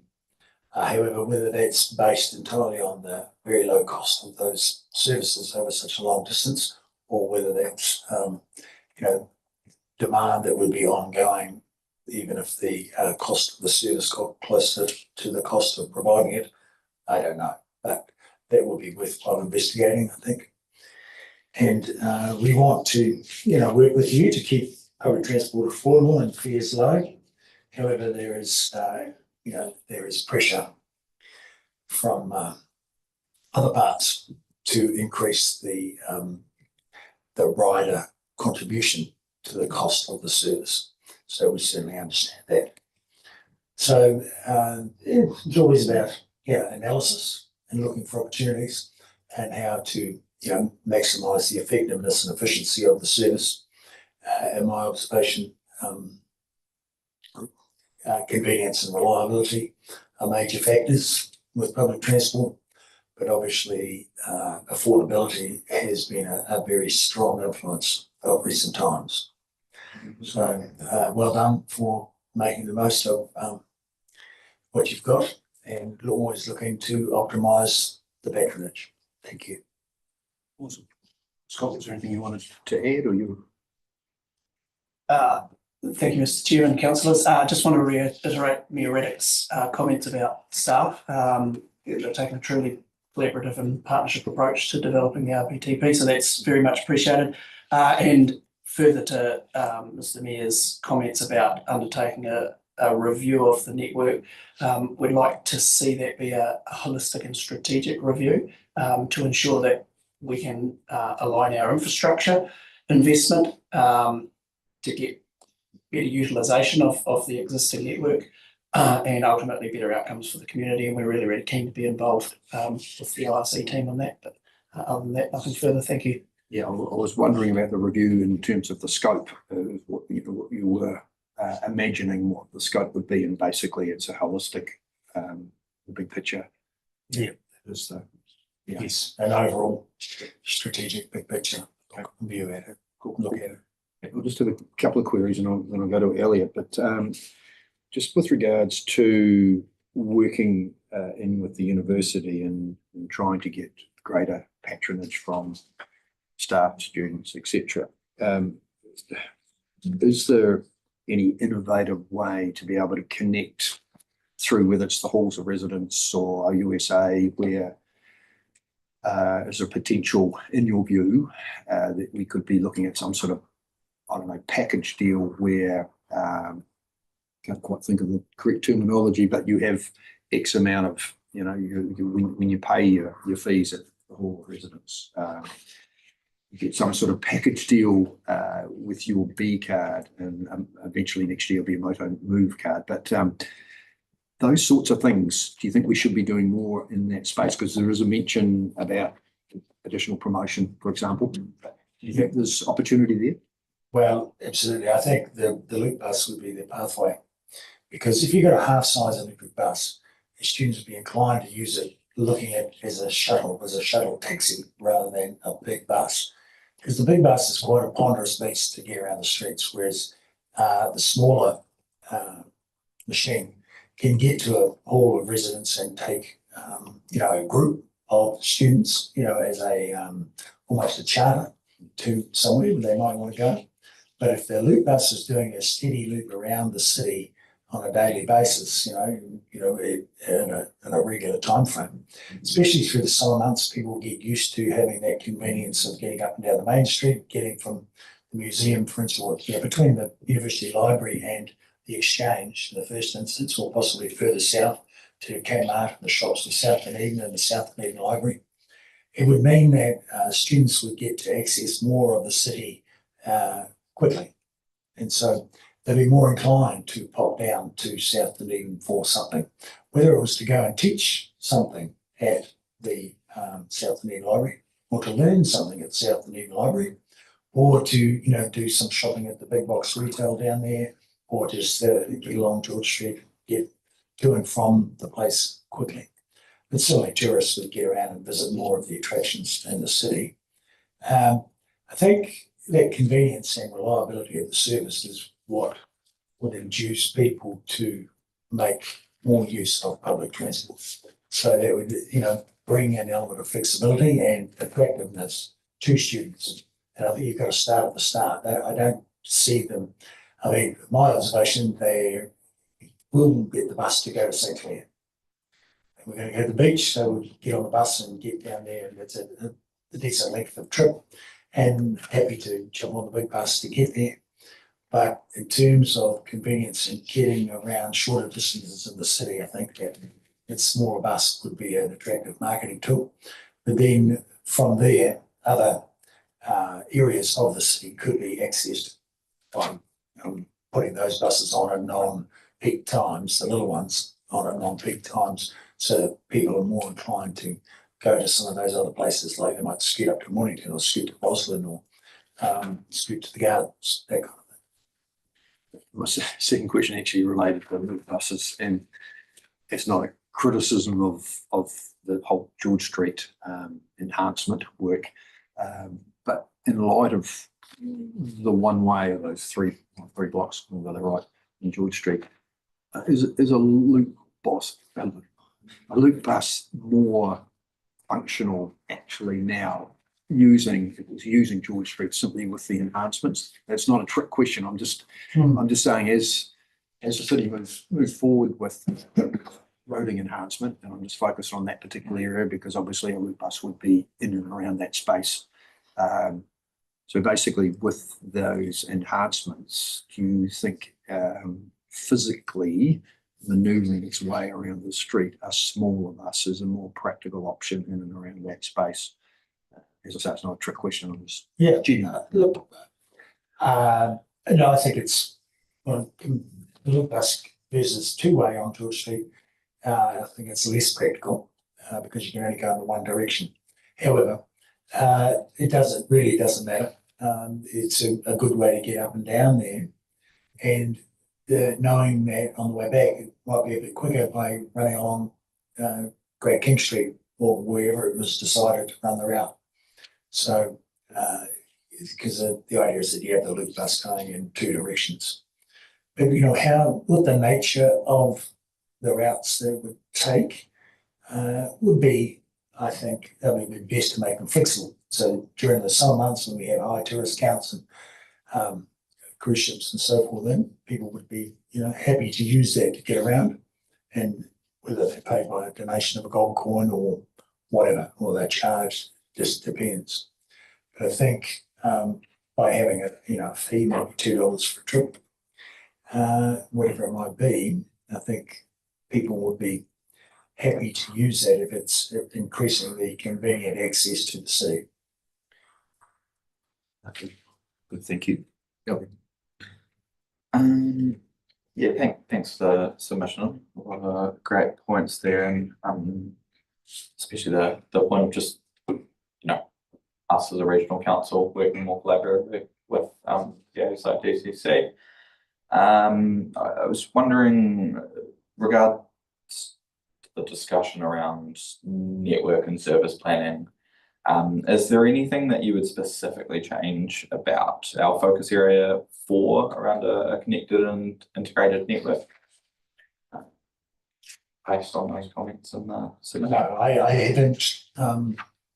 I haven't cast my eye over the network with a view to coming up with some solutions or suggestions. However, I would be happy to do that as part of a review. There's no point doing it if it's, just for the sake of it. So I've certainly spent a lot of time thinking about loop bus, but reviewing the whole network. And, I think the first thing I would like to see, for me, if I was going to have a look at that, is a bit of data. We need a bit of information about what's what and where it's at. And, you do have good data about usage of buses, ridership right now. But, what does that mean, and where are the potentials for increase, and how might we achieve that? There are other questions to be asked next. And, there are some jurisdictions around the country that have very high patronage. So, how can we emulate them? I'm thinking of Wellington in particular. But, how can we emulate that amount of usage, and how do we get the buses more efficient and cost effective? I just had two other questions. And the first one was, you mentioned a youth hub in relation to the bus hub. I was just wondering if you could expand on that a bit, what the sort of vision was there. Also, I guess there's a bit of space available for lease at the moment at the bottom of that new building in the bus hub. Yes. Look, there's been quite a bit of talk about that, but somewhere for young people to go whilst they're waiting for the bus. They may come from the bus, get off the bus from school, and waiting for the bus to go home. So, or just somewhere they just have time on their hands. They're not in a hurry to get home because there's no one there anyway. So, somewhere they can go and hang out. So, there has been some discussion on that, and there are some initiatives to do something. I believe there is, something in the offing. But I think typically such initiatives start and run for a while, and then they fall out of favour.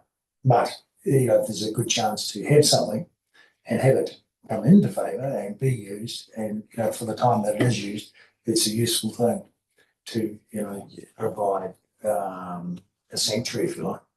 I guess I was just sort of trying to clarify if that was something DCC was committed to, or if this was just sort of an idea. It's an idea that's been talked about quite a bit, and there's been discussions about that, and there's a private initiative underway, I believe. I had brought no information on that. It was brought to my attention sometime in the last 2 months, and I haven't followed up on it, so wasn't expecting to That's to spend any time understandable. discussing it. And I don't know where it's at, but it's a worthwhile initiative, and I have spoken about it with people, further afield who have, vested interest in seeing it operational and working, vested interest in that. By that I mean they have, community concern about the about potential benefits of such a thing. Well, excited to see where you can take that. And then the final question was just around DCC support for ORC maintaining free fares for under 13s. I was curious if this support would still be there if NZTA were to say not co-fund that portion of our transport funding. So the DCC or Dunedin ratepayers would be paying the entirety of that sort of gap in our funding. Yeah, I think firstly, before we certainly wouldn't be answering that question today. The first thing we'd be asking for is data. So where's the information? How many people are using it? And what's the demand? And what's the benefit? So, before we stumped up the money, we want to know what do we get for our money. Thank you. Thanks very much. Cheers. Thank you, Kate. Sorry, apologies, I've got quite a few questions, and but I hope people will be brief. You've talked about Edgar Centre quite a number of times. I presume not Logan Park because it's already provided for in the bus service, and Moanapō and things like that. The other facilities already. So you've looked at the ones that aren't. I presume that's. Yes. I read it. Yeah. We perceive a need for additional services to and from Edgar Centre. Yes. Okay. Airport policy. Now, I appreciate that's a standalone DCHL CCO. But my understanding is that buses, they limit the buses that can go into that, and almost the policy of the airport compromises the ability to do bus service. Is that something that you, as one of the shareholders, would consider addressing? Well, we would discuss that with DIA in conjunction with you. If we're going to have a bus service, then that needs to be discussed. And my concern, it's a chicken and egg. There's two sides to the story. There is a certain amount of demand, but we wouldn't want that to compromise the demand for people that want to walk outside that terminal and jump in a taxi. Mm-hmm. So then there's also a shuttle bus now occasionally. And so, where is, there's three possibilities there. There's instant taxi or Uber, there's a shuttle bus, and then there'll be a larger public bus. And there's certainly scope in large airports for having all three, and all three are well patronised, or trains. But the name of the game is to provide the best possible array of services that are patronised to make them worthwhile running. So some investigation on that would be required. I'm not saying drop everything, put on a big bus, because we guarantee that we'll fill it up. Mm-hmm. It's not the case. And as you all, as we're probably all in the room, airport users, there's a very full car park there, and most people take their own cars out and leave them there, come and go. There's there's a range of ways to get to and from the airport. So it's a matter of catering, identifying the demand and catering to it. But we get requests at the airport for a bus service. Yep. But that number has not been tabulated and measured over a period of time to see. I suppose the question is, it will compromise the other services, which will then potentially compromise an income, but you're prepared to have that discussion once you know the data. Yes. Yeah. That's great. Possibly an often more operational one. There's been some suggestions that institutes like the Otago University should be supporting the bus service better, and that's by suggesting all students pay at the front end as they're part of the student to use and get an unlimited card, basically. It occurred to me that if we took that policy further, the DCC as a large employer would be looking at providing B cards instead of car parks, maybe. Has there been any discussion about travel management to that extent in shared services in the DCC? I think it's more operational. Not to my knowledge, but I mean, it's natural that there's people who can't because of where they live, and there's there's quite a number of people that cycle, and then there's a number of people that do take the bus already. So identifying a large cohort that would prefer to take the bus, well, I think given the price of the buses, I think they would be already taking the buses if it was only a price consideration, because the buses aren't expensive. They're not as, it's a lot more expensive to take a car. Depending if you're getting car parking free or not, that's the problem, yeah. Not that many that get free car parks, not many employees, only councillors. So I can probably add to that if I may, through the chair. Yes, we do. We do workplace travel planning, and it was sort of born out of the Zero Carbon Alliance. So I think now each entity's doing their own. So that is something we're really mindful of: is how do our staff get to work and how can they do it more efficiently, and ultimately produce less emissions. So yes, great. I'm glad to hear it. It's one of the final decisions I made as a DCC councillor that it might happen. But what the question then is, do you report on it? We report on our emissions reduction management plan.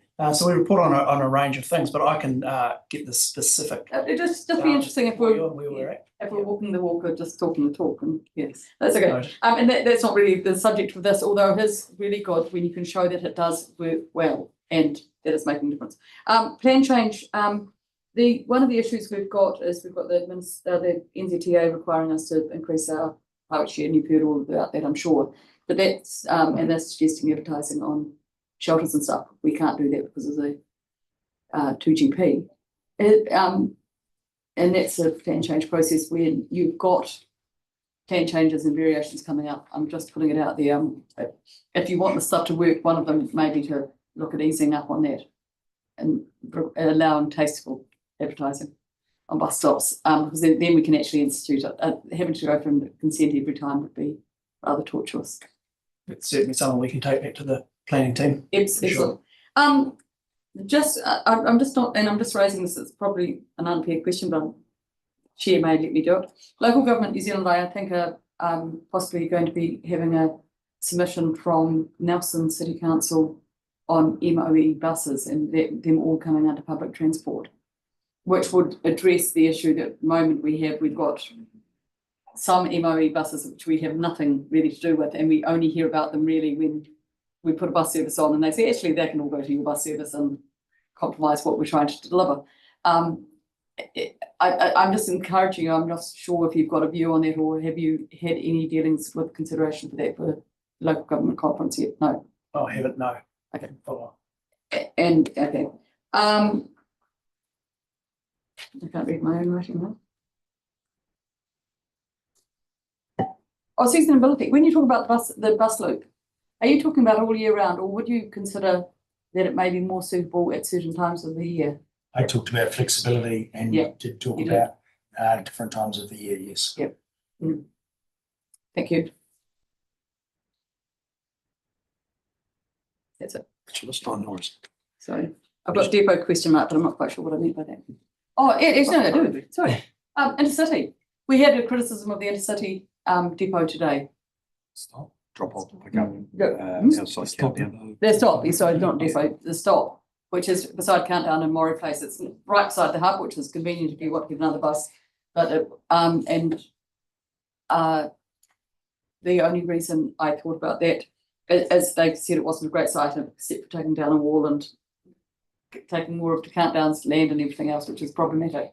Again, and because your eyesight has been so popular in the news lately, I'm wondering if the opportunity for a intercity outside the eyesight, which is also a very, very relevant place, and with outside the eyesight. Oh.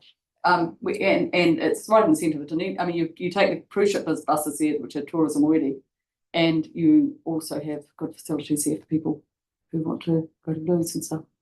If that would be ever considered, because it's probably a much nicer site. I think is what was being criticised with it when you walk past it, as I did yesterday. The other site isn't great. Yeah, I'll certainly, thank you, councillor. I'll certainly feed that back to the team. I know that during cruise season, it gets pretty busy with buses and coaches sort of lining up to enter the stops there in the carriageway. So that'll all be taken into account, but we'll certainly provide that feedback. I think you were talking right outside. Yeah, right outside in the Octagon actually, rather than in the Octagon. Yeah. It is really good car park. And I'm not trying to invent the answer, but I think sometimes it is the agencies that can come up with the best solution for the road space. And it would seem a very good site. Okay, I'll just check with the staff, with Jack and Robin, to see whether there's any questions or clarification or whatever. No questions, but just wanted to reiterate thanks for the submission and thanks for your staff time as we've gone through the process of developing this document. It's been through several iterations to get to this point, and yeah, it's been really great to work with you guys and get to this point today. So yeah, thanks again. Thank you. I just want to back that up as well from a governance perspective, as you mentioned, Jules, earlier in your submission. The connection or the collaboration between ORC and DCC, whether it's governance level or staff level, it's only improved in particularly, as you said, in the governance space in recent years. And because we're working literally with the same people trying to deliver the best possible service we can, and by obviously collaborating, we're really starting to get good traction. And although we can't satisfy every customer or every potential customer, but at least we're heading in the right direction. So we really appreciate it from our end, from a governance perspective and a staff perspective, and we look forward to that positivity continuing on. So thank you very much, and thank you for your submission. Thank you for listening. Thank you. Have a good day. Cheers.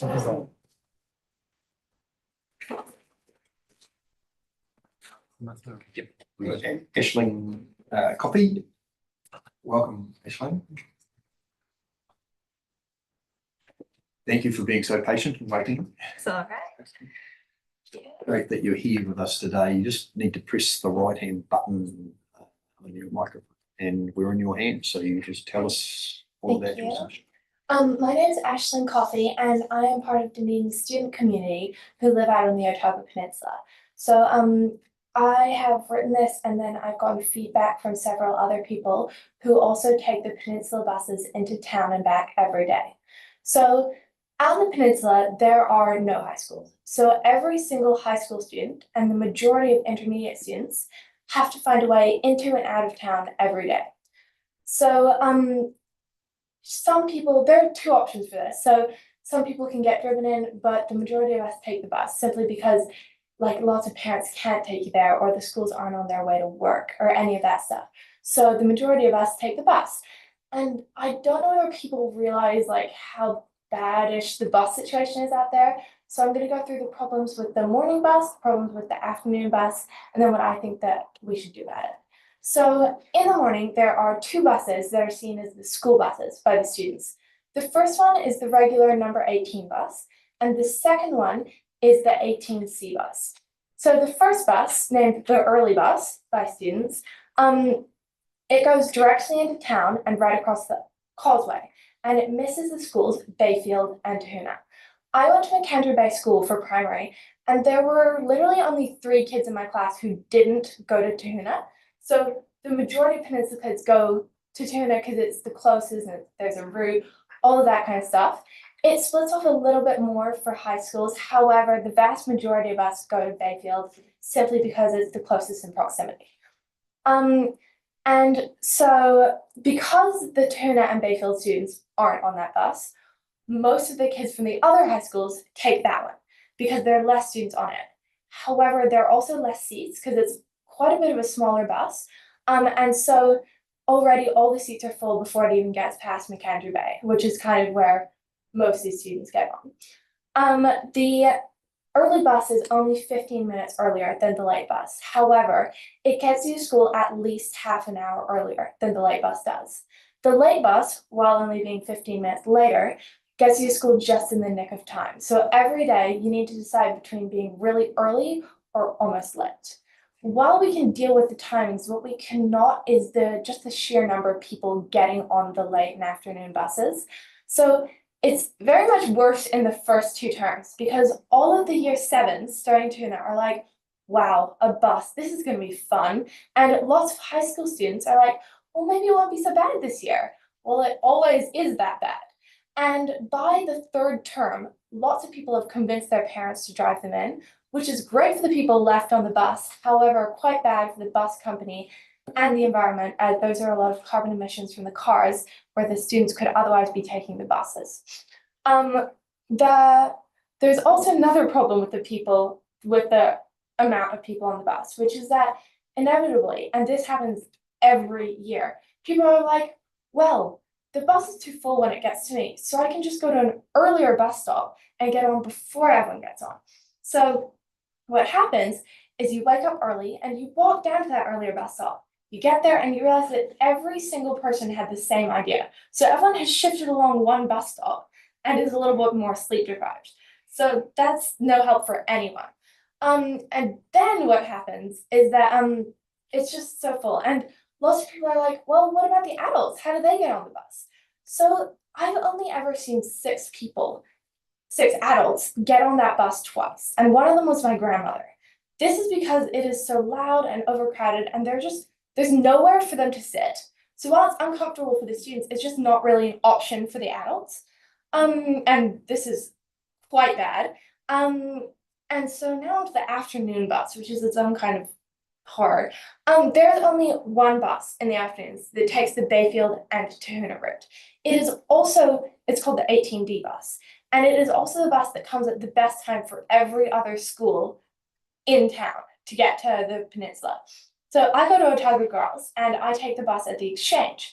And the next bus to the peninsula isn't for another over a half hour after that one. And so if you can imagine, we're one of the first stops. So that's gonna really mount up by the time you get farther down the road. So since we're some of the first people on there, we always get seats, which means we get to watch everything unfold from there. By the time we get to Tahuna, there are no seats left. So 28 of them are standing. These are children, year 7 and 8. This is before we even get to Bayfield. We've learned that there are 2 types of bus drivers. The first will just try and squish us all into the bus saying, well, just move on back. And us yelling back that we can't because there's no more room. However, we always manage it, but it's uncomfortable and really just quite unsafe for everyone because there's a lot of twisty corners on the road down the peninsula. And so you can just see everyone holding on as it swerves and stuff. It's not nice. And the second type of bus driver, upon seeing how full the bus is, just skips Bayfield. And so from the bus, you can just see them as they see their bus home drive away. I have friends in Bayfield and they've told me that what they have to do is they need to walk to another bus stop because this is the only peninsula bus all day, as well as the morning one, that stops at that stop. So they just don't have a way home from there. And they've got to walk to another bus stop and find another bus home. And this is really bad. But we can't blame the bus drivers because it's not their fault the bus is too full. It just is. So what we propose happens is that there's another bus, full size, added in the morning between the early and late bus that goes the Bayfield and Tahuna route, as well as another bus in the afternoon, 5 to 10 minutes after the afternoon bus, 18D, that also takes the Bayfield and Tahuna route. And I was still at primary school when COVID happened. However, I've heard from people that were at high school then and intermediate that during COVID, they did this. So we know that it's possible for them to add these other buses. And if this happened, it would be safer and more enjoyable for everyone. And you probably get a lot more people taking these buses. Because right now, people just try their very best to avoid them. And so if we did this, it would be better for everyone. Thank you for listening. If you have any questions, I'll take them now. You're the perfect submitter because you come along, you clearly describe the issue, the problem, and then you clearly articulate the solution. So it's just, I personally haven't got a question, but look, really, really appreciate that you've been so honest and so practical with your interpretation of what's going on and as I say, how you can find a solution. And you know, we hope that we continue to use the bus. But it's also important that we do hear about issues, you know, particularly when it comes to safety or overloading or things like that, because we want obviously to have a safe service for all to use. So thank you very much. Elliot. I didn't have too many questions. You covered everything super well, and yeah, thanks for like raising these issues so that us as a hearings panel knows about them and we can chat and try and find a solution. I guess the only thing I was curious about, slightly unrelated but definitely related, is do many people in at your school or in the Portobello and that side of the harbour community use the cycleway to get to school? So I know some people that do bike to school. However, they have to get up quite early in the morning because the only school that's really possible for is Bayfield as the high school students, and their school starts at 8:30. And so to get there, they have to wake up really early. And so I do know some people, but also the headwind getting back from school is quite a big problem. And so like I've biked into town and it takes around like 40 minutes from McKendree Bay. However, on the way back, there's such a headwind, it can take like double the time, you know? So it is an option. However, for most people, especially with the heavy backpacks, it's just not super viable. Thanks. That's good to know. Thanks, Ashley. Yeah, very well done. Submission. I just wanted to make sure that I understood the routes better. Sorry. 18 is the route. 18C. So 18 is the regular route. It goes straight across the causeway and into town. And that bus it arrives at McKendree Bay at around 8:03 in the morning. And then the 18C takes I think it's called the Musselburgh route, and it has Bayfield and Tuna on it. And it turns left before the causeway. The 18D route comes the same way, just inverse. So it's the one that gets it, I think it's the 747 from Harrington, but I might do that wrong. 8:03. And so what time do you say it was 8:03 for the 18, the 18C was what time? 18. Oh, sorry. 8:03 for the 18C, and I think it's around 7:45. Okay. I was just wondering what time we were talking about. And then the other one coming back is it arrives at the exchange at around 3:15. 3:15 ish. Okay. That's getting this in my head how it works. So ideally you would have this first bus going would be somewhere after the 8:03. No, it has to be before the 8:03, does it? Yes. It has to be in between the two. In between there. I just want to make sure that I've taken the notes because this great presentation, but I'd have to go right through it again. I'll probably still get it wrong. And then what time would the other one would do the exchange, or we were going through the exchange after 3:15? Yeah, probably around 3:25, 3:20. Thank you. I'll just check with staff, with Robin and Jack, if there's any queries or questions. Thank you for your submission. It's very direct, and you exactly what you want to ask for. I did just pull up some of the stats, and as you would expect, I looked at this previously. The 3 trips that you acknowledged are by a factor of 2 more used than any other trips on that route, and they're up there across the whole Dunedin network. There's a couple more. They're also under strain elsewhere in the network. So yeah, we are thinking about these things in the future. But I won't say too much right now, but Robin? Yeah, thank you. Just thanks for listening. It was really, really well thought out, and I really appreciate to get that practical example. So thank you. Kate. If staff aren't uncomfortable answering the question now, because it's not quite in the same, but I think it'd be really helpful for you to. Can I just ask, if it's at such high usage, Jack, when would you be considering either asking councillors if you need finances, or be considering putting another or requiring that bus company to put another one on, given that usage?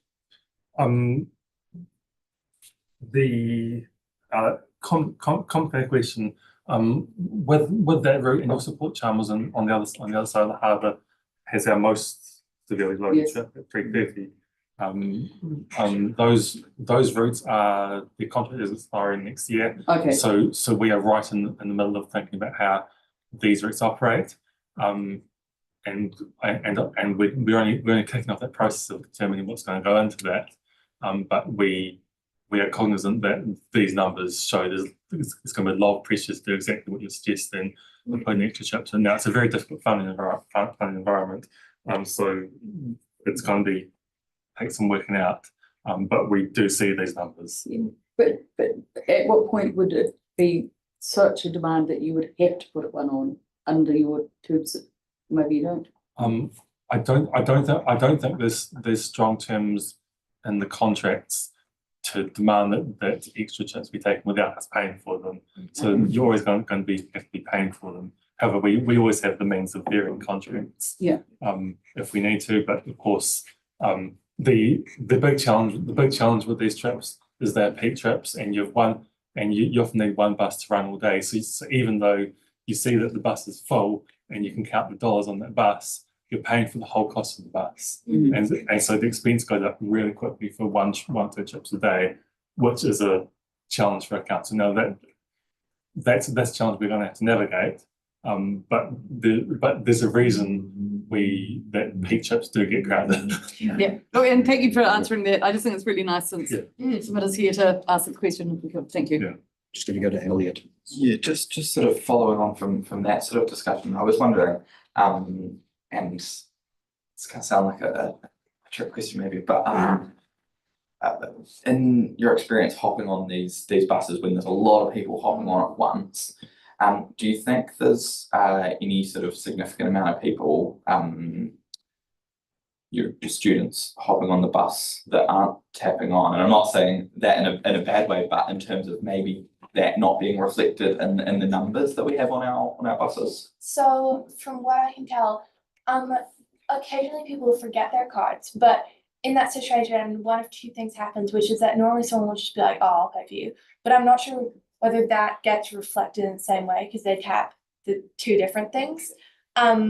Or sometimes occasionally the bus driver will be like, it's fine, you can just go on if there's no one else at that stop to sort of pay for it. But that's not a super common. It's not very common. That's right. Thanks. I think we're all done. Hey, look, once again, thanks so much for your submission. We really appreciate you being here today. Thank you. Cheers. You're welcome.